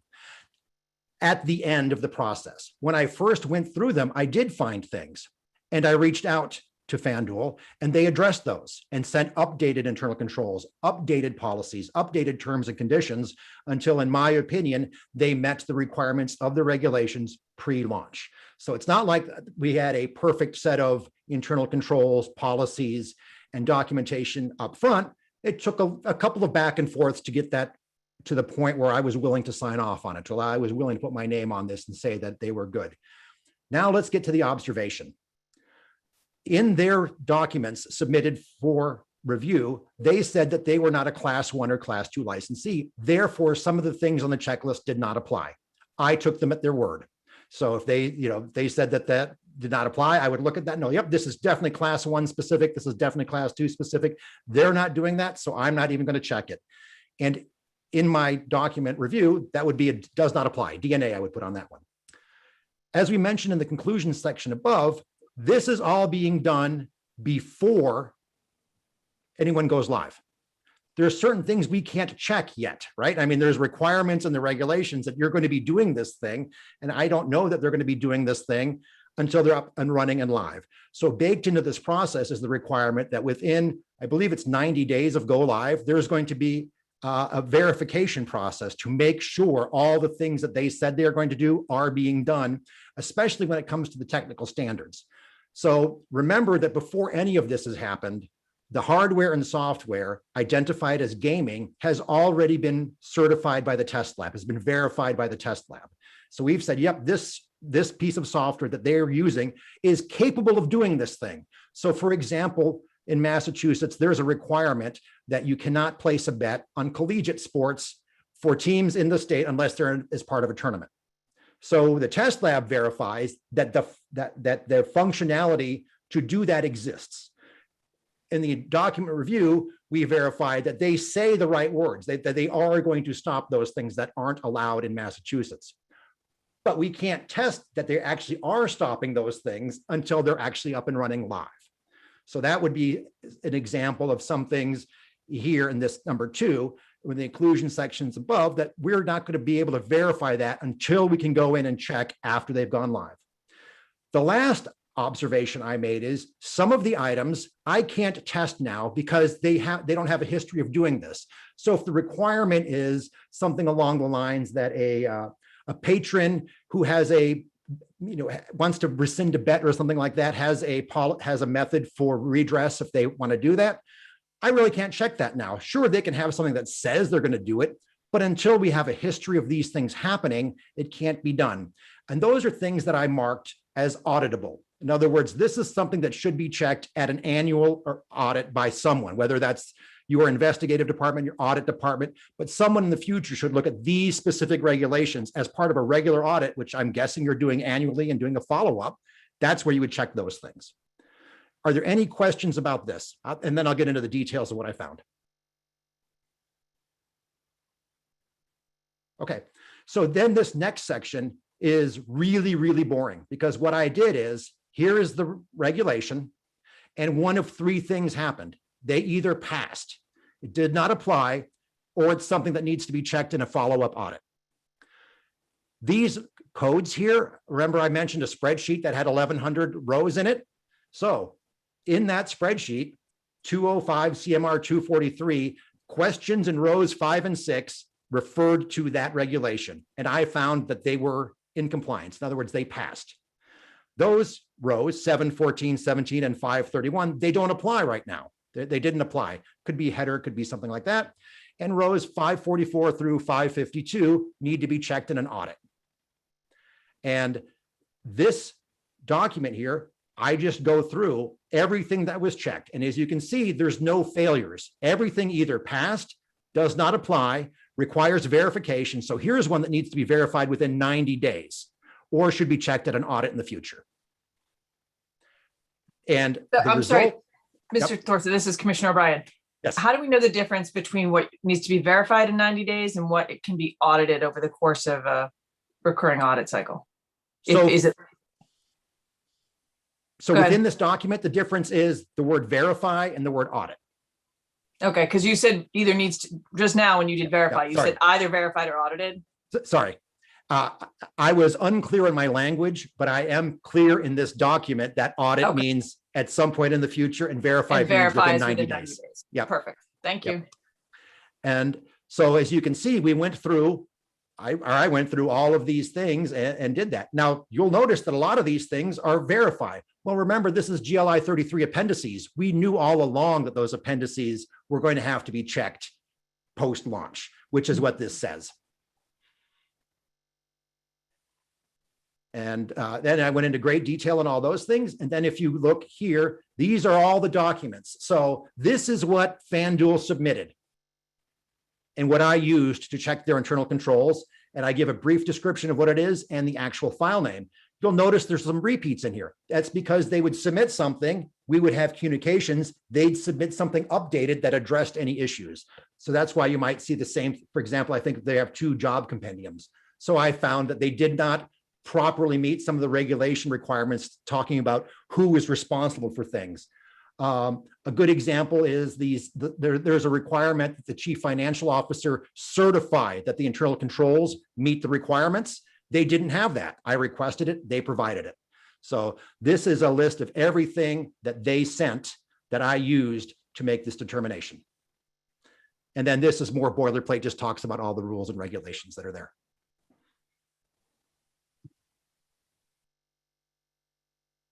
Great, thank you, Thorsten. Thank you, Thurston. Thurston, can I ask you one general question? Absolutely. You've been a regulator, and so we have to make a decision as to the certification process.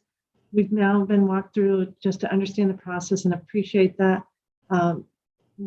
We will, the concept was to now go to the section 4. That seems to be a reasonable reliance. Is that correct for us to be able to confirm no major, no minor issues on compliance, and then the observations we can turn to down the road should we so choose? Is that reasonable? I think that is an accurate reflection of a reasonable way to go about this. If there were nonconformities, it certainly would be something that you as the commissioners would be most interested in. And then I would say a lot of these other things can be pushed to staff for future investigation. And if there is a problem, then they bring it to your attention.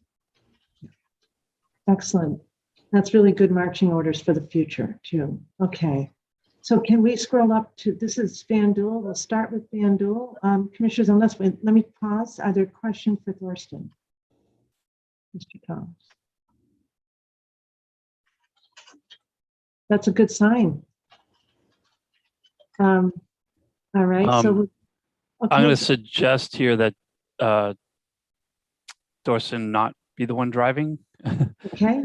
If you're gonna, if you're gonna do this process, maybe one of you should drive. Yeah, we're going to drive it now, okay. but I just Okay, turning now. We're turning to this process now, but I just wanted to ask that high level question, make sure we were taking a reasonable approach as we move forward. Very, very helpful. Thank you to GLI. So now, Karen, we'll just start with FanDuel because we happen to be in this document, but Okay. we're going, commissioners, looking at section 4.1, Karen, do you want to, or Bruce, do you want to walk us through it? Or Derek, I don't care, but we have no major non-conformities. No minor nonconformities. Who wants to help me, Karen? Sure, I'll go through that with you. So I think it's helpful if you just know that, so for FanDuel, the critical components are no major or no minor nonconformities. Thorsten already sort of highlighted for you what the observations were, pardon me, but they indicated that that none of those would rise to the level of not issuing the operations certificate. Commissioners, questions for Karen or GLI generally? Do I have a motion?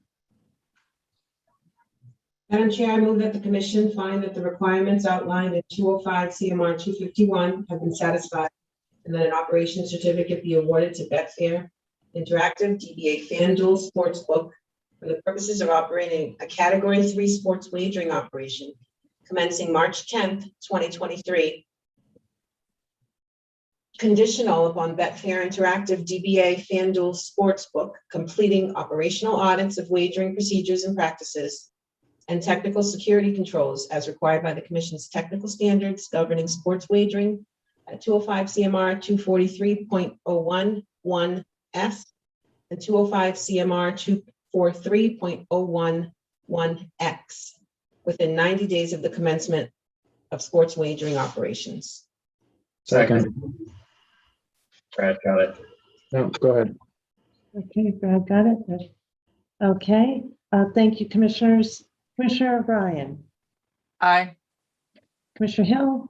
Aye. Commissioner Skinner. Aye. Commissioner Maynard. Aye. And I vote yes. Congratulations to FanDuel. All right. Now let's go back. If we can scroll somehow, I don't know who's got the document. Thorsten, if you want to take that down, I can share my screen. And we can Thanks, just go Karen. through them individually. Okay, let me just make sure I get it correct. So I guess we'd be starting with Let's start Barstool.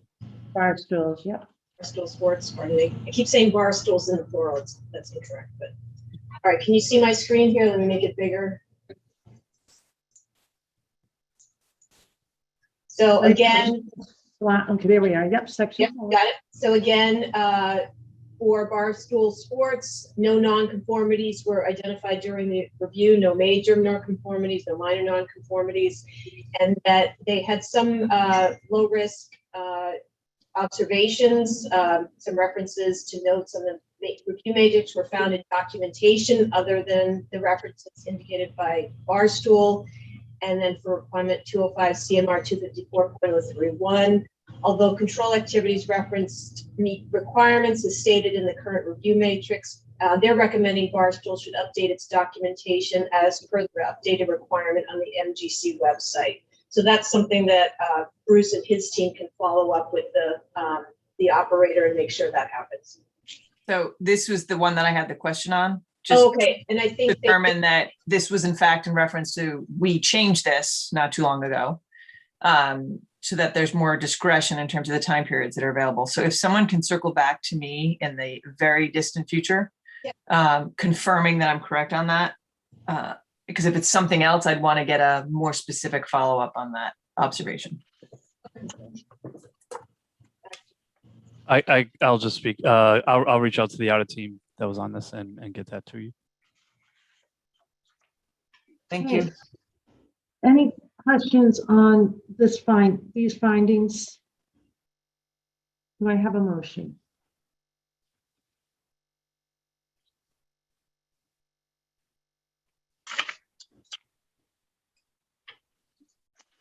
I think we're going to have to maybe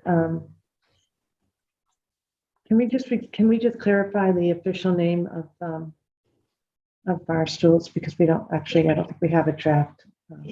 Sports Interactive, right? Yes. Yeah. Penn Sports Interactive. It actually might be at the top of this report. But it's different. I said might. If you're waiting for a motion, Madam Chair, I'm more than happy to do that. Okay. I move that the commission find that the requirements outlined in 205 CMR 251 have been satisfied and that an operation certificate be awarded to Penn Sports Interactive for the purpose of operating a Category 3 sports wagering operation commencing March 10, 2023, conditional upon Penn Sports Interactive Penn completing operational audits of wagering procedures and practices and technical security controls as required by the Commission's technical standards governing sports wagering at 205 CMR 243.01 1S and 205 CMR 243.01 1X within 90 days of the commencement of sports wagering operation. I have a second from Commissioner Skinner. Any questions? Thank you, Commissioner Hill. I have a friendly amendment, which is to follow up on Madam Chair's point that following Penn Sport Interactive, that we insert doing business as Barstool Sports. I would accept that as a friendly amendment. All the others are listed with DBAs, so. Right, in the GLI refers to Barstool, so now we have a correlation. Thank you. Okay. Friendly amendment accepted. The second was made. Commissioner Skinner? Yes, And, sorry. okay, thank you with the friendly amendment. Thank you. Commissioner O'Brien? Aye. Commissioner Hill? Aye. Commissioner Skinner? Aye. And Commissioner Maynard? Aye. I vote yes. For 5-0, congratulations to PSI Barstool. All right. Is it that? Next up is DraftKings. What happened to BetMGM? Oh, I just pulled it off of my, I'm just doing it. Okay. I just wondered. Okay, no, don't worry.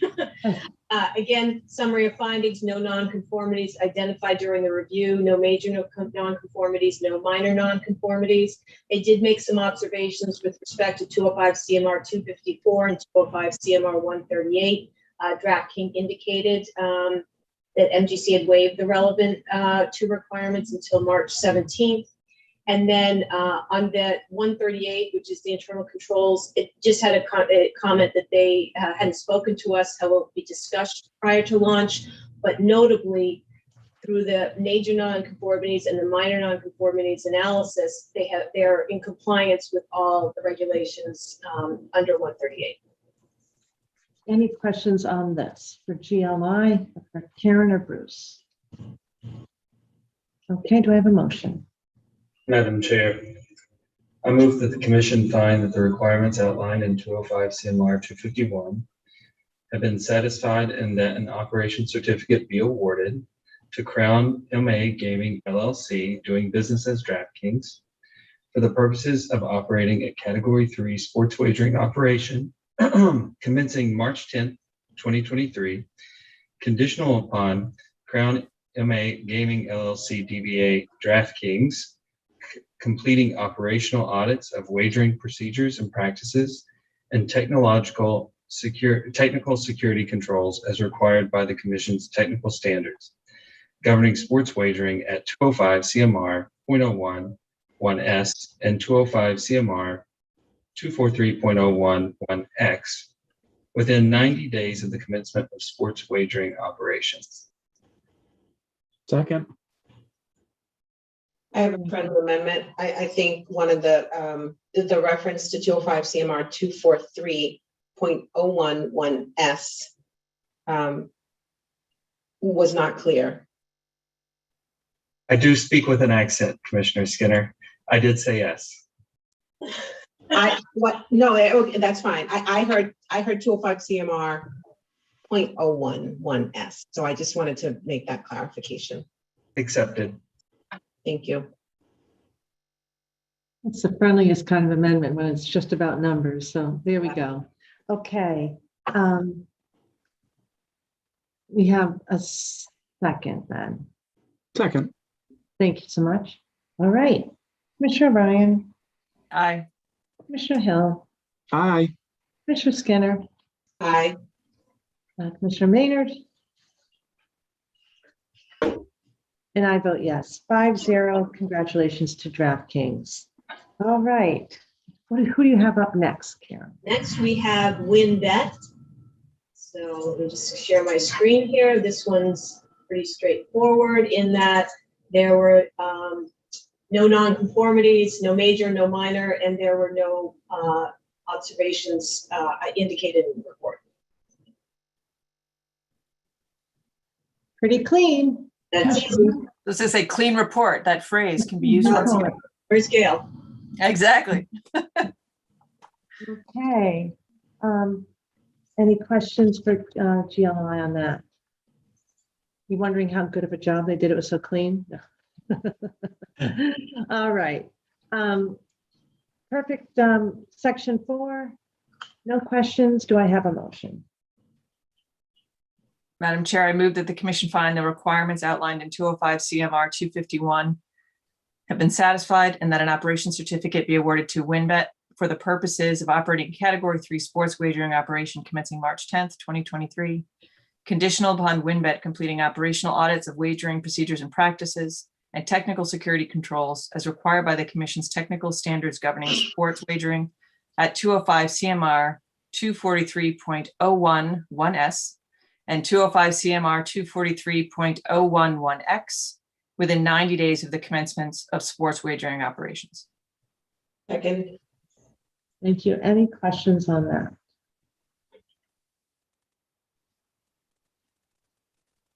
Okay. Commissioner O'Brien. Aye. Commissioner Hill. Aye. Commissioner Skinner. Aye. Commissioner Maynard. Aye. And I vote yes. 5-0. Congratulations to Caesars. All right. All right, Madam Chair, next up is that MGM. Their summary of findings, no nonconformities were found, no major nonconformities, no minor nonconformities, and they had no observations to report. So similar. Yes. Any questions for Karen or GLI on this one? Do I have a motion? Madam Chair, I move that the commission find the requirements outlined in 205 CMR 251 have been satisfied and that an operation certificate be awarded to BetMGM for the purposes of operating a Category 3 sports wagering operation commencing March 10th, 2023, conditional upon BetMGM completing operational audits of wagering procedures and practices and security controls as required by the Commission's technical standards governing sports wagering at 205 CMR 243.011S and 205 CMR 243.011X within 90 days of the commencement of sports wagering operations. Second. I couldn't tell who seconded. Maybe it was Commissioner Hill. Second. Oh, okay. Thank you. Any questions on that? All right, Commissioner O'Brien. Aye.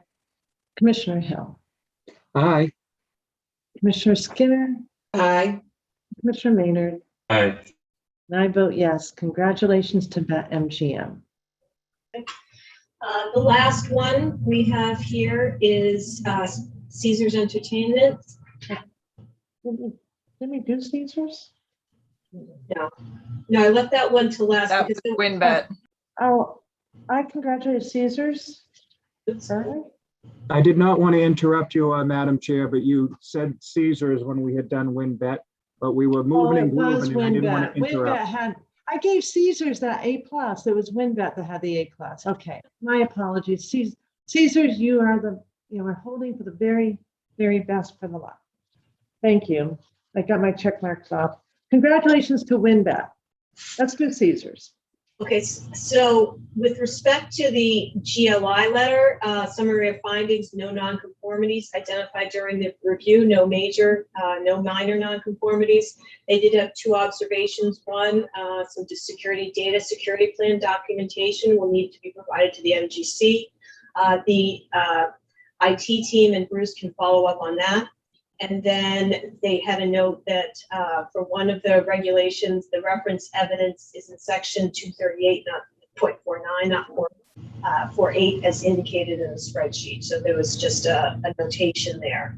I do want to flag that this Caesars was the one with the issue with the pop-up ensuring that. So we'll make sure that General Counsel Grossman is in the mix on how to word the motion to incorporate the commission's desires on that point as well. Thank you for the reminder. So Caesars, if you recall earlier at the very beginning of this conversation, we learned that they are going to be in compliance with the limit setting. It's just that the GLI letter won't quite issue, but we have, and then also I guess Kristen has to do a final verification or final checkoff. I can quickly say that I checked during a break and the letter should be done by end of day today. Okay, end of day. Commissioners, let's just chat about how we want to approach that. Commissioner O'Brien. I actually, before we get to that, just if I could put a follow-up request in terms of the data security detailed plan. Yeah. I'd like that followed up and a briefing back to us ASAP. Yep. That makes good sense, Commissioner. I will go back to that section 4 because we haven't voted on it, but that would be my request on that. Thank you. And commissioners, I imagine you all think that that's something we should get. Okay. I do note that it says detailed, so I'm assuming there was some kind of a plan, but let's get that addressed. Okay, good. Thumbs up. Thanks, Commissioner Hill. All righty. So how are we feeling about this other issue? How should we, in legal, you can chime in, but Commissioner O'Brien, I'll turn to you if you have some thoughts.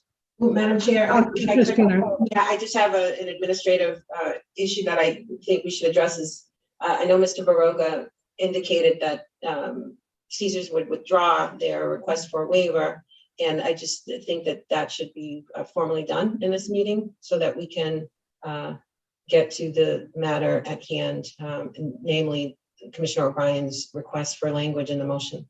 I have a live update. The letter is actually posted to GLI Access, which the Christian can actually log in and probably get it right now. And the report has been provided to the lab as well. So that the report is in the hands, and I believe. Just so you know, we can hear you speaking, whoever's talking right now. That'd be Floyd, I think. Yeah, I think he's intending to speak. Floyd, you're speaking to us. Yeah. Thank you so much. I'm waiting for the answer. Floyd, second time I haven't seen your light go off. My apologies. Yes, go ahead, Floyd. Madam Chair, just to confirm, GLI has issued the report, and that's also been provided to the lab, and Christian has verified the signatures. Also, we can rescind the conditional approval request, and Caesars will implement that fix tomorrow if the commission approves. Well, before you rescind that, let's just make sure everything's in order, right? So we've got the letter posted, and now Kristen is going to do his check on the. Has Christian completed that, or? I don't see his name popping up. That's what Considering I got the update exactly 1 minute ago, yeah, he might be actually doing that right now. Yeah. Great, thank you. That's what I was looking for when I missed your comment. So if I understand that you would withdraw it, but I don't want you to withdraw it until we know you're all set. And that's where the assistance from legal comes in with the language. Is that the idea? I mean, hopefully we can. It'll just be done. Yeah, we can just deal with it on this before we leave. I don't know. If we have a sense of how long it's going to take, do we move on to another item to give them time to do it and circle back on this vote? Jim did send a note confirming the signatures, but I'll let him speak. Maybe if he can hop on the meeting and just confirm that for us on the record. Karen, I'll give that. Yeah, if you want to move on, let's just see if you have a sense. Yeah, Why don't you move on to another item? I'll go downstairs and check with Christian, and then we'll come back to this. If you'll excuse me to go see him. You want to do that?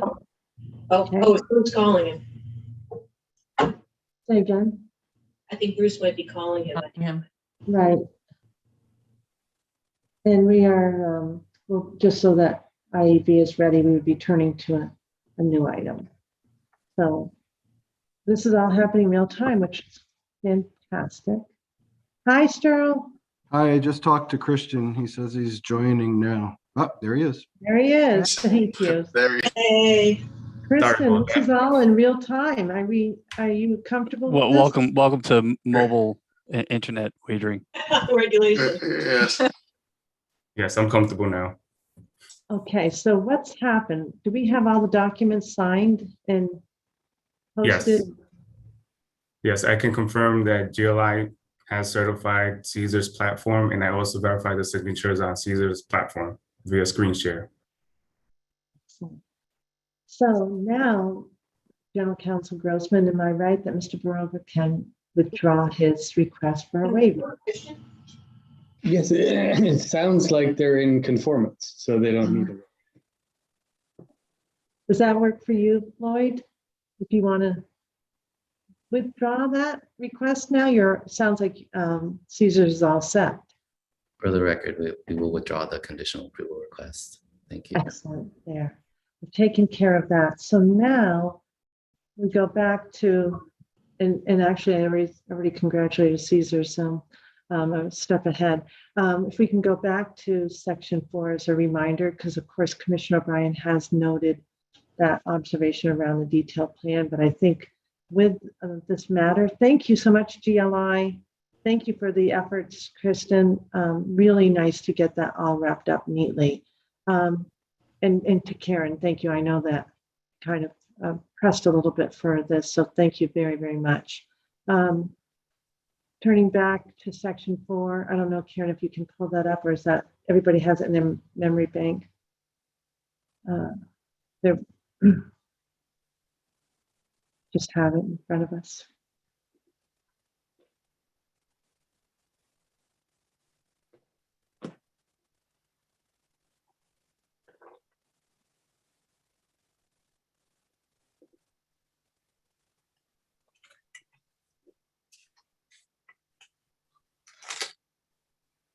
Sorry, Karen.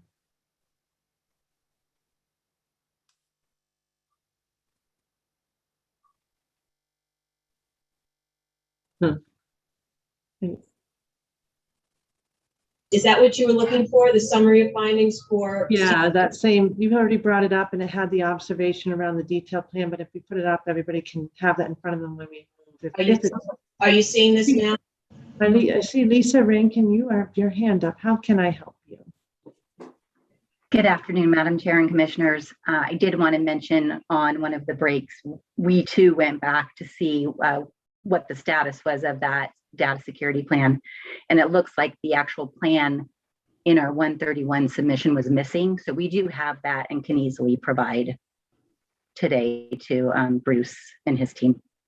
Excellent, thank you. And so then we can just get an update in a future meeting, Commissioner O'Brien, on that. Is that right? Yeah, if there's a way for you to shoot that off to Bruce and his team right now, that would be great before close of business. Absolutely. Excellent. Will do, Commissioner O'Brien. Thank you. Thank you, Ms. Rankin. Okay, so here we have the findings in front of us again. I think the second observation is pretty straightforward. Commissioners, do you have any questions for Karen or for Caesars, who are well represented right now, or GLI? If not, I'll take a motion.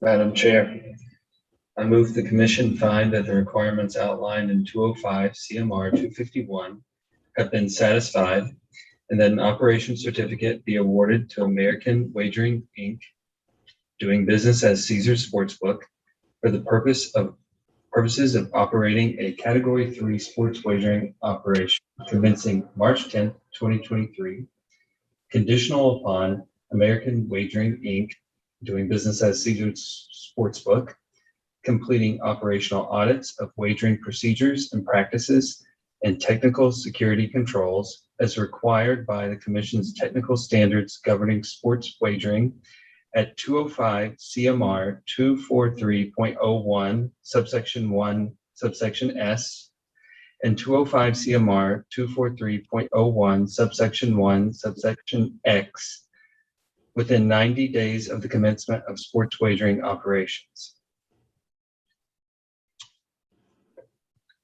Second. Second from Commissioner Hill.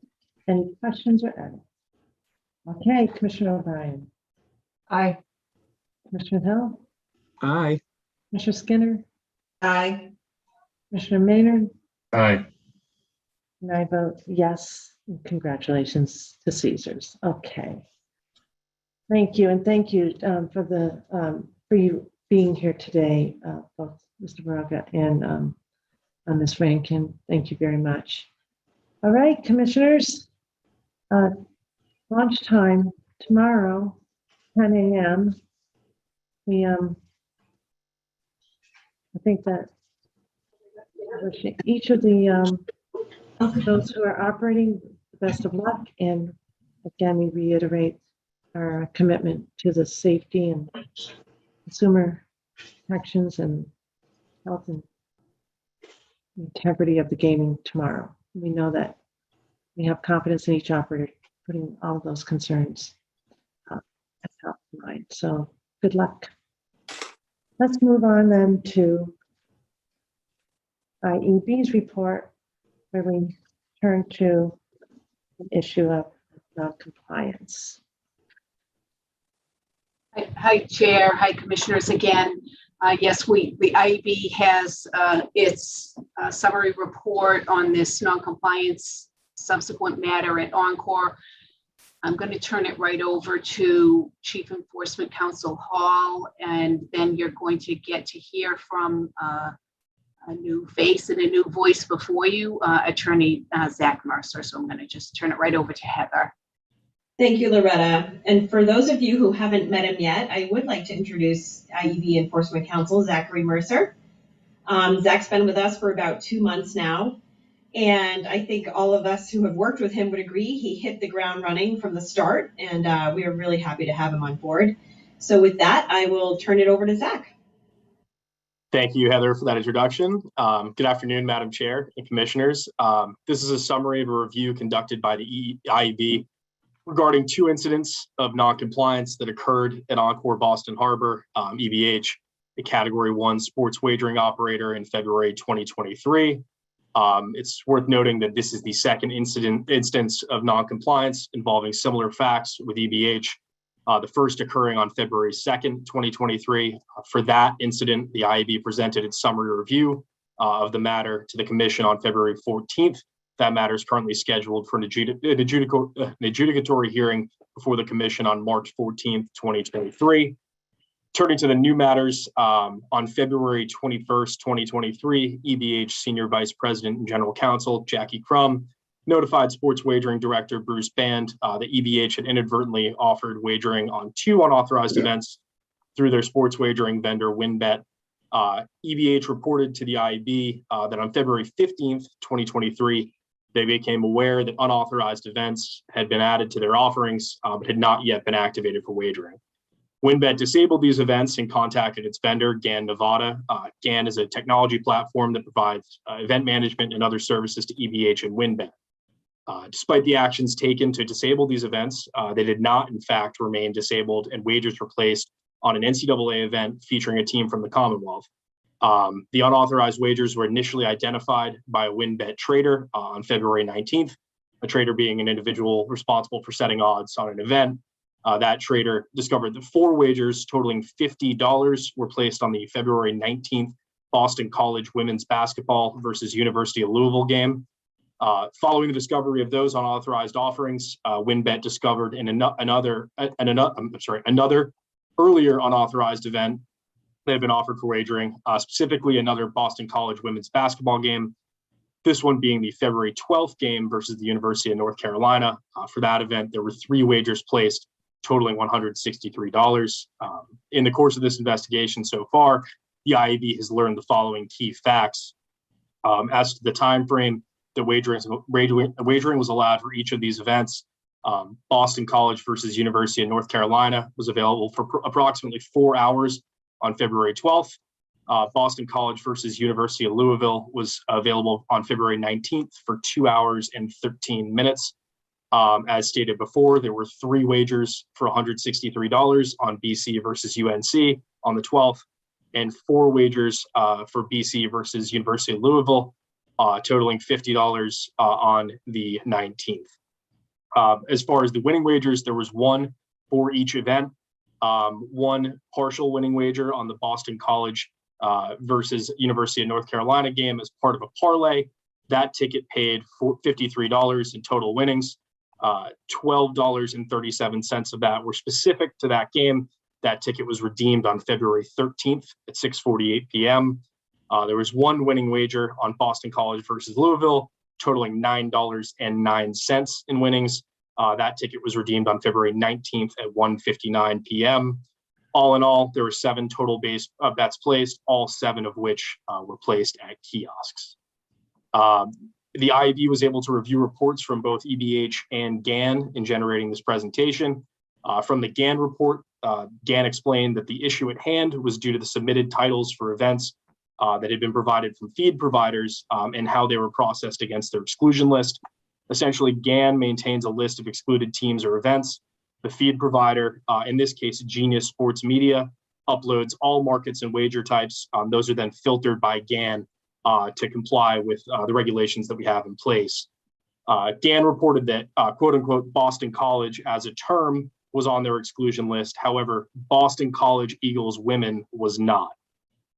Genius uploaded the events in question under the title Boston College Eagles women, and the lack of a match to the specific exclusion list title name allowed the erroneous availability for wagering. This issue was further complicated by an upload of those games uncharacteristically close to the start time, whereas they're generally uploaded 2 days prior to the event. This incident, they were uploaded roughly 30 minutes prior.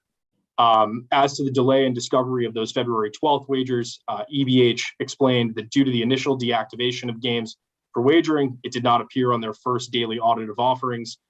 Likewise, the second daily audit was then conducted under the auspices that BC versus North Carolina game had been disabled, or it had remained disabled, and was thus not discovered to have been activated. There has been information provided in regard to remedial measures or mitigation from EBH and GAN. GAN has placed Boston College Eagles women, BC, and BC Eagles on their excluded team list. EBH has also reported that GAN is in the process of implementing additional access for WinBet traders to have additional control over the posted offerings within the WinBet database.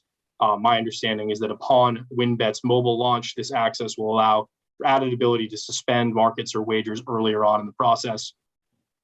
GAN reported that the measures and audits that have been placed since the February 2nd incident have successfully identified and excluded 2 Boston College women's basketball games on February 5th and February 9th. EBH has also indicated that twice daily audits conducted by its trading team were still in place following this incident, and noted that these audits are overseen by Max Berlin, the manager of sportsbook operations of WinBet. And finally, EBH has disabled all wagering on NCAA women's basketball until this issue has been remedied. Those events remain disabled at this time. Questions? And welcome again. Thank you, Madam Chair. Committee Mercer, nice to see you. Commissioners, questions? You've also had the chance to read the report. I did. Welcome, Zachary. I guess, and you probably can't answer this question, and I don't know if anybody can, but it would seem to me they could code the various teams. I'm a little confused as to why GAN has done this several times, and how do we know this isn't going to keep happening? I can't specifically answer as far as. Sorry. I'm sorry, Zach. If I can jump in, so and excuse me for jumping in, but I want to caution everybody that I think this matter is scheduled today for this. Yeah, so you know the party is not here. Table my questions then. Thank you. Thank you so much, Commissioner O'Brien. I invited questions, but the cautionary tale is that we are about to make a decision as to what we want to do with this matter. We had 3 similar matters of noncompliance, and we have decided to opt into the option of hearing this on our own in an adjudicatory hearing. I don't have that reg at my fingertips. I hope maybe legal does, but you are familiar with it, commissioners. We have some options. Do you all wish to take the same approach with this one we've taken with the other 3? I see nodding of heads. Absolutely, Madam Chair. Yep. Commissioner Skinner? Yes, I don't see how there's another option. Okay, excellent. So, so we will, Commissioner O'Brien, I think it's best to take Director Lopez's advice. So we turn to legal and IEB to work to have this promptly addressed in an adjudicatory hearing. I know we have at least one date set up for, maybe it's 2 dates now. Perhaps we'll be able to merge them together. Director Lilios, we talked about scheduling a little bit the other day. Just really quickly, we do have March 14th for the first EVH matter that is scheduled currently. Yeah, I think do we have one in the morning and one in the afternoon? Yes, that's correct. There's the EVH in the morning and PPC in the afternoon, I believe. Yeah. So we would need to have the 3rd one marked up, Councilor Grossman, and then, excuse me, and then today's. Zachary, you did an excellent job presenting. Thank you very much. Thank you. Thank you, commissioners. Any other questions about process? Chair, may I just say, just to be clear, the first Encore potential noncompliance issue is the 14th. The second noncompliance issue will be another date. I don't want anyone to think they're both coming next Tuesday. The PPC is in the afternoon. Right. 14th, is that right? They're both. On the 14th, there's Encore in the morning and PPC in the afternoon. Right. And then we're looking for another date for this one, and then we have one from the other licensee as well. Okay. Think we can move on? Do we even have, thank you everyone on that. Thank you, excellent preparation. Thank you so much, Director Lilios, Councilor Hall, and Councilor Mercer. Nice to see you. Now, patiently waiting, Chief Delaney. Thank you so much. We are really covering a large segment of showing that highlights the diversity of our work. I'm happy to hear from you. I'm sorry it's so late, Joe. No worries. Thank you, Madam Chair and Commissioners. So today we have before you a request from the City of Medford to transfer some monies between a couple of different grants that they have. And I thought I would just quickly share my screen with you just with a map of the area to put this all in a little bit of context of what we're talking about. So Encore Boston Harbor is down here in the lower right-hand corner of the screen. The one of the projects is this route. Everybody seeing this okay? Yes, we can. Yes, okay. So one project is this Route 28 Wellington underpass. What's actually going to happen here is you can see these green paths here. This is going to bring essentially a boardwalk out over the river and underneath this Route 28 bridge, which will connect up all of these paths so that you can get across 28 without having to cross through a bunch of traffic. And then the other project that we're talking about is a little bit further down, which is known as the South Medford Connector. So that this connector path, again, another bike path, multi-use trail, would run from where you see Route 16 right here along the Mystic River, and then terminating right here at Main Street in Medford. So just as a quick history on the South Medford Connector, this project started in 2017, where we gave the community a grant to study the feasibility of this path to connect up all of this whole other path network. And the results of that were promising. So they applied for a second grant to try to get this project up to the 25% design level. Now, one of the things that's interesting about this whole Mystic Valley Parkway, Route 16, I-93, all of this land was taken by the state as part of the I-93 project back in the 60s, I guess, initially. And so MassDOT actually owns all this property along the river. One of the things that the feasibility study did demonstrate that there were some pretty good constraints in here, some steep slopes and other things, utilities that they would have had to get around. So the suggestion came up saying, hey, why don't we see if we can't put this path right up along the Mystic Valley Parkway itself, because that road's pretty wide right now, and maybe we could even just use a piece of that, narrow that roadway down. And if you've ever driven on it, it is quite a wide segment of road. Now, of course, getting MassDOT to agree to give up a piece of their highway, as you might imagine, takes a bit of doing.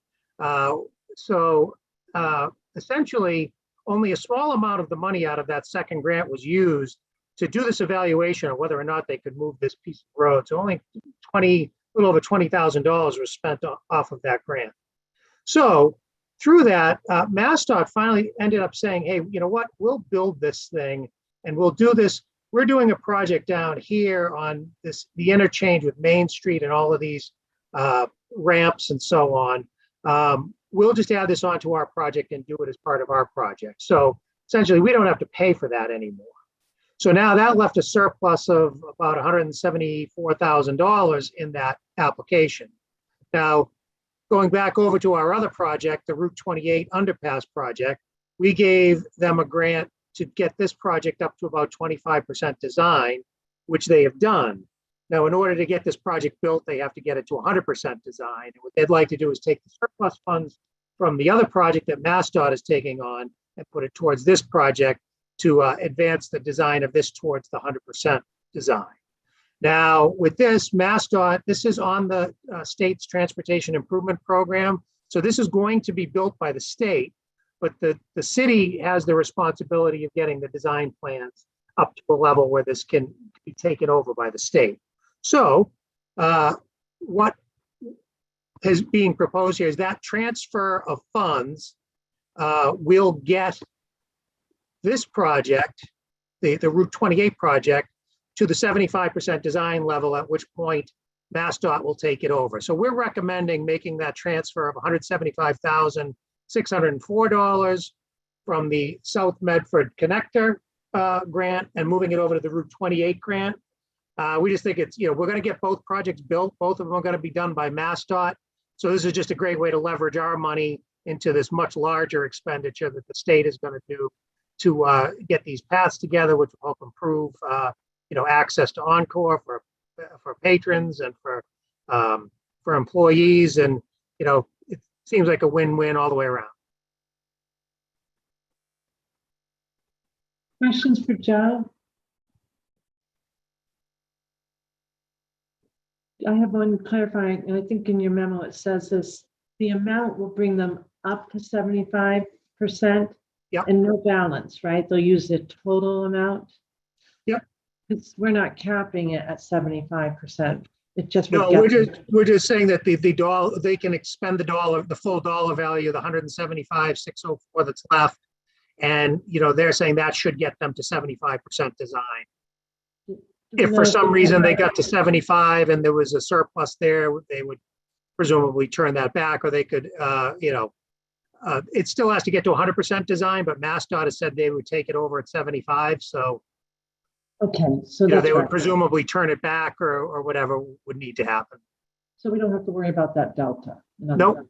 Okay, good. Any other questions? Commissioner Hill, you making a motion? I read your mind. Yes, I am. Madam Chair, I move that the commission authorize a transfer of $175,604 from the City of Medford's 2018 Transportation Planning Grant to the City of Medford's 2019 Wellington Route 28 Underpass Project Transportation Planning Grant for further design of the Route 28 Wellington underpass. Second. Any comments, questions? just I wanna think it's great. That's my only comment. I think it's great. Yeah, I agree. I love the bike rail development in this area. I know Commissioner O'Brien, and we've all seen them. It's excellent, and I just want to thank Joe and his team for excellent work. Very clear memorandum. Any other comments? Okay. Commissioner O'Brien. Aye. Commissioner Hill. Aye. Commissioner Skinner. Aye. Commissioner Maynard. Aye. And I vote yes, 5-0. Mary, Thank you very much. Very nice to see you. Thank you so much. Okay. Mark Vanderlin has helped us by agreeing to roll his map. Thank you again to the Community Affairs Division. Excellent work. Moving on to item number 7, Mark Vanderlin has generously said that he would move his item to a future public meeting. We want to make sure to give the research agenda its due. So given the late hour, that made sense. With that said, we still have another matter that we anticipate voting on. But before I turn to that, Commissioners, do you have any updates that you want to share? And team, is there any matter that we need to get an update on? Director Wells, you're on mute, Karen. General Grossman and I had been discussing notifying the commission about a disclosure. Todd, is this the appropriate time to mention that? Yes, this is perfect. This is under kind of other business or matters not Okay, anticipated. so would it be under number 9? So I'll defer if there are any commissioner updates, but it would be under business. So if I could just, the only commissioner update I have, and it's more a request of the sports wagering team, there was another online promo that was brought to my attention, which I forwarded over to the sports wagering team, but to make sure that the other commissioners are, aware of it while they're looking at it, if maybe they could just forward that link so that people have the same access to what was sort of brought to my attention. It's the one where I feel like we may want to talk about it sooner rather than later. So I would just ask if you guys could forward that to the other commissioners for review so that, we can speed that along. That would be great. That's excellent. Thank you, Commissioner O'Brien. That was it for me. Anything else before we move on to the other matter? Okay. Karen, Counselor? Yes, so this is just notification. I'm waiting for a license number, but upon advice of counsel, I'm going to be filing a disclosure under 268A, section 23B3, under disclosure of appearance of a conflict of interest in that GeoComply, which is a vendor, is providing us with video and tech equipment so that we can have one of those screens and maps which will show where all the live and in real time bets are being placed on mobiles, sports wagering phones and other devices. So that would be something we're planning on putting it in the main area downstairs near where the entrance is, so that staff, commissioners, and the public who will be coming into public meetings at some point in the near future can see the operation. So there's public value to that. In this instance, the decision to accept that will not have any effect on our dealings with GeoComply whatsoever, or have an impact on any decision making related to them. So I indicated in the disclosure form that I feel I can perform my official duties objectively and fairly despite receiving that from GeoComply. I don't know if there's anything else I need to mention, Todd, but that's the general overview. And we have confirmed with the legal department that we have the legal authority to accept this appropriately. I might just also mention, Karen, I'm sorry, I don't have it right in front of me, what the exact equipment is and what the value of it is. Yeah, so it is television valued at $596.99, a wall mount at $99.99, and an Apple Mac Mini 2 base model at $599. Total value of the equipment is $1,295.98. It's for office use, though. Yes, for everyone. It's not For for anyone everyone's in use. particular. It's for the office, for commissioners, and if we put it out in the main area, public, if they're coming in as well, they can use it or see it. And we always understood that the way that GeoComply works is that they do work closely with the regulator as well with the information. Yeah. Thank you. Any questions on that? Okay. All right. So moving on. Commissioner, I know it's 4:22, but we'll see how you vote. Right now, the commission anticipates that it will meet in executive session in accordance with GL Chapter 30A, Section 21A3, to discuss strategy relative to potential litigation related to the employment status and associated circumstances pertaining to a former racing official. In the event that we do choose to go into executive session, we will not convene back in the public session. So I would want to note that. Commissioners, do I have a motion? Madam Chair, I'm hoping we can entertain a postponement of the discussion set for executive session, just at this late hour. And you know, full disclosure, I lost track of Council Grossman's email, and I have not had a chance to catch up, and so have not read the material. That being said, if there's a quorum to move into executive session, that's quite all right. Do we have an outside counsel that's joining us? Yeah, they're both here. It's Andrea and Mario. I don't know if you can see them on the screen. Yeah. I wonder if it's helpful just to get procedural posture, if nothing else. And even if we have to do substantive later on to follow up, probably worth it just since outside counsel's here. But we can probably do it fast, you know what I mean? I think we're all ready to wrap it up. I agree with that proposal. I certainly want to be respectful of our outside counsel's time. Thank you, Commissioner. Okay, so if someone does wish to move, I will accept a motion. Madam Chair, I move that the commission go into executive session in accordance with General Law Chapter 30A, Section 21A3, to discuss strategy relative to potential litigation relating to the employment status and associated circumstances pertaining to a former racing official. Second. Thank you, Commissioner Skinner. All right, any questions? We're not coming back here after, right? Right, so we'll take the vote, and then I'll say goodbye and thank you. Commissioner O'Brien? Aye. Commissioner Hill? Aye. Commissioner Skinner? Aye. Commissioner Maynard? Aye. And I vote yes.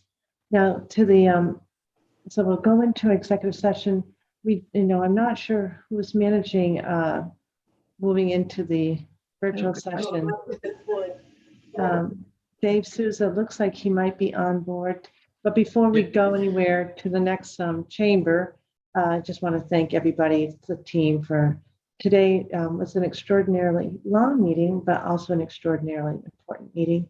And no one ever surprises me. You are prepared, you're nimble, you're able to address matters and to move things forward, but always with the right amount of diligence and excellence. And for that, I am grateful.